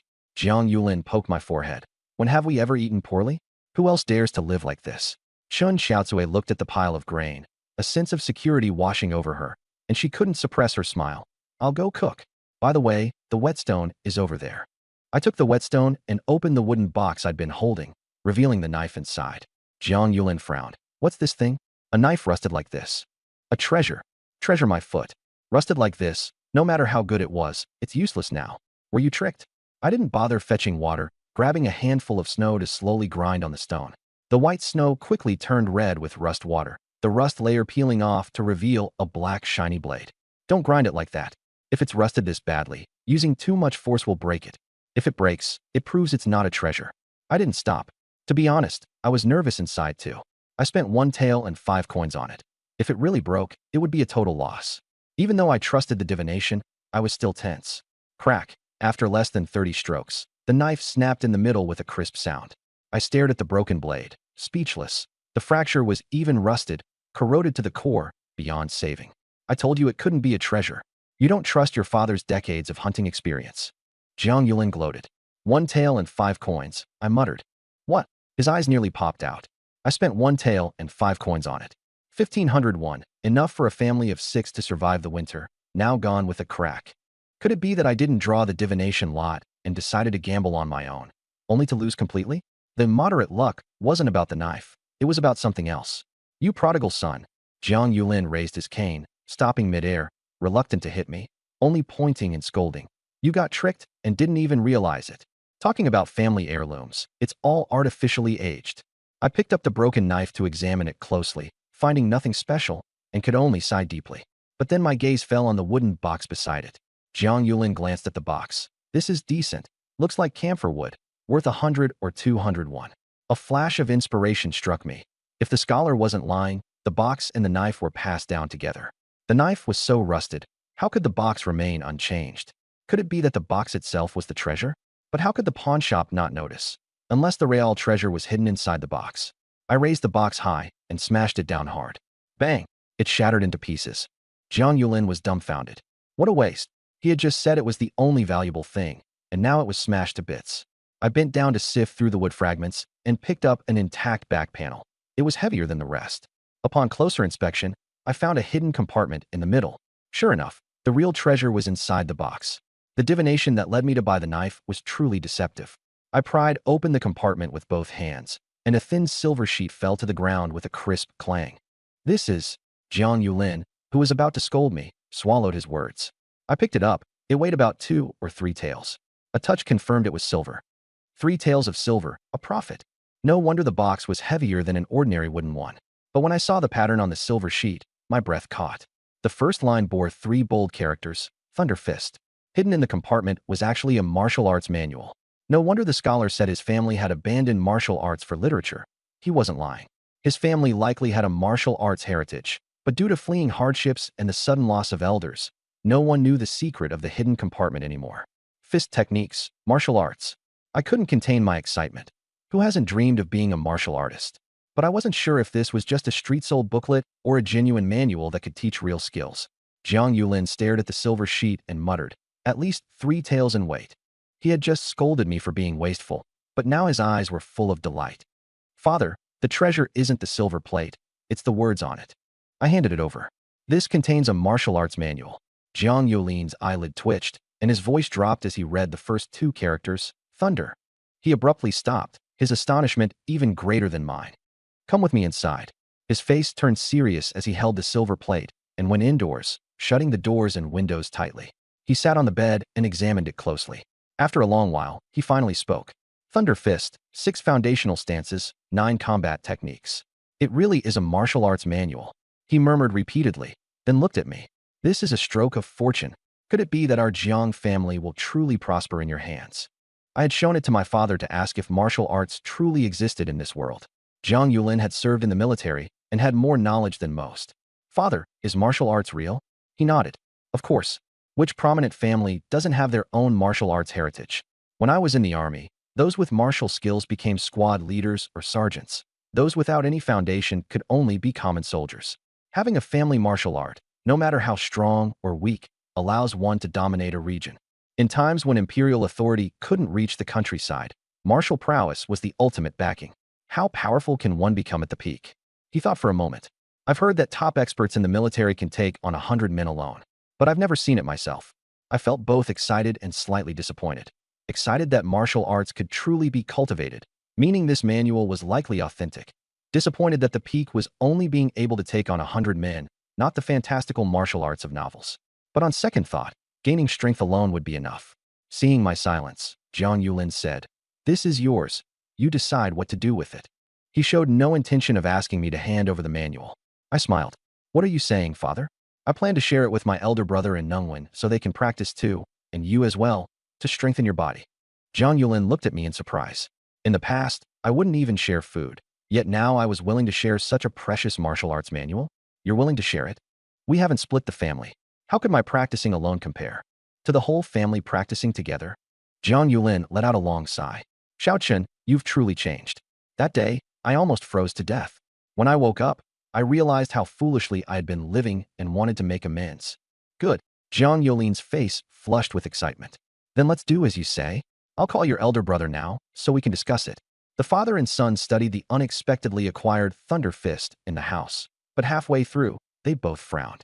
It stated that the first requirement for practicing martial arts was abundant vitality and blood, which essentially meant eating meat, refined rice, and fine flour, and in sufficient quantities. For beginners, half a pound of meat per day was required. For those more advanced, at least a pound daily, with increasingly higher grade meat and even rare medicinal herbs needed as one progressed. If these requirements weren't met, forcing practice might make one stronger than the average person in the early stages, appearing healthy on the surface, but in reality, it would deplete one's essence. Eventually, a single gust of wind could extinguish the flame. This, Jiang Yulin clicked his tongue. No wonder they say, the poor study literature, the rich practice martial arts. Ordinary families couldn't afford to raise a martial artist. Just the daily meat consumption alone was unaffordable. I also smiled wryly but found it reasonable. Strength doesn't grow out of thin air. To increase it, one naturally needs meat for nourishment. How about you practice alone for now? We still have half a deer at home, Jiang Yulin suggested. It's fine, Dad. I'll just go up the mountain a few more times before it closes. For other families, this martial art manual would be useless, as they couldn't afford to practice it. If others found out, it might even invite envy or disaster. No wonder the scholar's ancestors had sealed it in a box. Once the family fortune was gone, this thing became a hot potato. But I'm different. I can divine fortune and misfortune. With the mountains as my resource, frequent hunting trips would yield enough game. So practicing this vitality-based martial art wouldn't be a problem. Jiang Yulin pondered. Let's prioritize you for now. Come spring, I'll go up the mountain with you. Once we have enough game, you can make some progress, and then your elder brother and one can start practicing. I nodded. That works. Outside, Jiang Tian called. Dad, Xiao Chun, dinner's ready. Coming. Jiang Yulin reminded me again. Don't tell your elder brother about this for now. The fewer people who know before you make progress, the better. I tucked the silver ingot securely on me and followed him out. Dinner consisted of a large pot of stewed venison, roast chicken, and a plate of wild vegetables. This kind of meal was something other families might not even have during the new year. Chen Xiaozue set down a clay pot. Erlang, what's with that broken knife in the yard? I bought it in the county. It's useless, but the box it came in is made of good material. Sister-in-law, you can use it to make a jewelry box. Chen Xiaozue rolled her eyes at Jiang Tian. What jewelry do I even have? Jiang Tian's face turned red. Come spring, I'll redeem your silver bracelet. She had pawned her dowry bracelet when Jiang Yulin was injured, and it still hadn't been redeemed. You said it. She smiled brightly and went to the yard to pick up the broken box. It's made of camphor wood. A carpenter can fix it and make it usable. Although I had smashed the box, only the mortise and tenon joints were cracked, so it could still be resized and repurposed. At dinner, I didn't hold back, shoveling white rice and eating meat until I was stuffed, joining Jiang Nungwen in rubbing our bellies and exclaiming, so full. Second uncle, the roast chicken was so delicious. Jiang Nungwen wiped the grease from his mouth, feeling like he was in a dream. He didn't know that the friends he had built snowmen with earlier had gone home demanding roast chicken, only to be severely scolded and even beaten. Their parents had cursed me as a spendthrift and warned their children never to emulate me when they grew up. Meanwhile, the Shen family's dinner table was unusually quiet. Shen Yinxiu had bought refined rice, and Shen Lang was eating white rice for the first time in ages, but he had no appetite. Halfway through the meal, he said, Yinxiu, you've had a hard time lately, but one day, we'll go back. She softly replied, but held no hope in her heart. Watching the play earlier, she had felt a surge of excitement when the treacherous minister was eliminated, fantasizing that the emperor might suddenly come to his senses and pardon the Shen family. But after thinking it over on the way home, she remembered they were the ones branded as treacherous ministers and remnants of a rebellion. Forget returning to the capital. Even entering a larger city could land them in prison. She wondered how her mother and younger sister were doing now. Seeing his daughter's indifferent reaction, Shen Lang leaned forward. So, don't let that scoundrel deceive you. You're not the same kind of people, understand? Shen Yinxiu looked up, a hint of anger in her eyes. Dad, I've already said there's nothing between us. Stop overthinking. Shen Lang hadn't expected such a strong reaction and spoke hoarsely.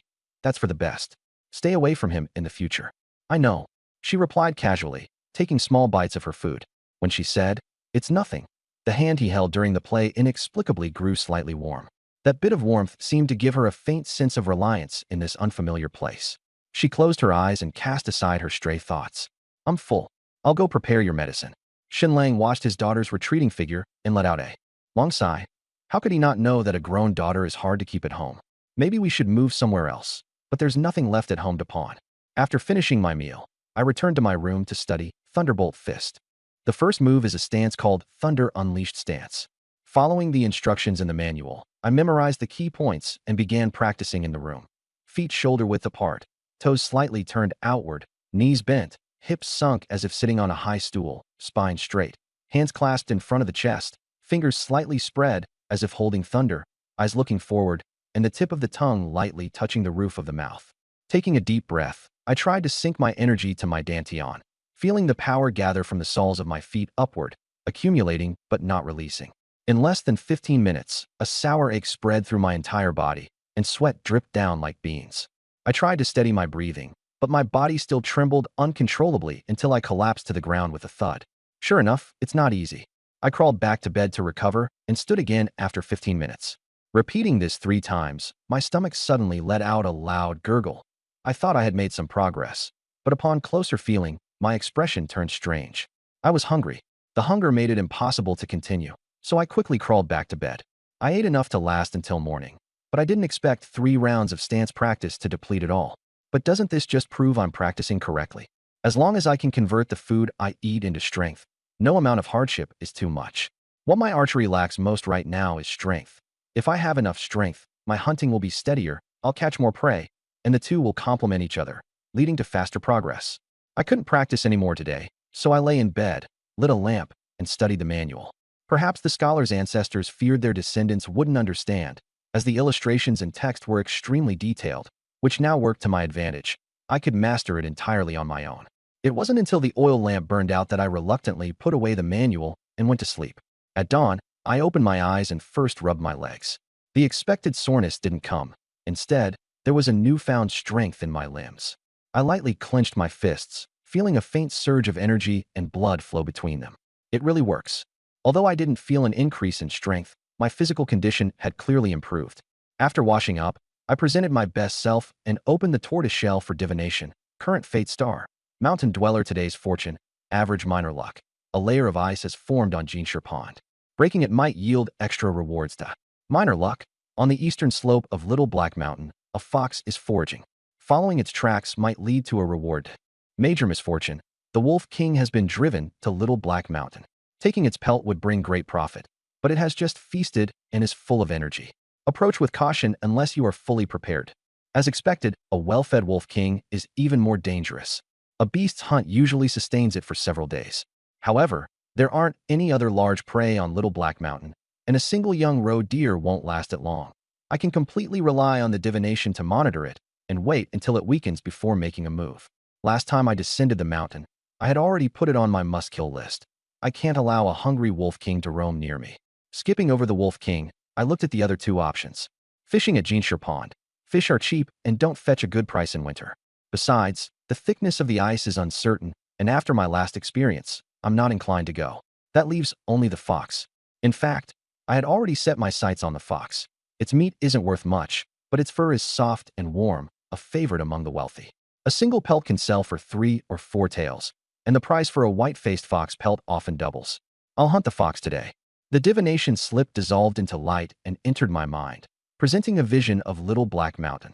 A nearly pure white fox moving slowly across the snowy ground, leaping high several times to burrow into the snow, and emerging with a field mouse in its mouth. A white fox with hardly any blemishes. I couldn't hide my delight. This pelt could easily sell for 7 or 8 taels. I opened the door to my room.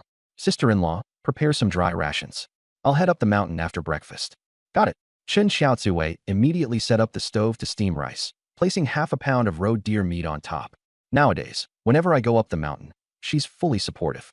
After a simple meal, I gathered my gear and left the village. At the village entrance, I ran into another man dressed as a hunter, who greeted me warmly. Jiang Erlang. Heading up the mountain? It was Chen Xinhao, a fellow hunter from the village. Uncle Chen, why are you heading up the mountain too? He gave a wry smile. Isn't it because you brought back a roe deer? My wife keeps saying I'm just lying around at home eating for free and is forcing me to try my luck on the mountain.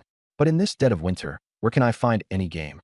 The few hunting families in the village had already put away their bows. Wandering around Little Black Mountain was fine, but going to Second Black Mountain was a gamble with your life, and few were willing to risk it. Little Black Mountain had already been thoroughly scoured, leaving nothing easy to catch except for the elusive rabbits. Ever since I brought back a roe deer, everyone's thoughts had been stirred, hoping to try their luck. After all, where there's one roe deer, there might be more. They didn't know that the family of 3 roe deer I encountered had been divided among me, Jia Fan, and the Wolf King. I smiled without explaining. Going up the mountain at this time is all about luck. Who knows, Uncle Chun, You might see a big red today. In hunters' terms, a big red refers to game like goats, roe deer, or deer. Spotting their blood is a moment of pride for the entire village. Chen Xinhao, with a hint of flattery, said, Erlang, how about we team up? I'll assist you, and you can have first pick of any game we find. He was an experienced hunter and knew that in this weather, relying solely on luck wouldn't yield a roe deer. He figured I must have some exceptional tracking skills. Going alone would likely mean returning empty-handed, but following me might at least get him a share. Naturally, I declined. There was only one white fox, and I wasn't about to share it. No thanks, I'm just wandering around. I probably won't be heading in the same direction as you, Uncle Chun. With that, I waved and headed up the mountain. Still, I didn't sour the relationship. In the future, if I hunt wild boars or black bears, I won't be able to handle them alone. Calling on fellow hunters from the village would be a good option. I circled around the foot of the mountain before heading up to the mountainside. After being silently followed by Jia Fan last time, I became more cautious. I first pretended to wander aimlessly before heading toward the direction indicated by the divination stick. By the time I reached the mountainside, it was nearly noon. After eating 2 rice balls and a piece of steamed meat, I began searching in earnest. It didn't take long before I spotted a trail of small, delicate footprints in the snow, 5 toes spread apart, with shallow claw marks. It was a fox. Nearby, there were a few tufts of white fur scattered around. The fur was thick and sturdy, clearly a good pelt. Here it is. I exhaled warm breath into my palms, rubbed my face to stay alert, and slowed my steps, hunching my back like a wildcat as I followed the tracks. The footprints in the snow were chaotic and overlapping. This white fox had been active in the area for several days. These creatures are extremely cunning, highly perceptive, and incredibly fast. The moment they sense danger, they vanish in a flash. I didn't dare make a sound, circling around several times until my back ached. After rounding another clump of bushes, I suddenly noticed movement in my line of sight. I quickly crouched and hid behind an old pine tree. Glancing sideways, I saw it. Under a hazelnut tree 60 paces away, a white fox was pressing down on a plump rat with its front paws, gnawing away contentedly. A small patch of snow was stained red with blood. The fox's fur was sleek and shiny, and the sunlight filtering through the branches cast a faint glow on its back. What a fine pelt! Judging by its size, it was an adult male fox, and the pelt would fetch a good price. Suppressing my excitement, I steadied my breathing, reached into my quiver, drew an arrow, and knocked it onto the bowstring. My left arm extended straight, and my right eye narrowed slightly. Holding my breath and focusing, the fox seemed to grow larger in my vision, as if it were right in front of me. I raised the bow slightly, aiming the arrowhead at its side. The fox seemed to sense something. It abruptly stopped eating, its ears twitching like 2 small radar dishes, scanning its surroundings. Its amber eyes darted around, and its nose twitched rapidly. A gust of wind blew past, and it seemed to catch an unfamiliar scent. Its body tensed, and it sprang into motion, sprinting toward the depths of the mountain. Whoosh! Just as it turned, I released the string. The arrow whistled through the air, and the fox only had time to let out a short, sharp cry before the arrow pierced through its chest and abdomen, burying itself deep into the feathers. The remaining force pinned it to the snowy ground. I quickly approached. It was still struggling, its sharp teeth clattering. Grabbing its neck, I gave it a swift twist, and the sound ceased instantly. Squatting down, I used a knife to part the fur for a closer look. Nearly pure white, with only some grayish-brown fur under the armpits and on the 4 paws, which slightly affected its value. It wasn't a top-grade pelt, but apart from the small wound from the arrow, the rest was intact. When skinning, I could cut along these 2 spots, and it would still be an excellent pelt. 8 taels of silver, in the bag. Grinning, I hung the fox at my waist and hurried down the mountain as fast as I could. Skinning is best done while the body is still warm and the fat hasn't solidified. Any delay would make it harder. On the way down, I ran into Chen Xinhao again. This time, he was accompanied by a lean, dark-skinned man with bright black eyes, about the same age as Jiang Yulin, carrying a large ebony bow on his back. I recognized him. It was Gu Jinshan, a fellow villager and hunter, known as the most daring in the village. It seemed Chen Xinhao wasn't lying. Ever since I hunted that roe deer, the village hunters couldn't sit still. Chen Xinhao approached me. Erlang, why are you coming down so quickly? Did you get a kill? He had a few turtle doves hanging from his waist, which seemed to be his haul for the morning. Gu Jinshan, with his sharp eyes, immediately noticed the white fox hanging from my waist and exclaimed, You caught a white-faced one? White-faced was the hunter's nickname for white foxes. Mountain folk rarely called their prey by its proper name, as it was said to scare the animals away. Had some good luck today. Only then did Chen Xinhao notice the nearly pure white fox. His tone turned sour. If only he had shamelessly insisted on tagging along this morning, he might have gotten a share. But then again, even if he had swallowed his pride, I probably wouldn't have taken him. All he could do was envy me. Erling, you've really got skills. Your hunting skills are no worse than your father's. Uncle Chun, you're joking. I just got lucky. I'm far from my father's level. Uncle Chun, Uncle Gu, I need to hurry back to skin this. It'll be hard to handle if it cools. All right, hurry on down. Come by my place another day, and I'll have your aunt cook up a feast for you. Sure. Whether he was sincere or just being polite, I didn't have time to dwell on it and headed down the mountain. Gu Jinshan watched my retreating figure with envy. That kid's really lucky, catching a white-faced one in just half a day. That pelt could fetch 5 or 6 taels in the city. Chen Xinhao sneered. How long has it been since you last went to town? The price of pelts has gone up again. I wouldn't be surprised if that one sold for 8 taels. 8 taels. Gu Jinshan clicked his tongue, thinking to himself how lucky he'd be if one day he could catch a white fox, enough to cover his wife's annual medical expenses. The reason he was the most daring hunter in the village was precisely because he had a sick family member who needed constant medication. Chen Xinhao turned his head. Didn't you say you were planning to go to Ariai Mountain in a couple of days? If you can bring along that Jiang family boy, I'll go with you. The two of them had wandered around for half a day without any luck. Gu Jinshan, having wasted his time, started considering heading to Ariai Mountain. Gu Jinshan frowned hesitantly. Ariai Mountain has too many dens, and he doesn't have enough experience. Besides, if we run into a wild boar, his arrows won't penetrate. Wild boars in the mountains often roll in mud, their coarse hair mixed with mud forming a hard armor. Ordinary arrows can't pierce through. Even seasoned hunters usually avoid them. To hunt one, you'd have to lure it into a den and shoot it there. I've only been hunting for a short time. Even if I'm accurate, facing a wild boar would still be a burden. Chen Xinhao shook his head, but he's lucky right now. If he's with us, we might get a bit of that luck. Who knows? We might even run into a horned stag as soon as we enter the mountain.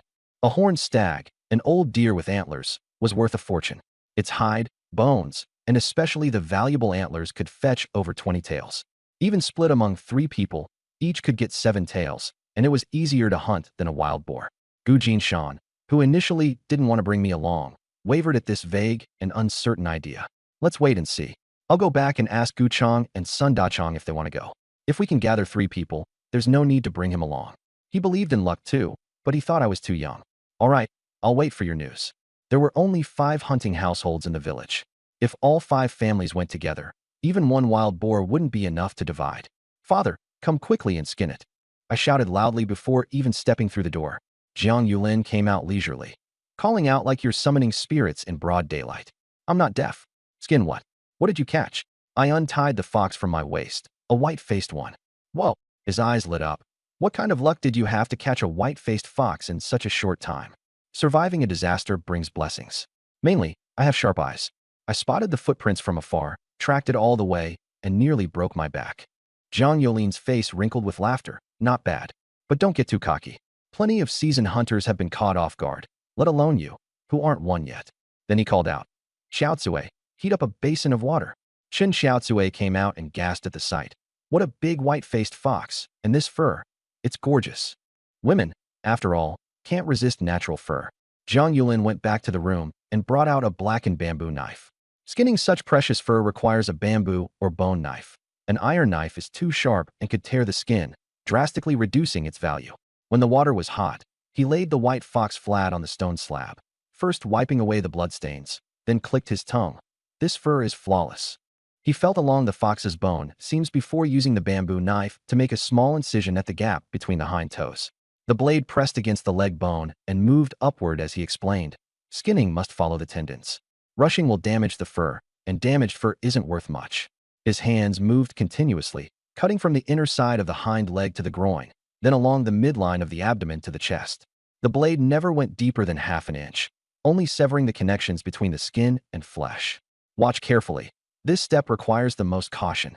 He held down the torso with one hand and grabbed the edge of the hind leg skin with the other, skillfully pulling it down. The white fur seemed to come alive, sliding off the leg bone to reveal pinkish-white flesh, peeling upward bit by bit. At the waist, he applied a little force, and the entire skin, like silk blown by the wind, mostly detached. He then used the bamboo knife to sever the tendons and veins at the head. With a shoo sound, the entire fox skin was removed intact, from the tip of the nose to the tip of the tail, without a single tear. I watched without blinking, feeling it was an extraordinary skill. Learning this would surely take a lot of effort. Jiang Yulin stretched the fox skin over a wooden frame, tying the edges tightly with fine hemp rope, and repeatedly wiped the inner side with a cloth dipped in water. It needs to dry for 3 days, away from sunlight. Air drying keeps it soft. Then he asked, "Are we keeping this skin or selling it? The price for fur is high right now, so of course, sell it. My dogskin coat is enough for me. I don't need this fine fur." "All right, but we'll have to wait 3 days." He patted his waist, knowing that with me practicing martial arts and my elder brother studying and training, household expenses would only grow. "When the time comes, I'll go with you and introduce you to some people. This skin could sell for 7 or 8 taels, and he didn't trust me to go alone. The fur merchants in the county aren't honest and might take advantage of my youth to cheat me." "All right, and you can also get your leg checked. My leg will be fine by spring." "Don't say that. If you end up limping, no one will take me to Ariai Mountain next year. That place is full of valleys. I wouldn't dare go alone." "You brat, are you cursing me?" Though he scolded me, his eyes softened as he looked at the suspended fox skin. The eldest son had long since started his own family and didn't like hunting, so Jiang Yulin hadn't bothered teaching him. Farming is more stable than hunting. The youngest son, mischievous as he was, had suddenly shown promise and even had a talent for it. Now, the Jiang family had a foundation to stand on, and perhaps there was hope for prosperity. I returned just before noon, and Qin Xiaotsue had already stewed another pot of meat. The main dish was rice mixed with millet, which, though still a bit hard on the teeth, was much easier to eat now. The meals these past few days had improved dramatically, and Jiang Nungwen and Jiang Xiaoyan seemed to have gained weight as if inflated. They had been too thin before, and now their skinny frames finally had some flesh. I thought that once their physical condition improved, I would have Jiang Nungwen start practicing martial arts. Whether he succeeded or not, at least it would help build his physique. After eating my fill, I returned to my room and practiced standing postures while my energy and blood were abundant. 3 rounds later, my energy was depleted, but my limbs and bones seemed to generate new strength. I wanted to continue practicing, but the boxing manual stated that overdoing it would be counterproductive, so I began studying the techniques described in the latter half of the silver plate. The Thunderbolt Fist wasn't particularly mysterious. It resembled more of a physical training guide. The posture for Thunder Before the Strike was a stance designed to dissolve energy and blood, quickly converting blood food into strength. The techniques were sparring moves, with 9 forms illustrated in detail. The first form was called Skyward Strike. Step forward with the left foot, push off with the right foot, twist the waist and hips, and thrust the right fist straight from the side of the waist, palm facing downward, with force concentrated on the fist surface, aiming for the chin. A single punch, with the entire body's strength following through, enough to shatter someone's jaw. It wasn't particularly intricate, but was highly practical. I immediately assumed the stance and practiced. After 3 or 4 rounds, my movements weren't perfect, but I could clearly feel that the strength in my punches had increased significantly. Not because my physical strength grew quickly, but because my method of exerting force had changed, making my punches smoother. I practiced until nightfall, followed by another meal of roasted venison. At the dinner table, Jiang Nungwen frowned and said, "Uncle, when will you go to town again? I still want to eat roast chicken." Before he could finish, Jiang Xiaoyan smacked him on the head with her chopsticks. "You're so spoiled. Isn't venison good enough for you? Big sis. You ate quite a lot of roast chicken yesterday too." "Humph, but venison is delicious too," Jiang Xiaoyan replied with a grown-up tone, then picked up another piece of juicy meat. Life was simply too good. She even felt like she was growing a belly. Grilled meat is practically a waste for ordinary families. Most households with a bit of meat would stew it, making sure not to waste even the broth. It's only because I find grilled meat with salt tastier than stewed meat that Chun Xiaotsue is willing to grill it. Jiang Xiaoyan looked at me. "Second uncle, next time you go to town, can you bring back some needles and thread? I want to learn mending from mother." Winter is indeed the season for mending, and it's normal for her to start learning needlework at 12. "All right, I'll bring some next time." "Thank you, second uncle," she replied sweetly, then added, "Second uncle, do you want a wife? Sister Tiu from the east end of the village wants to marry you." "Hiss," I drew in a sharp breath. "That's none of your business. Jiang Xiaoyan is only 12, and the Tsuyu she mentioned is probably just 15. In this era, getting married at 15 isn't considered early, but I can't get past it mentally. It's definitely because they know Jiang Xiaoyan eats meat every day that her little friends are getting ideas." Chen Xiaotsue also spoke up, "Focus on eating. Don't meddle in adult matters." Having been rebuffed, Jiang Xiaoyan fell silent. Chen Xiaotsue wasn't opposed to Tsuyu because of her age, but because she knew I had my eyes on Shin Yinxiu. She had been fretting these past few days. Chen Dahua was asking for a bride price of 30 taels, which, though expensive, at least had a set price. Shin Yinxiu, on the other hand, her father wouldn't be easy to deal with. But this matter would have to wait until spring. She took a bite of her meal and then said, "We're running low on meat at home. How about we eat some wild vegetables for the next couple of days?" She looked at me as she spoke, seeking my opinion. If it weren't for my insistence, she would have lowered the standard long ago. Jiang Wanwen was the first to raise his hand in protest. "No need." This time, before I could speak, Jiang Yulin interjected. "The kids are still growing. They need enough meat. In 3 days, I'll head to town too. I'll sell the fox pelt and buy half a pig, enough to last us until spring." Qin Xiaotsue was a bit surprised. While Jiang Yulin had always indulged me, he had never been this generous before. But since the pelt was my catch and he had already spoken, she had no objections. After the meal, I went out to the courtyard. Looking at the low courtyard walls, I decided to return to my room. My martial arts practice couldn't be exposed, so I could only train indoors. Standing exercises were fine, but practicing moves left me cramped for space. I couldn't help but think of the large courtyard at Village Chief Chen's house. If I had a courtyard like that, practicing martial arts would be much easier. Save up some money and renovate the house next year. At the very least, raise the courtyard walls. The thought passed quickly, and I continued my standing exercises. 3 rounds of standing, 3 rounds of moves, and I finally went to bed, exhausted. I slept deeply and woke up to bright daylight, feeling completely refreshed. Sitting up, I clenched my fists and bent my arms. The muscles in my arms slightly bulged. My strength had indeed increased a bit, and my muscles were starting to show definition. Though the training was tough, it built strength faster than lifting weights in a gym in my previous life. After washing up, I calmed my mind and cast a divination. Current fate star. Mountain dweller today's fortune. Minor auspicious, minor auspicious. The ice layer on Jinshir Pond has formed. Breaking it may yield extra rewards. Minor auspicious. On Little Black Mountain, a pine tree has been felled by wind and snow. Dragging it back would make excellent timbered. Minor auspicious. In the valley of Little Black Mountain, several dried polygonatum roots are hidden under decaying leaves. Going there may yield a harvest. I was a bit disappointed. All were minor auspicious signs, none of great value. The ice on the pond was probably not thick enough for fishing, so I dismissed that. The pine tree seemed promising, though it would require effort. As for the polygonatum roots, after flipping through the manual given by the pharmacy owner, I had learned a lot about common medicinal herbs. Polygonatum sold for less than 100 coins per pound, and even a few roots wouldn't amount to 3 or 5 pounds. If it were someone else, they'd rush to the mountain to dig them up, but I wasn't interested. After some thought, I chose the pine tree. If it was of decent size, it could be worth a tale of silver. Besides, if I didn't take it, someone else might. The polygonatum and fishing could wait. With the snow and decaying leaves covering them, I doubted anyone without guidance could find the roots. The divination sign dissolved into light, and the image of the felled pine tree appeared before me. It had broken about 2 feet from the base and had only been down for a few days. It was good timber, but I couldn't bring it back alone, so I'd have to take my elder brother along and roll it down the snowy slope. As I watched the remaining 2 divination signs disappear, I suddenly realized something and let out a soft, "Huh? Where's the Wolf King?" The daily divination about the Wolf King had suddenly vanished. Couldn't it have died, right? This thought flashed through my mind and disappeared. Last time, although it wasn't in great shape, it was far from being on its last legs.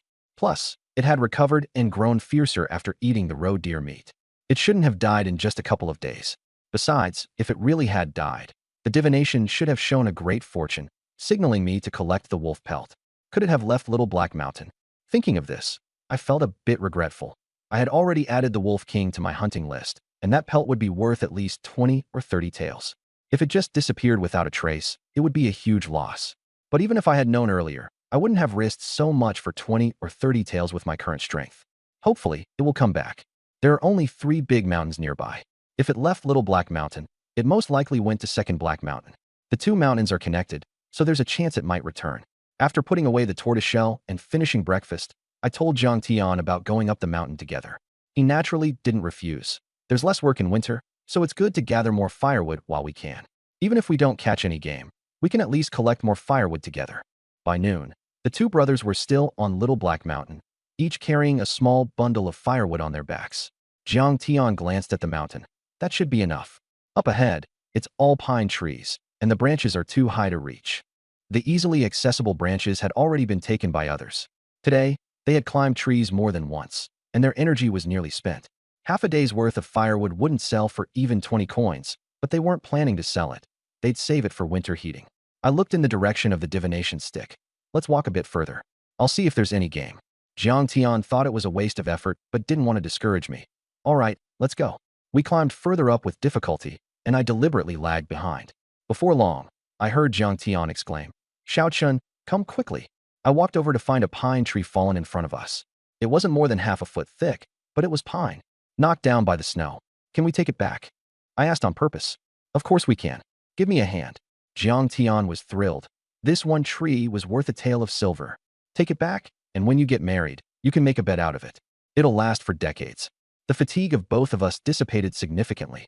We tied it up with the hemp rope used for bundling firewood and dragged it down the mountain. Luckily, it had snowed.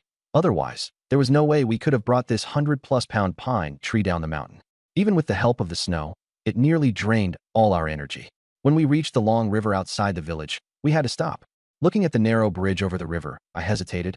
How do we get across? Walk on the river. The ice should be thick enough. The ice on the river was about half a foot thick and should hold. But having lived in the south in my previous life, I naturally distrusted ice. How about we put the pine tree on the ice and pull it from the bridge? Jiang Tian laughed. You're getting more and more timid. After getting frostbite last time, I'm a bit scared. Having lived 2 lives, I wouldn't be goaded into going down to the river by a single remark. All right then, the rope isn't long enough. I'll go home to get 2 more pieces of hemp rope and find a couple of people to help. Jiang Tian left, leaving me alone to guard the pine tree. Exhausted from the journey, I sat on the pine tree, eating dry rations and resting. At that moment, a familiar figure crossed the bridge. It was Chun Hua, whom I hadn't seen in a long time. Her face was powdered, making her look more radiant than the average village girl in the winter. But her face didn't interest me in the slightest. My gaze swept past her as if I hadn't seen her. Behind her was Sun Jinmei, who seemed to still be half hiding after being scared by me last time. Seeing that I ignored her, Chun Hua stormed over to me. "What do you mean by this?" "What do you mean? What do I mean?" I swallowed the rice ball and glanced at her sideways.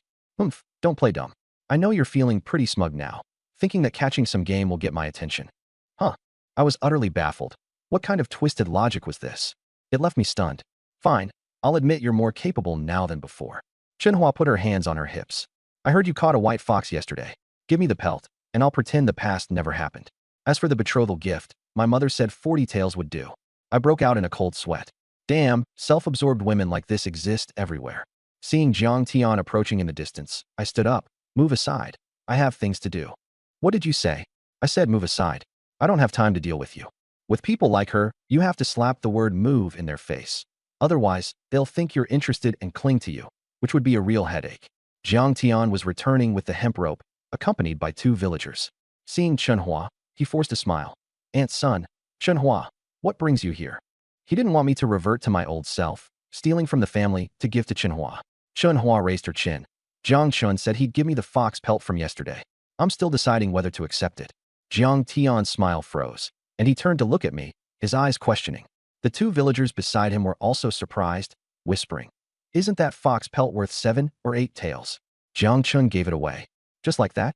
No way." Chunhua reached out her hand toward me, her eyes carrying a hint of pleading. The original owner had fawned over her for so long, and this was the first time she'd been this proactive. Smack.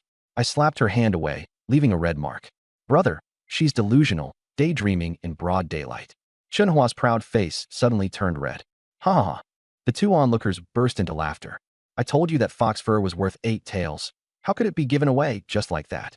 This Chunhua, is she so desperate to get married that she's lost her mind?" I couldn't be bothered to respond and walked away, determined not to have anything more to do with her. How much better was the sweet and gentle Yanchio girl, though it would still take some effort to win her over. "Brother Gu, second brother Gu, thank you for your help." I greeted the 2 who had lent a hand. Jiang Tian had called over the Gu family neighbors, the eldest, Gu Dajiang, and the second, Gu Er. They lived with their elderly mother, and their family barely had enough to eat. "It's no trouble, just moving some wood," Gu Dajiang said. "You all must be tired from carrying it down the mountain. Let us handle it. This is really a fine piece of wood, enough to make a bed." "Where did you find it?" My brother spotted it with his sharp eyes. "I didn't even notice it. That's why your family has such good luck." My brother and I also went up the mountain, but only managed to gather some firewood. The 4 of us chatted and laughed, completely ignoring Chunhua. Chunhua's lips trembled as she pointed at me and shouted, "Jiang Chun, if you leave, don't ever come back to find me. Don't even think about seeing me for the rest of your life." I hadn't intended to respond, but I turned back at this and said, "It's a deal." Then I patted the pine wood. "Double blessings." "Ha ha." Gu Dajiang laughed again. How had he not noticed before that this neighbor's kid had such a sharp tongue? Seeing my resolute departure, Chun-Hua screamed in frustration, jumped up, lost her balance, and fell heavily onto the ground. Luckily, there was snow. Otherwise, she might have fractured a bone. Sun Jinmei pointed at her in exasperation. I told you to have a better attitude. Why did you drive him away again? And you still dare to talk? Chun-Hua looked up at her mother with resentment. If it weren't for you scolding Jiang Chun, we would have been engaged next year with a 50-tailed dowry. Sun Jinmei's voice softened. Calling him a scoundrel, does that even count as scolding?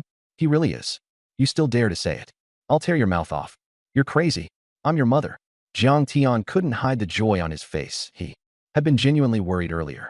Based on his past understanding of me, as long as Chun-Hua spoke, I might really have given away that fox fur, and no one could have stopped me. Fortunately, I had come to my senses and was no longer the reckless person I used to be. He felt there was hope for the future now. The four of us, though it was mainly the Gu brothers doing the heavy lifting, finally dragged the entire pine tree back home, attracting quite a few villagers along the way. Some asked where we had found it, while others questioned if we had illegally cut it down. Jiang Tian ignored most of the comments, but as soon as he heard cut down, he immediately defended us, pointing to the broken stump crushed by the snow as evidence. I bet the village head will come by soon, Jiang Tian muttered. Cutting down whole trees without permission was punishable, and the village heads were responsible for monitoring such activities. Chen Fengtian would likely come to inspect once he heard the news. What's there to be afraid of? The broken stump is right here, I said nonchalantly. Any mountain dweller could tell the difference between a tree felled by snow and one cut down. Those doubts were just sour remarks. True, Jiang Tian chuckled. These days, I had been in the spotlight, but now it was finally his turn. Leave it here, I said, calling for a stop as we dragged the pine tree to the front of the house. The stretch of road into the village wasn't far, but it was flat and required sheer effort to pull the tree, making it even more exhausting than coming down the mountain.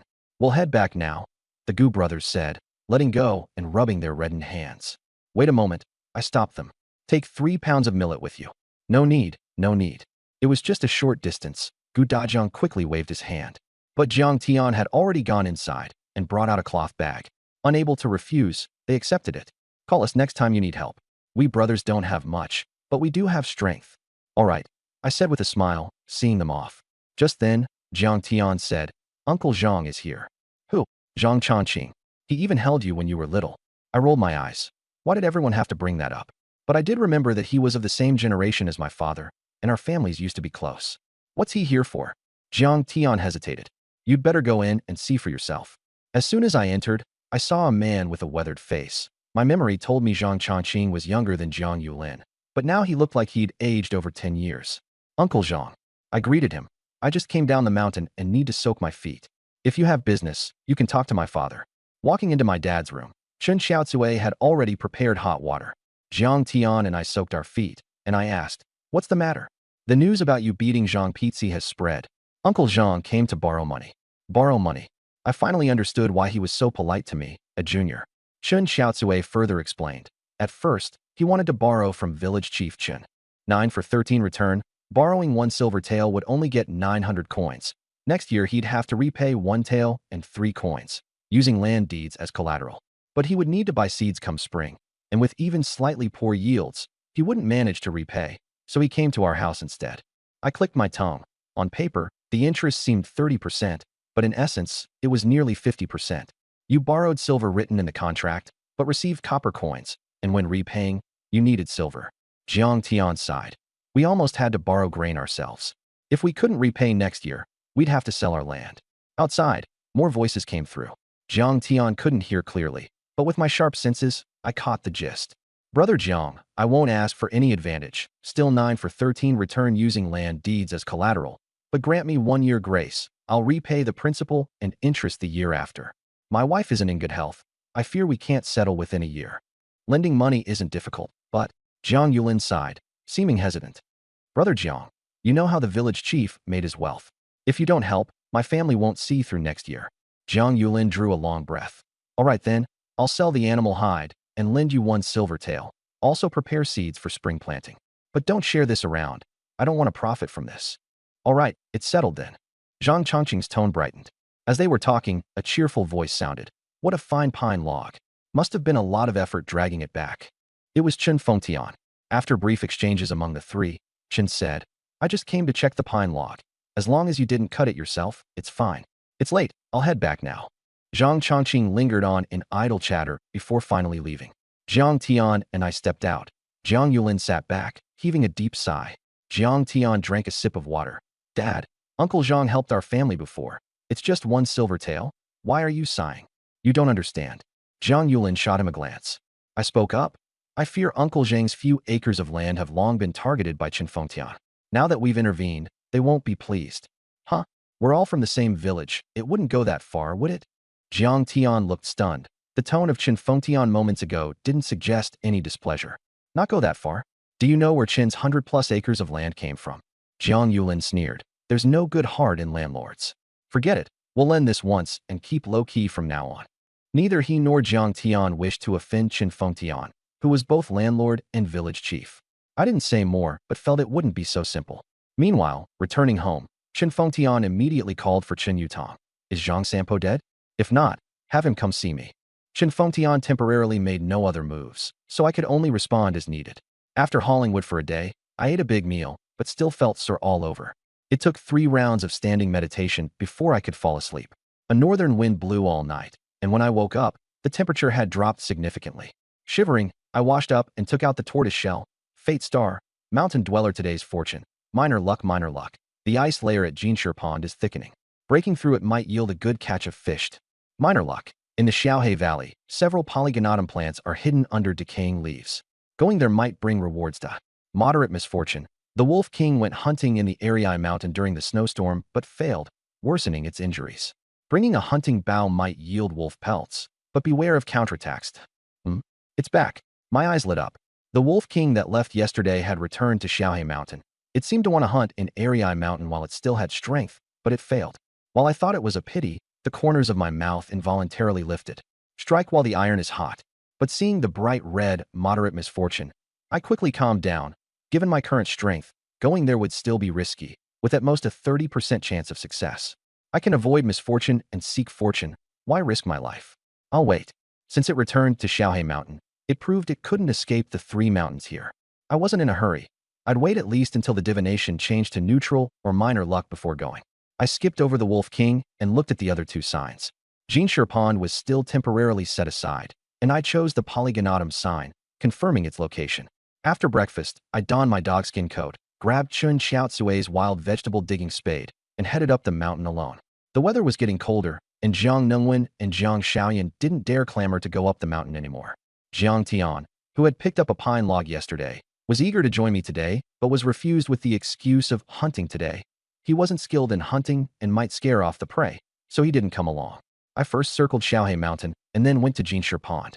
The fishing divination had refreshed several times, indirectly indicating that Xiaohe Mountain's lucky signs were dwindling, so I decided to check the situation first. Whether or not I caught fish, it wouldn't hurt. The pond's surface had already frozen solid. I tapped it with a wooden stick, and the sound was dull. The ice was likely over half a foot thick, sturdy enough to support a person. But breaking through it won't be easy. We didn't have ice-breaking tools at home, so catching fish would require extra preparation and be physically demanding. Getting Gu Dajiang and Gu to help might be a good idea. They knew breaking ice could lead to fishing and would surely be willing to help. I temporarily listed fishing as a backup plan, confirmed the ice was thick enough, and moved on. After circling the mountain twice, I reached an unnamed valley and began digging for polygonatum under the snow. I thought it would be easy, but as soon as I started digging, I realized the soil was completely frozen. Each spade strike felt like hitting iron, numbing my hand. Polygonatum grows about a foot deep in the soil, but even that short distance was impossible to reach. The spade was meant for digging wild vegetables and was ineffective against frozen ground. After half a day, I had only managed to scrape off a thin layer of surface soil. Helpless, I took out my water bag, which contained hot water Qin Xiaotsui had filled in the morning to keep warm. Pouring the hot water onto the frozen soil allowed it to soften slightly for digging. After more than an hour, I finally unearthed 8 polygonatum plants, weighing about 3 pounds and worth a few hundred coins. Nearby were 2 broken root fragments, but with my aching back, I ultimately gave up. There was no more hot water, and I couldn't continue. My standards had risen. After such effort, earning only a few hundred coins hardly felt like minor luck. Unless it's ginseng or gastrodia in the future, I won't bother coming. Digging frozen soil in winter was torturous. No wonder no one ventured out to dig wild roots after the second snowfall. I packed up the polygonatum and descended the mountain. As I entered the village, my peripheral vision suddenly caught something to the side. Nothing was there. Who's watching me? I frowned. I had grown confident in my perception, and it felt like someone had been spying on me. After several successful trips, many people had been watching me, but there was no need to be so sneaky. Just as I was about to investigate, two people entered the village from outside. Jiang Chun, back from the mountain again? It was Gu Jinshan and Chen Xinhao, whom I had seen 2 days ago. They seemed to have been going up the mountain together these past few days. Uncle Gu, Uncle Chun, what did you catch today? Gu Jinshan's gaze had already fallen on my waist. There was nothing but dirt. I waved my hand. Just wandering around today, nothing at all.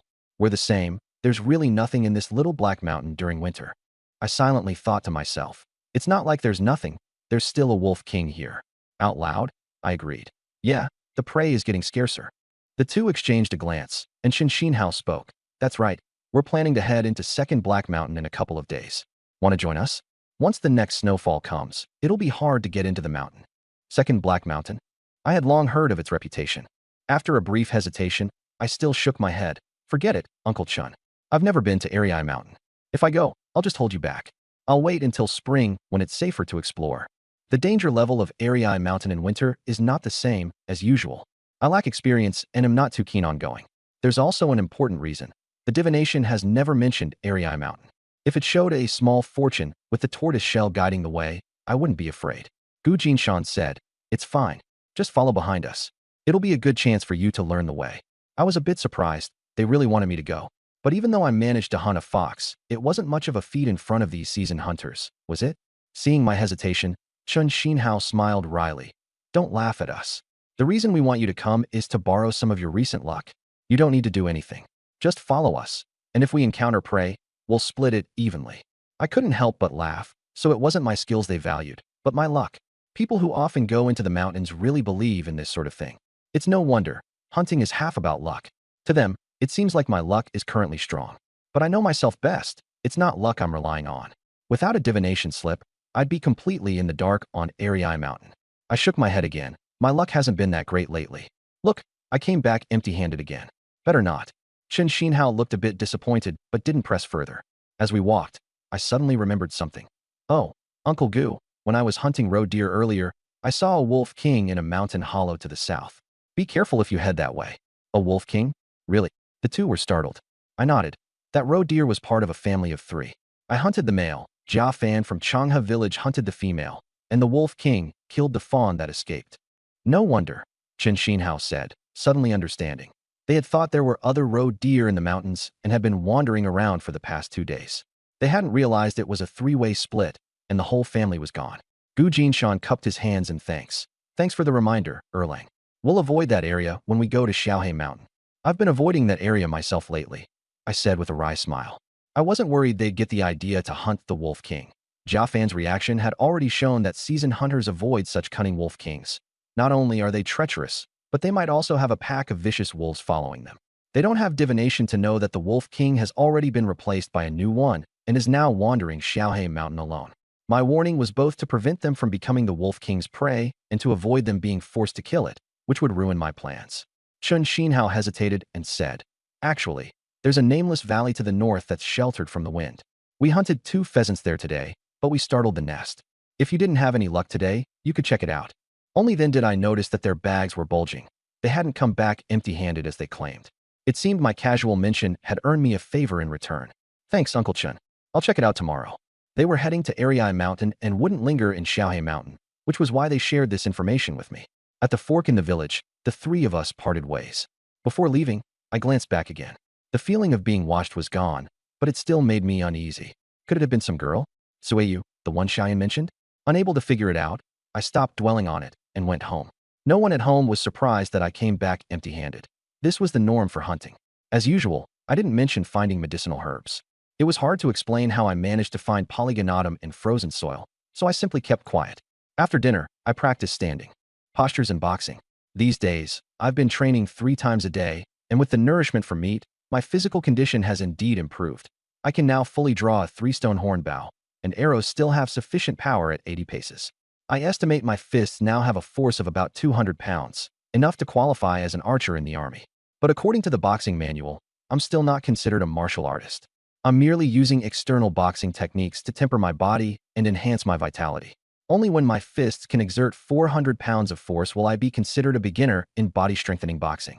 At 400 pounds, I could draw a 4-stone bow and would be considered elite in the army. Not to mention that after body training, there are Ming Jin and Jin, Hua Jin. If one's fists carry the strength of 1,000 pounds, combined with sharp eyesight, one could undoubtedly become a top-notch archer in the world. Wouldn't that mean the whole world would be within reach? I looked at the boxing manual, and my thoughts were no longer confined to this village. I wanted to see the world. With my heart surging with excitement, I practiced once more before going to sleep peacefully. The night passed uneventfully. Upon waking, I divined again. Fate star, mountain dweller, today's fortune. Minor luck, minor luck.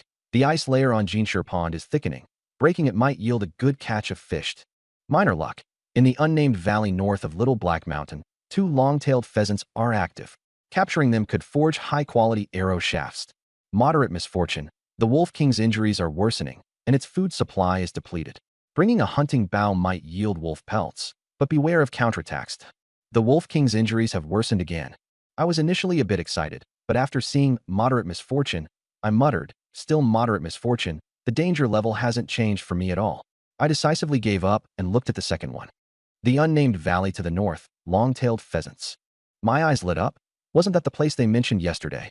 What scared them off wasn't mountain chickens at all. It was long-tailed pheasants. The taste of long-tailed pheasants is far superior to ordinary meat, and one can sell for 300 coins. But the most valuable part is the tail feathers. They are excellent materials for arrow fletching. Arrows made with them can fly an extra 10 or so steps, and their power at the same distance naturally increases. No wonder the divination said they could forge high-quality arrows. Perfect. Once I catch them, I'll head to the city the day after tomorrow to upgrade my arrows and prepare for wolf hunting. Although the Wolf King is currently at moderate misfortune, with its food supply running out and its injuries worsening, it likely won't be long before it becomes minor misfortune or even neutral. Then it will be my time to hunt the wolf. Before that, of course, I need to make thorough preparations. North side, I can be back in half a day and still have time to practice archery. My arm strength has improved over the past 2 days, and hunting long-tailed pheasants is no longer a challenge for me. I took the divination token, and the flowing light transformed into a phantom. 2 long-tailed pheasants wandering in the valley. One had bronze-colored scales covering its neck, which shimmered like emeralds under the slanting sunlight. Its tail feathers, over a foot long, were grayish-white with black eye spots, resembling a gem-studded folding fan. Those tail feathers alone were worth more than the entire bird. The other was much plainer, with a dull yellow body, likely a female. They must have been startled from their nest yesterday and were now searching for a temporary resting place. After confirming their location, I gathered my gear and headed into the mountains. But as soon as I left the village, my gaze shifted to the side. There it was again, that feeling of being watched. Someone was following me. Yesterday, I could dismiss it as an illusion, but today, they had followed me outside the village, which meant they had a purpose. Who is it? I kept my expression neutral and continued toward Little Black Mountain. Even after climbing the mountain, the sense of being watched lingered faintly. I glanced back discreetly several times, but saw no one. The person was keeping a considerable distance. With the snow this thick in the mountains, even if they were hundreds of steps behind, they could still follow my footprints. Shaking them off wouldn't be easy. I decided not to look back anymore and turned toward the southern peak of Little Black Mountain. I want to see who it is. After walking for over half an hour, I reached the southern peak, just 100 steps away from where I had hunted a roe deer last time. Passing the peak, I leapt into the bushes where Jia Fan had previously hidden, crouching down and blending my fur coat with the snow. I waited for about 15 minutes before spotting a figure hunched over, following my footprints and climbing up, panting heavily and cursing under his breath. When he saw the footprints disappear at the peak, he looked up in confusion. I saw him clearly. Zhang Sampo. Him again. A chill ran through me. Once, twice, but not thrice. Did Zhang Sampo really think I had no temper? I slowly rose from the snow, kneeling behind the bushes, taking a deep breath as my eyes filled with killing intent. My left hand held the bow, an arrow knocked and drawn to full tension, my arm muscles taut. I held my breath, focusing. After a brief pause, I lowered the bow by 3 inches and released my right hand. The arrow sliced through the air. Zhang Sampo heard the sharp whistle and turned abruptly, his pupils contracting as he saw the arrow flying toward him. Damn! He tried to dodge desperately, but it was too late. The arrow pierced through something before embedding itself with a thud into the pine tree behind him, the fletching still trembling. He froze in place, looking down at his chest. Nothing. But the next moment, his legs gave out. and he collapsed with a thud, blood soaking through his cotton pants. The distance was too close, and I hadn't held back. The arrow had gone straight through his thigh. The sight of blood brought the pain crashing down, and he let out a wailing scream. I stood up from the bushes, frowning. I thought it was a mountain wolf following me, but it turns out to be you. Zhang Sampo clutched his leg, his face twisted in agony. What wolf? There are no wolves here. You did this on purpose. You're finished. I'm going to the authorities to report you for injuring someone with a bow. Just wait to be exiled. I dug at my ear casually. If that's the case, then I guess I can't let you return to the village. If you die here, no one would know, right? His twisted expression froze, and he shivered. At such close range, I had clearly recognized him, yet I still shot the arrow. Injuring someone with a weapon was a serious crime, and if I didn't want to face trial, the best solution was to ensure he died here. Or perhaps, from the moment I shot the arrow, I had intended to kill him? Why hadn't he realized I could be this ruthless before? Realizing I might truly kill him, his anger vanished, replaced by sheer terror. You, don't do anything stupid. Killing is against the law. He gritted his teeth, desperately trying to crawl backward. As long as no one knows, isn't that fine? People die in the mountains every year anyway. I still had an arrow knocked on the bow. Just toss you into some den, and by the time anyone finds you, there'll be nothing left but bones. Seeing me seemingly about to raise the bow, he felt a sudden warmth between his legs. Don't kill me. I beg you. His voice trembled. He wanted to run, but his leg was still bleeding, and he couldn't even stand. All he could do was plead. I was just curious and wanted to follow you. Why would you kill someone? You let me go. I promise I won't report you, and I'll do whatever you ask in the future. I lowered the bow slightly. Speak. Who told you to follow me? I don't want to say. I squinted. Or are you saying it was just out of curiosity? I'll talk. Seeing my cold gaze, he dared not hide anymore. Yesterday morning, Chen Yutong came to me and told me to follow you, to see how you managed to hunt your prey. Even if I couldn't figure out the reason, as long as I knew where you went every day, he'd give me 1 or 2 silver coins. So it was him. Land is the untouchable scale of all landlords. Someone had just come to borrow grain the night before, and the next day they approached Zhang Sampo. Quick action indeed that I suddenly remembered seeing him near Chun Fengtian's house before. At the time, I thought he was borrowing grain, but now it feels off. Borrowing grain. Does it require sneaking around the back door? When did you start colluding with Chun Yutong, and what have you done for him? Zhang Sampo hesitated. I spoke first. This is your last chance. If you test my patience or lie to me, I won't hesitate to kill you right now. I'll talk. Chen Yutong contacted me a long time ago. He knew he couldn't hide it. After the autumn harvest, he heard your family didn't have a good yield, so he came to me.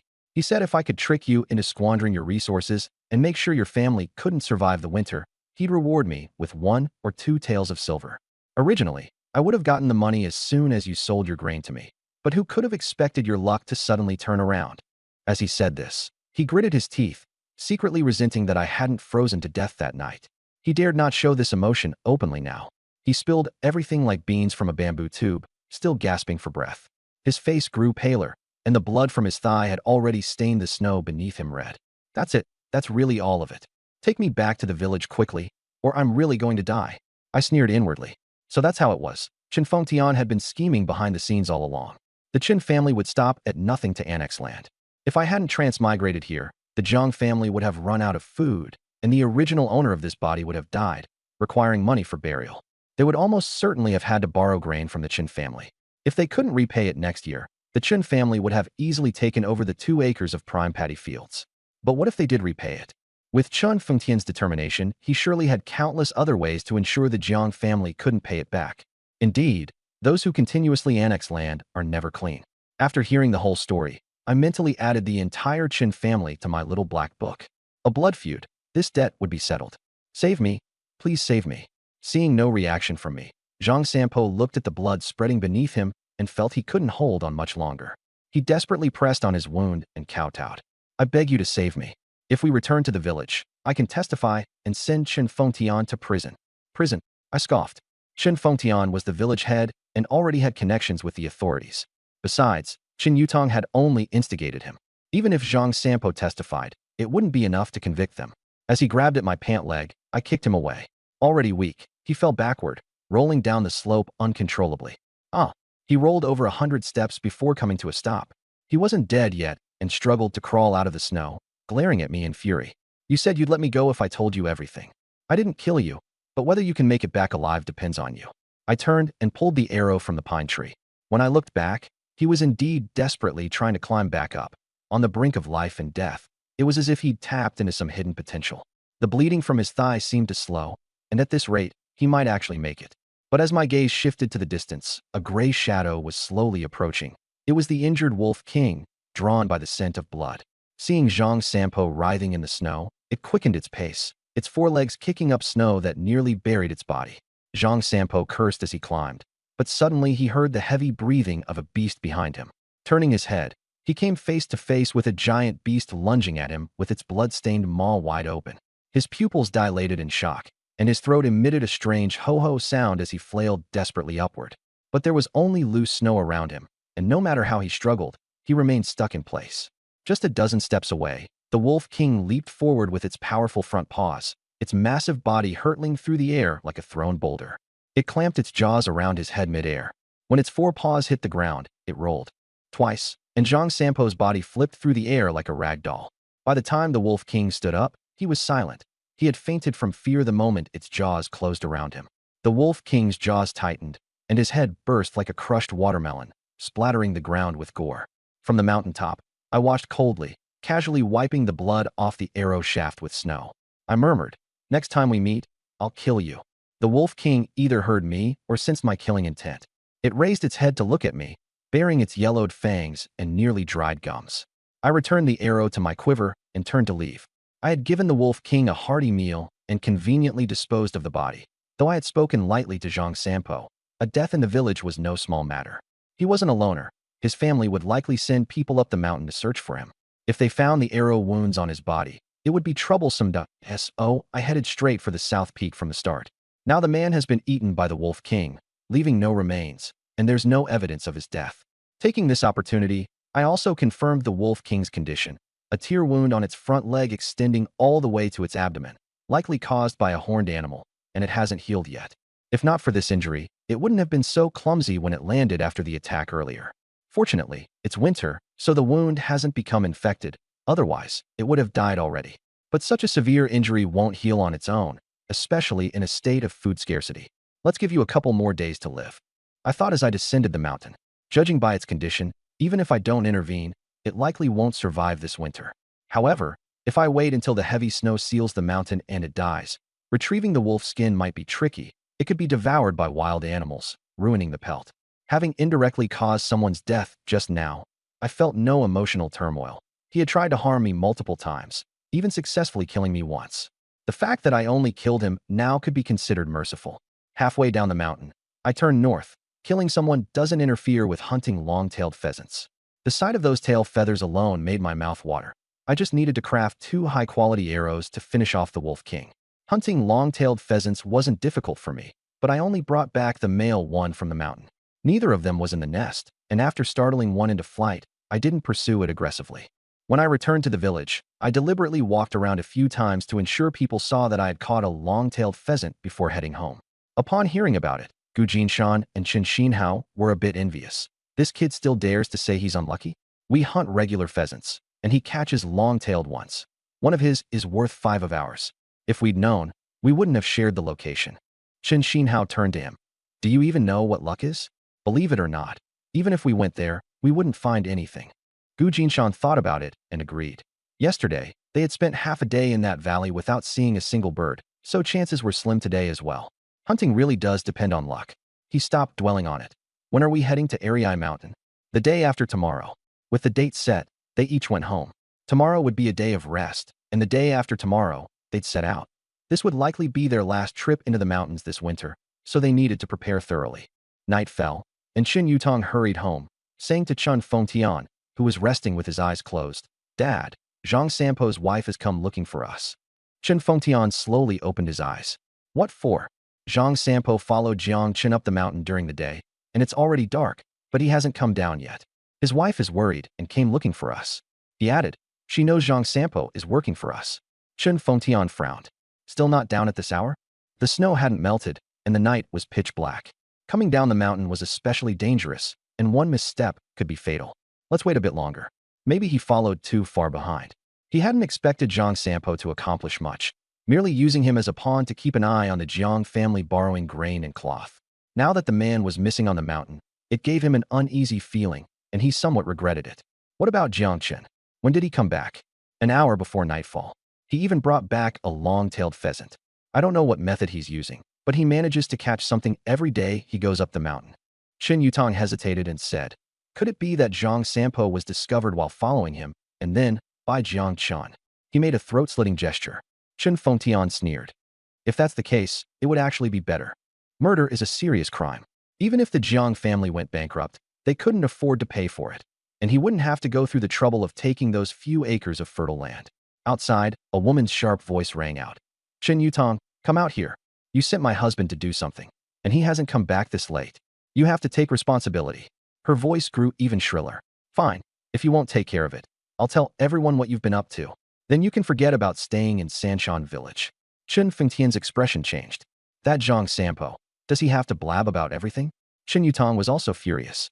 I told him to keep his mouth shut. Chen Fengtian took a deep breath. Bring her in. Qin Yutong brought in a woman with a fierce expression, Zhang Sampo's wife, Chen Sanyue. She shared the same surname as Chen Fengtian and, by family hierarchy, was a distant niece. Upon entering, she called out, third uncle. Chen Fengtian showed no warmth. He went up the mountain on his own. How would I know when he'll come back?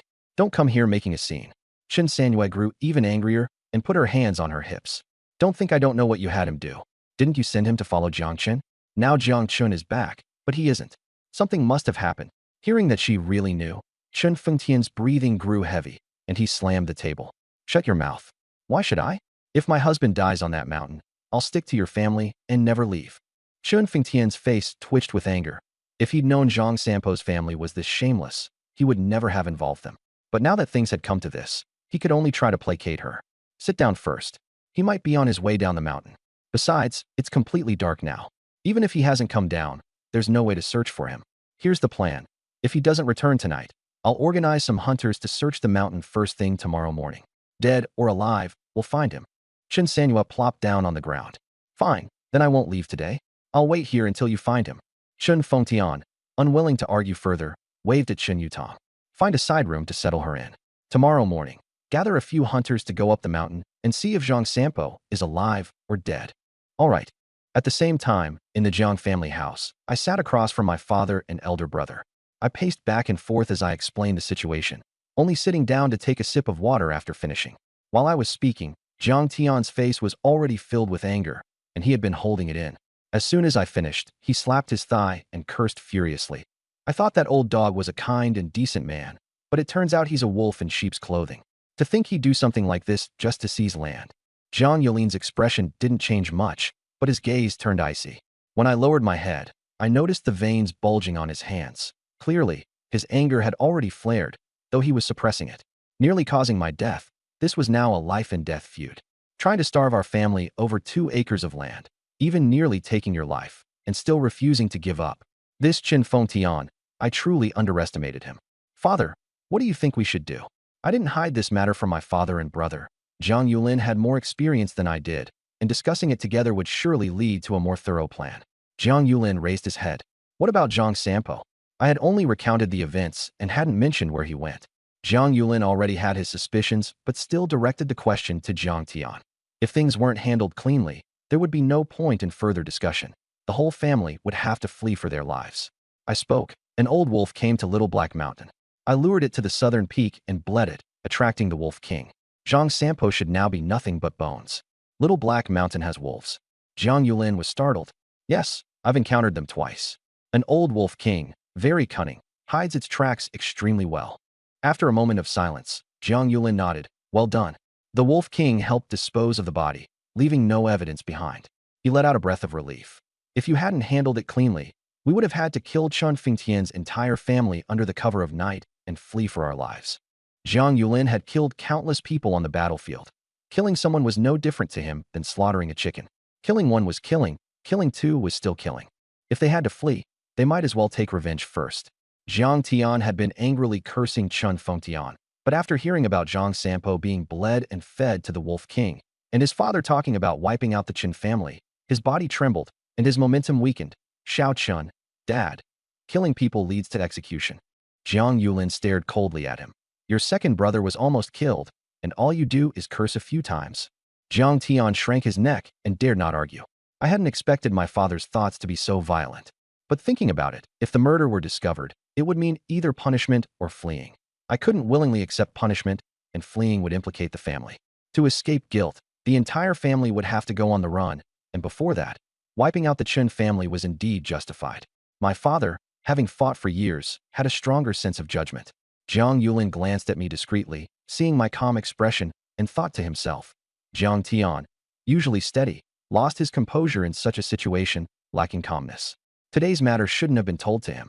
On the other hand, the younger son, though usually unreliable, acted decisively and cleanly, exceeding expectations. If it were a time of chaos, he might achieve something significant. Seeing Jiang Tian still unsettled, he added, What are you afraid of? No one has discovered it, right? Tomorrow morning, Chen Fengtian will definitely lead people up the mountain to look for Zhang Sampo. You should go along too, and cover up any loose ends. I nodded. As for later, keep this matter to yourself. There will be opportunities for revenge. Chen Yutong and Chen Fengtian won't escape. He added in a low voice. Their entire family can be killed. He patted my shoulder, signaling me to stay calm. He was also afraid I might act impulsively and go too far. Killing wasn't hard. The challenge was leaving no trace and avoiding the need for the family to flee. Don't worry, Dad. I'll act as if I know nothing about this and didn't see Zhang Sampo today. Outside, the nieces and nephews, along with Chun Xiaozue, were still watching the long-tailed pheasant. Inside the room, the three of us were plotting how to deal with the Chen family. If someone saw the whole picture, they might find it incongruous. As the three of us left the room, Jiang Xiaoyun rushed over. Second uncle, can I pluck 2 pheasant feathers to make a shuttlecock? Jiang Ningwen hugged my leg. Second uncle, I want one too. Aside from the tail feathers, the other feathers on this bird were also gorgeous, enough to make a shuttlecock that would make every child in the village envious. Sure, take whatever you want except the tail feathers. I needed the tail feathers for arrow fletching, so naturally, I wouldn't give them away. Thank you, second uncle. Jiang Ningwen jumped up. Mom, I'll pluck first. I'll go first. Jiang Xiaoyan wasn't letting her younger brother have his way this time. The feathers were too beautiful, stirring her girlish heart. Jiang Yulin finally had the mood to examine the tail feathers closely. Truly stunning. This bird must have survived several winters, cunning as it is, yet you managed to hunt it. I smiled inwardly. 3 winters or not, I had divination sticks. How about using them for arrow fletching? Jiang Yulin bent down to inspect them. Excellent. With these tail feathers, your arrows can fly an extra dozen steps, and the speed will be faster. In calm weather, within 60 steps, you could kill a roe deer with 1 shot. 60 steps? Too low. After practicing martial arts, my arm strength had increased, and I felt confident that within 65 steps, my arrowheads had lethal power. Of course, this applied to pheasants and foxes. For wild boars or wolf kings, I need to close the distance. He stroked each tail feather. These can make 8 arrows without a problem. 8 specially crafted pheasant feather arrows. I wondered if they'd be enough for a decisive battle with the Wolf King. Let's head to the city the day after tomorrow. Because of Zhang Sampo's matter, the trip to town is postponed by a day. Then how are we going to town? I don't want to walk there. Borrow from Chun Fengtian's family. Zhang Yulin shot me a sideways glance. If you don't go to borrow, he'll think you're guilty. If you go and he doesn't lend it, then he's the one feeling guilty. This time, you don't need to bring so much meat. He'll definitely lend it. Got it. I grinned from ear to ear. Wisdom truly comes with age. Act natural when you go. As Jiang Yulin predicted. Early the next morning, Chen Fengtian gathered all the able-bodied men in the village, announcing that Zhang Sampo had gone up the mountain last night and hadn't returned, urging everyone to go up the mountain to search for him. Gu Jinshan spoke up. There's a wolf king in Little Black Mountain. If you're going up, you need to go in pairs. If you stray from the group, you might attract a pack of wolves. Wolf King. The crowd erupted in chatter. How is that possible? If Zhang Sampo hasn't returned after a night, he's either frozen to death or eaten by wolves. What's the point of searching? Could it be that there's no food in the mountains and a wolf disaster is brewing? Almost every few years, villages near the mountains face wolf or tiger disasters. This era's wild beasts aren't confined to zoos for people to admire. When they're starving, they dare to hunt humans in villages in packs. Sanshan village had experienced wolf disasters more than once, with villagers disappearing in winter, leaving behind only bloodstains. As soon as Gu Jinshan spoke, everyone's attention shifted from Zhang Sampo to the Wolf King. Chen Fengtian frowned. Have you seen wolves in the mountains? The village was too close to Little Black Mountain, essentially competing with the mountain beasts for survival territory. If there really was a Wolf King, they'd have to guard against a wolf disaster this winter. I haven't seen it. but Jiang Chen has. Everyone turned to look at me in unison, and I nodded accordingly. I saw it last time when hunting roe deer. It's about the size of a calf, probably the wolf king. Jia Fan from the neighboring village saw it too. With this confirmation, the villagers who initially wanted to go up the mountain to search immediately hesitated. The size of a calf? That really is a wolf king.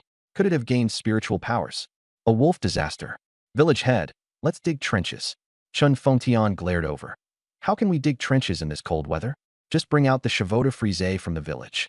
In these times, villages scattered around the mountains and rivers couldn't wait for the authorities when faced with bandits or wild beasts. The villagers relied on hunters and able-bodied men, and also prepared crude weapons like broadswords and chevaux de frise. Though they were rough imitations, they provided some peace of mind. First, let's find Zhang Sampo. But the summoned able-bodied men all stepped back. There's a wolf king. I wouldn't dare go up the mountain. Neither would I. It was someone else's business. Who would risk their life to go up the mountain? I, on the other hand, volunteered. I'll go, but someone has to come with me.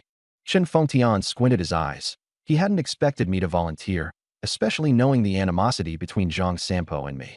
Risking my life to find him now couldn't possibly be out of brotherly affection, could it? Was I trying to destroy evidence? Gu Jinshan followed up. Then I'll go too. Chen Xinhao added. I'll go as well. It's safer with more people. Gu Jinshan looked at a short but sturdy man in the crowd. Gu Chang. I'll go, Gu Chang replied dully. Everyone's going, so it wouldn't look right if I didn't. An old man with graying hair at the edge of the crowd chuckled. He was also wearing a dogskin coat, though more patchy in color, carrying a large bough on his back. His figure was thin, and he looked over 10 years older than Jiang Yulin, in his early 50s, which, in these times, was considered truly elderly. This was another hunter in the village, Zhang Benshan. Only now did I finally recognize all the hunters in the village. Uncle Zhang, you should rest. The four of us should be enough, Gu Jinshan said. What? I was the one who took you up the mountain for the first time, and now you're saying I'm too old. Hee, I'm just worried you'll catch a chill. Get out of here. I'm still planning to go to Ariai Mountain in the spring to hunt a wild boar. Chen Fengtian had no choice but to say, all right then, you all go together. Whether you find him or not, come to my house later for 5 caddies of millet. This expense should have been covered by Zhang Sampo's family, but since his wife was holed up at home, Chen Fengtian had to pay for it himself. He then turned his head. Yutong, you go too. Huh?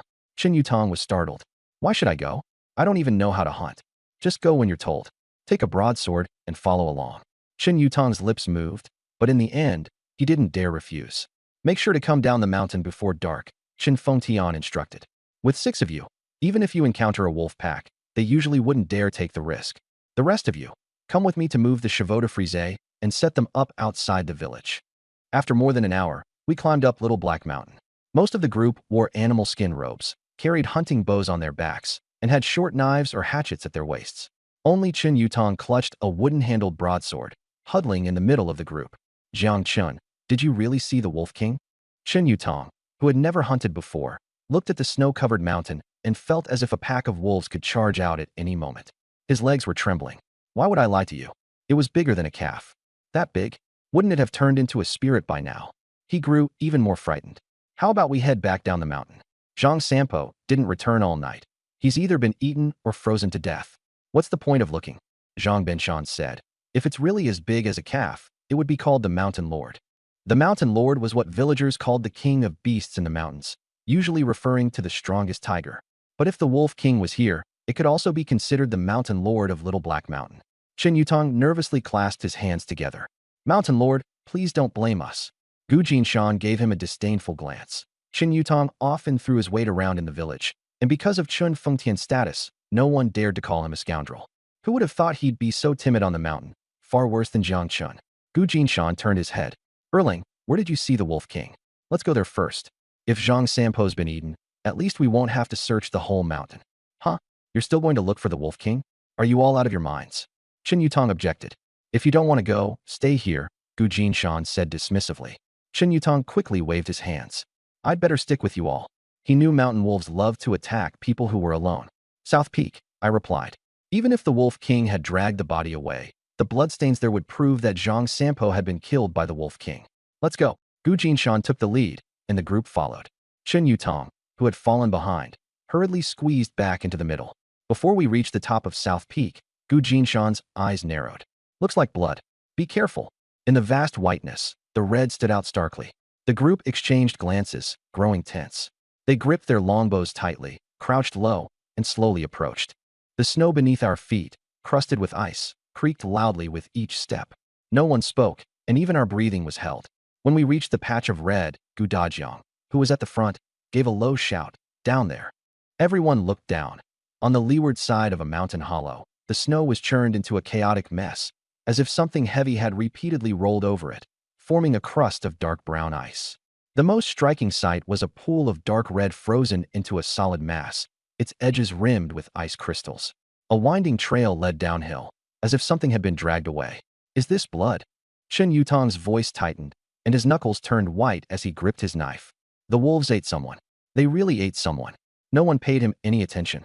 Holding their bows, they scouted the area, ensuring no wild animals were lurking nearby. Then, leaning their bodies, they slid down the slope. Chen Yutong, too scared to stay alone at the peak, scrambled and tumbled after them. Zhang Benshan crouched down and used a short knife to brush away the thin layer of snow, revealing a few tufts of gray-white animal fur mixed with some torn pieces of coarse burlap, the kind commonly used for village clothing. He tried to lift the fabric, but the knife tip struck something hard with a ding. Clearing away more snow, his Adam's apple bobbed as he swallowed hard. It was a few blood-stained teeth mixed with fragments of bone, with large pieces of flesh still attached. It was faintly recognizable as half a lower jaw. Ugh! Chen Yutong covered his mouth, dry heaving. "It's a wolf." Gu Jinshan pointed to several deep paw prints in the snow, larger than those of an ordinary wild wolf. The cracks in the paw pads were clearly visible. Judging by these prints, it's definitely an old wolf king. Damn it. We're really in for a wolf plague. What about the person? Chen Yutong managed to stop retching. He now understood that Chen Fengtian had sent him here to confirm Zhang Sampo's cause of death. Zhang Benshan snorted. "Do you think wolves hunt for fun? The person's definitely been eaten clean." Chen Yutong looked toward the dense forest where the drag marks disappeared, his voice trembling. "Then let's go? Let's not stay here." I didn't say anything. Following the drag marks, I walked a few steps into the forest. When I returned, I was holding a severed forearm wrapped in torn fabric. The blood had already congealed, and the bone at the break was crushed, showing how vicious the bite had been. This might be Zhang Sampo's arm. The person is probably gone. Ugh! Chen Yutong couldn't hold it in any longer and ran to the side of the path to vomit. Gu Jinshan let out a long breath, his voice hoarse. "Let's head back to the village and tell the village chief. We've found the person." Returning to the village, a barricade had already been set up at the entrance. Just 3 wooden stakes tied together. Extremely rudimentary, but if a wolf pack were to attack, it could at least delay them momentarily and give people some time to prepare. The men working on it saw the group returning. "Uncle Zhang, Brother Gu, did you find him?" Chen Sanyue quickly rushed out of the house, followed closely by Chen Fengtian. He first glanced at his pale-faced son before asking, "Did you find him?" Zhang Benshan nodded. "We should have found him." He took out a tattered cloth bundle from his chest and handed it to Chen Sanyue. "Take a look. Is it Sampo's?" The village was small, and those with the same surname shared some familial ties. Chen Sanyue took it, already feeling a sense of foreboding. When she unwrapped the cloth, it revealed a blood-stained arm. She screamed, throwing it far away, but then rushed to pick it up again, clutching it as she wailed uncontrollably. There was no need to say more. This was Zhang Sampo's arm. Chen Fengtian asked, "What happened?" Zhang Benshan replied, "It was probably the Wolf King." The scene was a mess, with a heavy stench of blood. Only some torn cotton jacket fragments and this forearm were left. Zhang Sampo likely ran into the wolves while climbing the mountain. In the dead of winter, the Wolf King was starving, and he was caught off guard and killed. "Ah!" Chen Sanyue suddenly looked up and lunged at me, grabbing my sleeve tightly. "It was you. You killed Sampo." I raised an eyebrow. Chen Sanyue knew more than I had expected. I calmly pried her hand away. "Sister-in-law, what are you saying? Sampo and I may have had some disagreements these past 2 days, but we were sworn brothers. What reason would I have to harm him? Besides, everyone saw that it was the Wolf King that killed him." "It was you." Chen Sanyue, her hair disheveled, looked deranged. "Because," Chen Fengtian interrupted, "someone bring her 2 bowls of cold water. Don't let her lose her mind from grief." A few strong men stepped forward, holding her down and dragging her away. I looked down at her. "Sister-in-law, don't worry. I will definitely avenge my sworn brother." As she was taken away, Zhang Benshan sighed softly. Sigh. He had always looked down on Zhang Sampo, but after all, they were family. Seeing him dead still left him feeling sorrowful. He patted my shoulder. "Don't think about revenge. Every year, people die in the mountains. It's a common occurrence." I smiled. "All right." Zhang Benshan didn't frequent the village much, So he wasn't aware of the recent discord between Zhang Sampo and me, which was why he offered this advice. The others, however, assumed I was just saying the polite thing. Chen Fengtian gave me a subtle glance.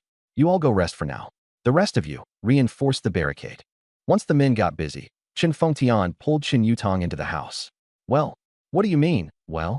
Chen Yutong, still shaken, nearly screamed. Wolves. It really was the Wolf King. Its footprints were as big as a calf's. Jiang Chun was telling the truth. Zhang Sampo was eaten, leaving only an arm. I threw up 3 times on the way back. Where did Zhang Sampo die? In a mountain hollow on the southern peak. The Wolf King is probably nearby. Chen Fengtian fell silent. What was Zhang Sampo doing at the southern peak for no reason? Who knows? Dad, why don't we go hide at Big Brother's place and come back after winter? If there's really a wolf disaster, we should run while we can. Chen Yutong hadn't even seen the Wolf King, but just the sight of the scene had scared him out of his wits. Stay home and stop thinking nonsense. Chen Fengtian said sternly. Even if there's a wolf disaster, they won't break into the village. Just hunker down for the winter. Everyone said Zhang Sampo was killed by wolves, but he couldn't shake the feeling that something was off. Zhang Sampo had been with Jiang Chun, so why did he suddenly end up at the southern peak and just happen to encounter the Wolf King? But to outright accuse Jiang Chun of murder seemed absurd. Chen Yutong and the hunters had confirmed it was a wolf attack. Could Jiang Chun have known the Wolf King's whereabouts and deliberately led him there? At this thought, Chen Fengtian couldn't help but laugh. If Jiang Chun really knew where the Wolf King was, would he even dare go there? A Wolf King the size of a calf, possibly with a pack behind it, whether it was 2 people or 1, it made no difference to a pack of wolves. Chen Fengtian was just lost in thought when footsteps came from outside the courtyard. Seeing me, he was momentarily stunned, then smiled and said, Zhang Erlang, you've worked hard today. I beamed back, just a trip up the mountain, nothing hard about it. Something you need? His smile faded. Here to borrow the cart again.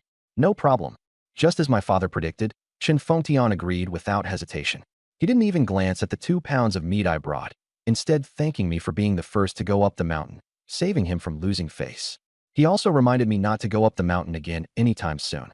I listened attentively, addressing him as Uncle Chun, and our conversation felt just like family. We agreed that tomorrow Chen Yutong would prepare the cart for me to pick up. As I was leaving, he even walked me to the gate. As we turned away from each other, the smiles on both our faces disappeared simultaneously. Chen Fengtian returned home, and Chen Yutong came up to him. What did he want this time? Borrow the cart, to sell that fox pelt in town. That lucky kid. Chen Yutong took the 2 pounds of meat. And after that, let it be for now. Their family is still far from rising up. They can't stir up any big waves. There wasn't room for 2 landlords in Sanshan village, which was why, back then, when people went to Jiang Yulin for grain, he brought in Zhang Sampo. But in the end, Jiang Chun was just lucky for the moment and posed no real threat to the Chen family. It was merely a habit to nip any potential trouble in the bud. Now that things had changed, there was no rush to act. True, Chen Yutong wasn't inclined to bother either. He just wanted to live peacefully as a wealthy landowner. Jiang Chun, Jiang Yulin. Weren't they all just peasants? As long as half the seeds they lent out were cooked, wouldn't those debtors obediently hand over their land next year? Leaving the Chen family, I didn't rush back home. Instead, I turned on my heel and arrived outside the Shun family's house. There had been quite a commotion in the village today. Chen Fengtian, knowing Shin Lang was a scholar, didn't treat him as a laborer, so the Shin family's door remained tightly shut. Inside, Shin Lang looked much better and was sitting and writing, while Shin Yinxiu grounding for him. After finishing 8 large characters, Shin Lang set down his brush and coughed lightly. What's going on in the village?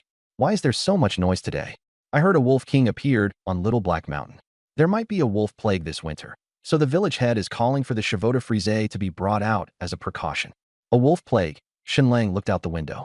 It seems there's no peace anywhere. Don't go out recently.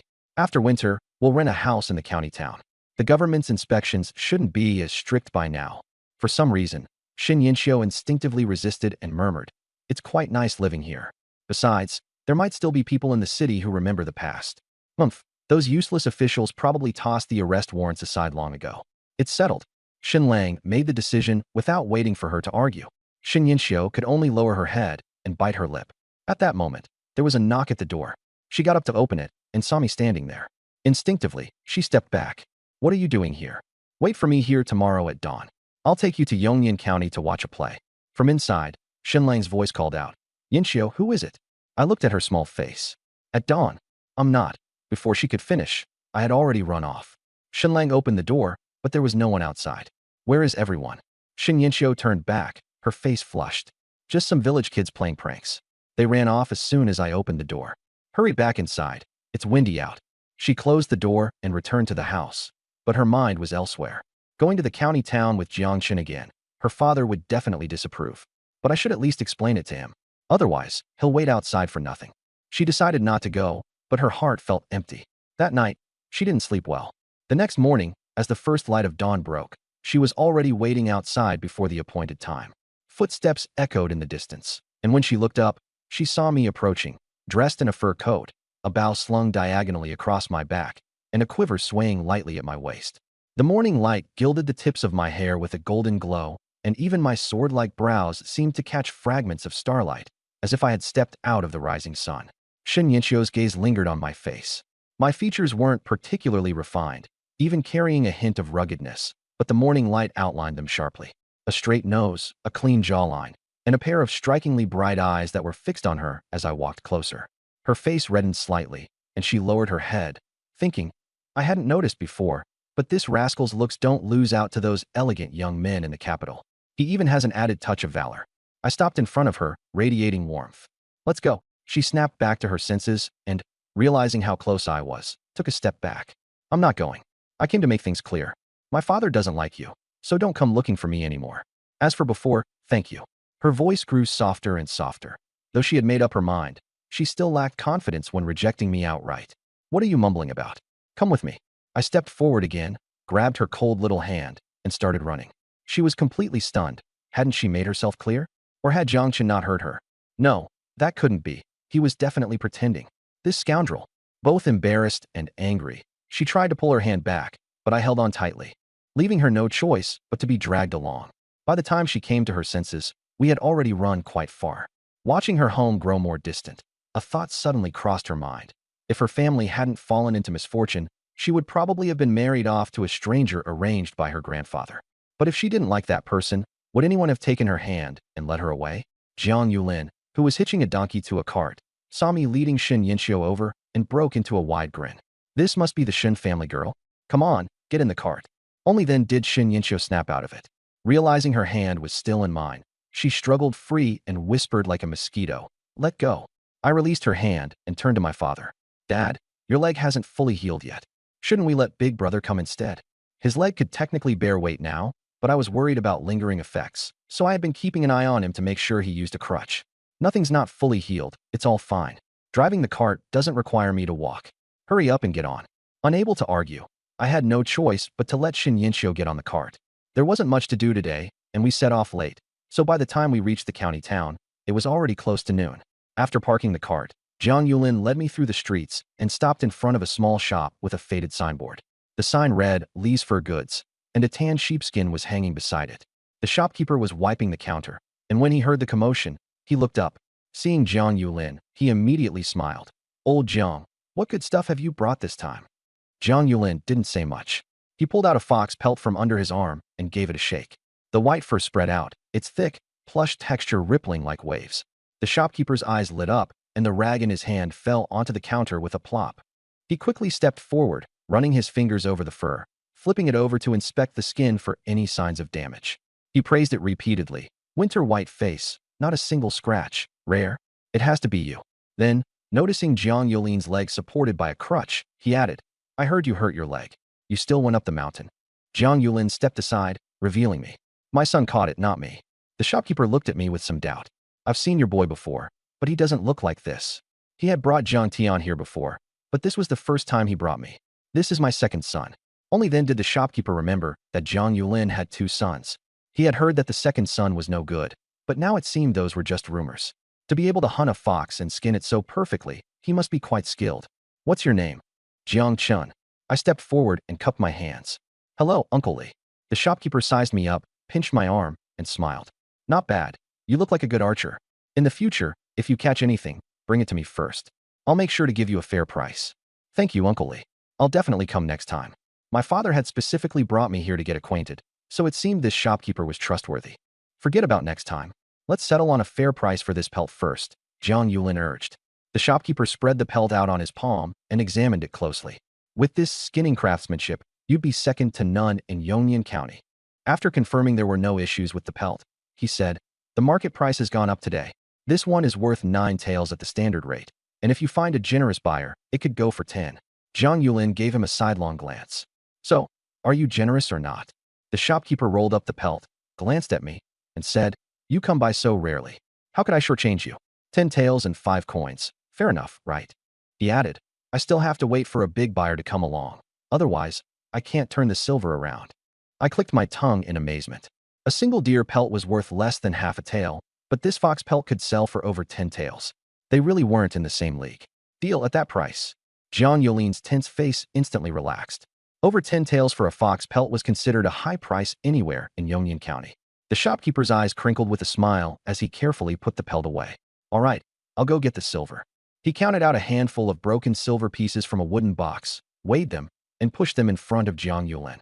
Zhang Yulin weighed them in his hand, picked out one piece, and handed it back. "I have some errands today. Consider this a treat for you." The shopkeeper quickly grabbed it. "Generous. Once your leg heals, come by my place for a visit." It seemed my father had some personal ties with him. He then looked at me. "Next time you have good pelts, bring them to me. I guarantee I'll offer the best price in the entire fur market." "Let's go." Zhang Yulin took a few pieces of silver and pocketed them, handing the rest to me. "Give me your arrows." The second task in town was, of course, to have the arrows reforged. Normally, father and son would go together, but seeing that I had brought Shen Yinxiu along, Zhang Yulin, thinking about my future, wanted us to spend more time exploring the county town. I also wanted to find a place to have my fortune told, hoping to stumble upon another good deal. I handed over the quiver. "Dad, don't forget to buy ice picks and chisels." "Got it. Off you go." Before leaving, he glanced at Shen Yinxiu and smiled with great satisfaction. It seemed he was relieved that his son's marriage prospects wouldn't require too much effort on his part. However, Shen Yinxiu's father had high ambitions, so we would need to save up more for the betrothal gifts. It looked like we'd have to head to Ariai Mountain again next spring. With that thought, he quickened his pace. After separating, I quietly took Shen Yinxiu's hand again. "You don't."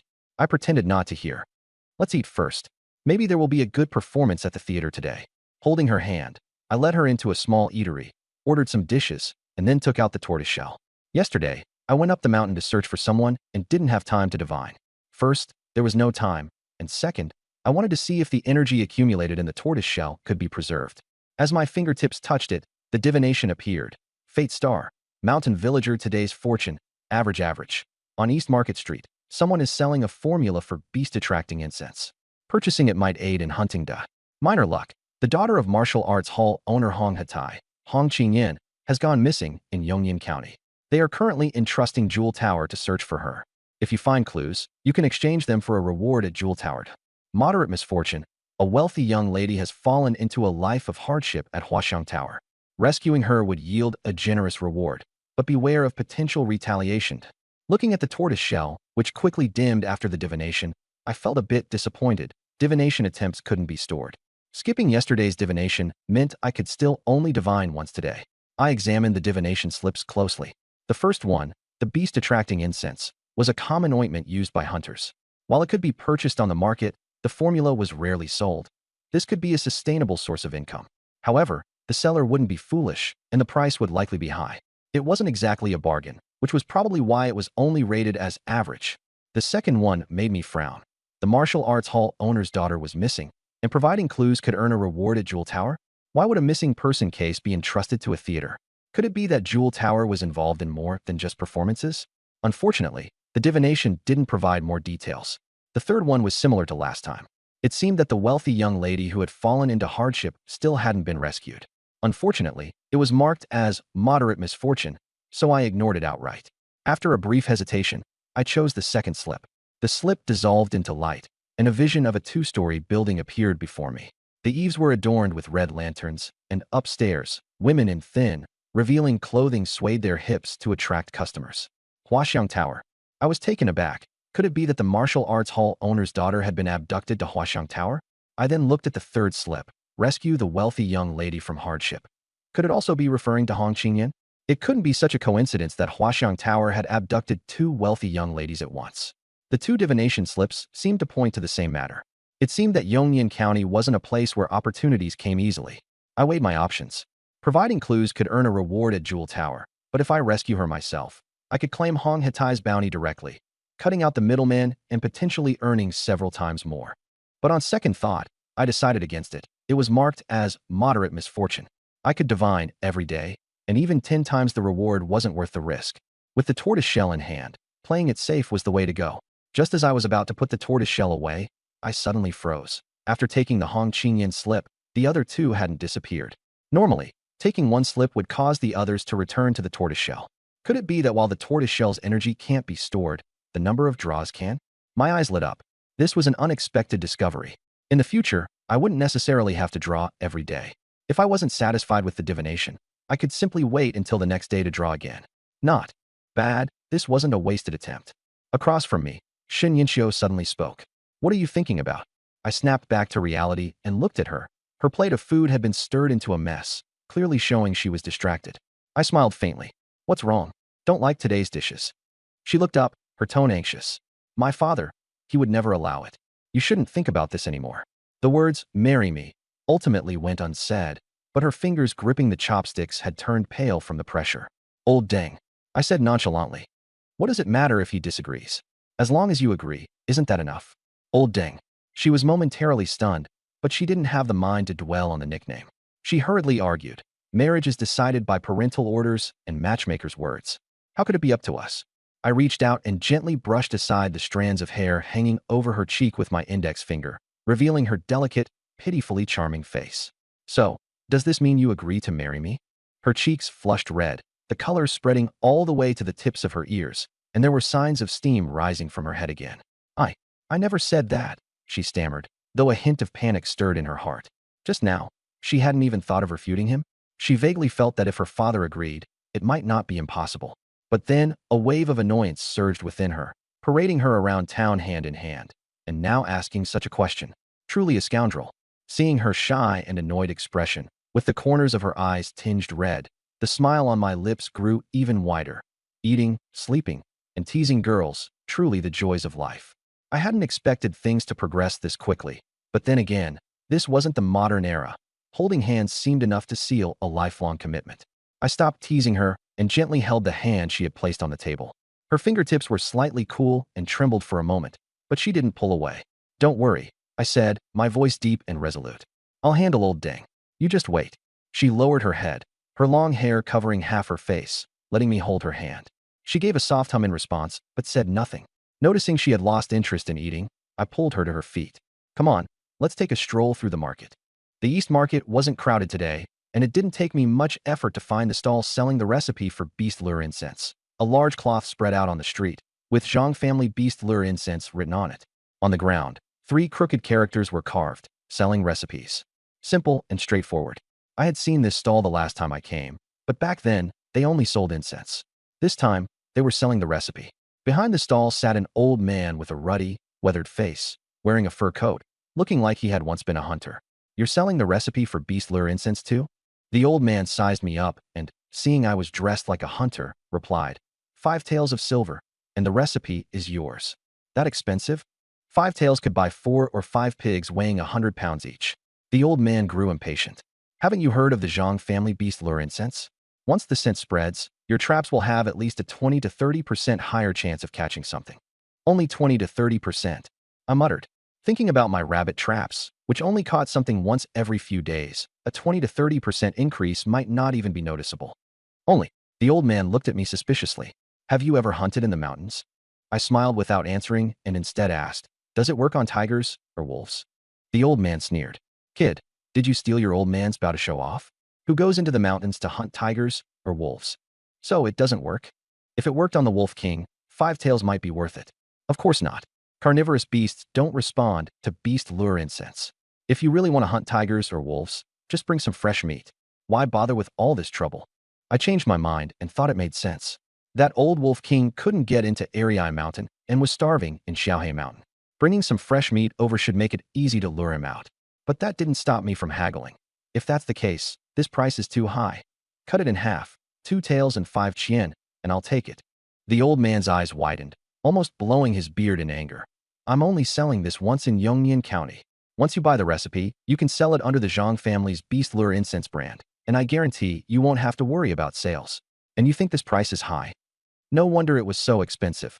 It wasn't just the recipe, but also the exclusive brand.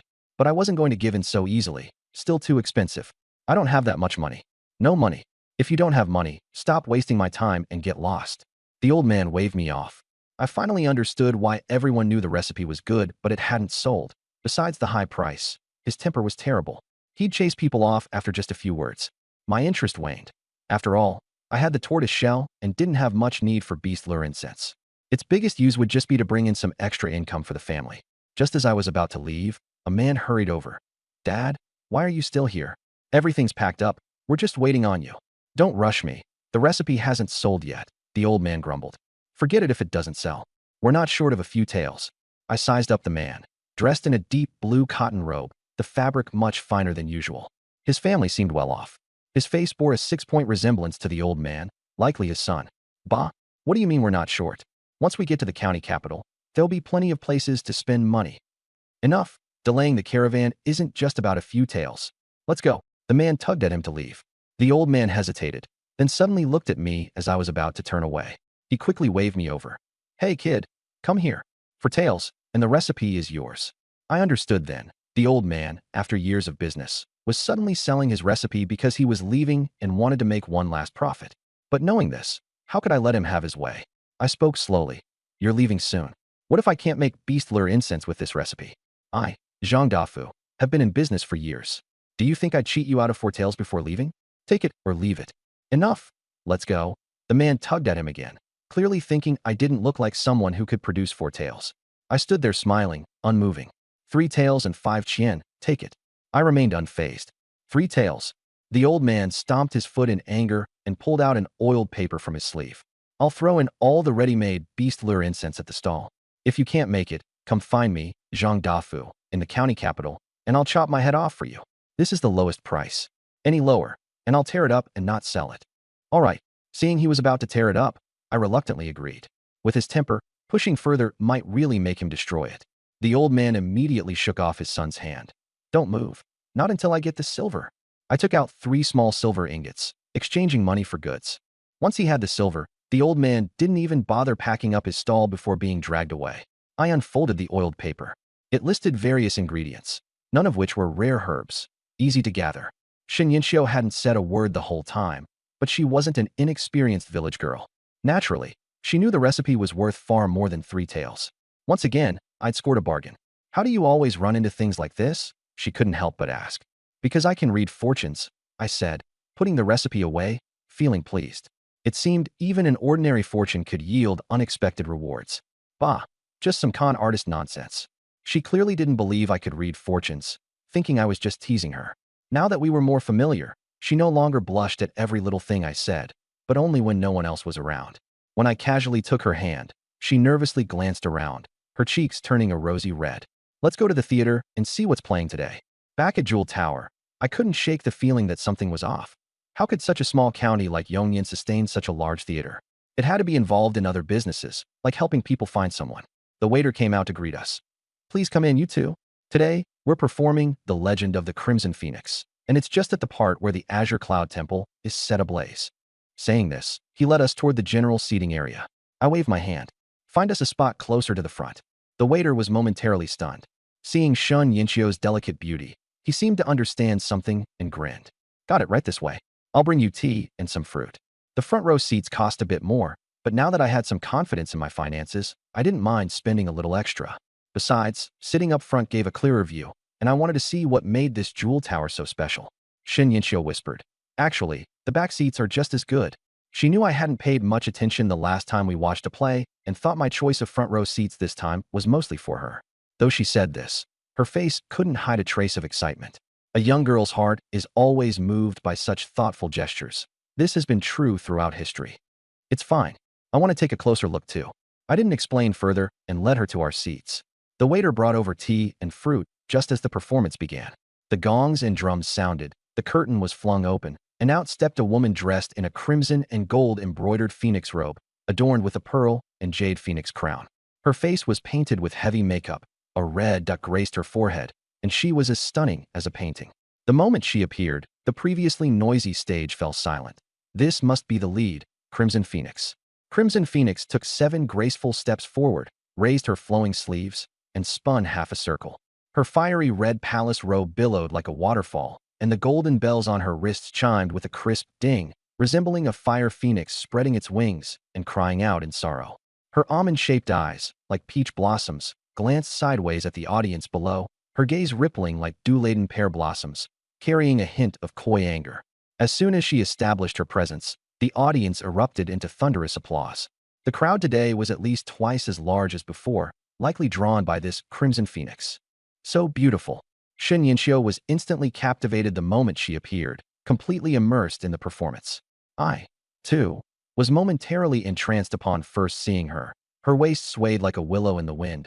Her face was as alluring as a peach blossom, and her beauty was unparalleled, a stark contrast to Shen Yinxiu's type. However, I couldn't tell if she was male or female. Many opera troupes had male actors playing female roles, and it was entirely possible that this graceful crimson phoenix was actually a man. The thought that she might be a male performer made me view her with a bit more caution, even as I admired her. After singing the opening lines, another woman appeared. She was half a head shorter, her costume less elaborate than Crimson Phoenix's, wearing a bean-green short outfit with a skirt hem cut narrowly, revealing half of her snow-white calves. Her face wasn't as striking as Crimson Phoenix's, but she had a lively charm. Judging by the blue mandarin duck patterns on her costume, she was likely Crimson Phoenix's maidservant. Next, a Taoist priest entered, holding a horsetail whisk and angrily denouncing the demon. After the opening lines were sung, I roughly understood the plot.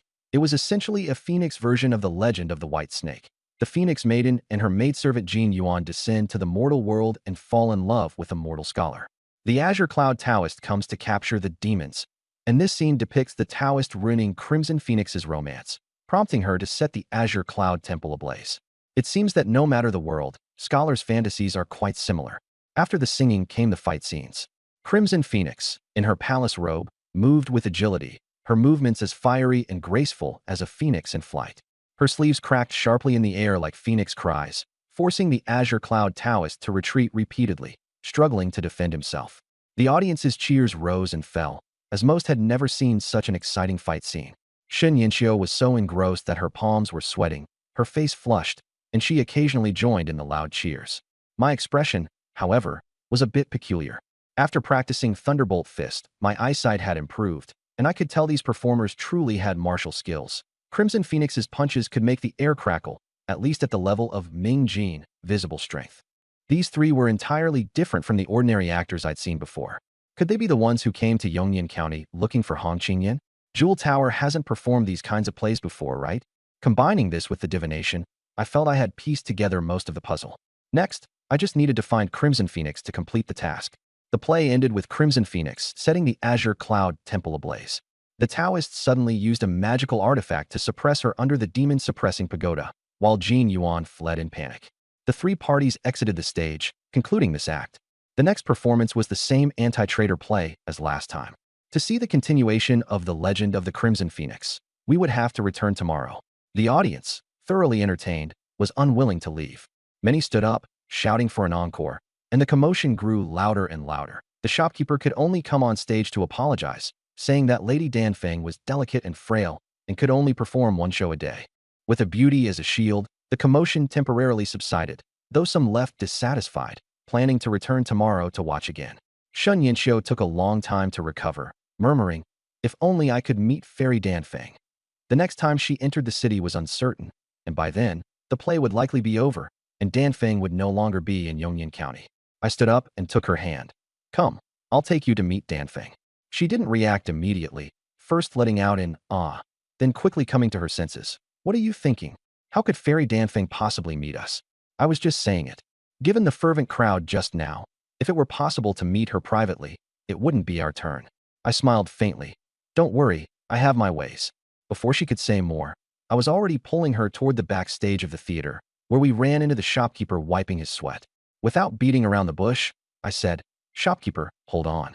We want to meet Miss Danfeng." The shopkeeper turned around, glanced at my slightly worn leather jacket, then at the delicate Shen Yinxiu, assuming this hunter wanted to show off in front of his family. On a normal day, he might have responded politely, but today he was exhausted and impatiently waved his hand. "Move aside quickly. Miss Danfeng doesn't meet outsiders." Shen Yinxiu tugged at my sleeve, signaling to let it go. Before I could reply, A raspy voice came from behind. Where did this country bumpkin come from? Someone like you wants to meet Miss Damfing.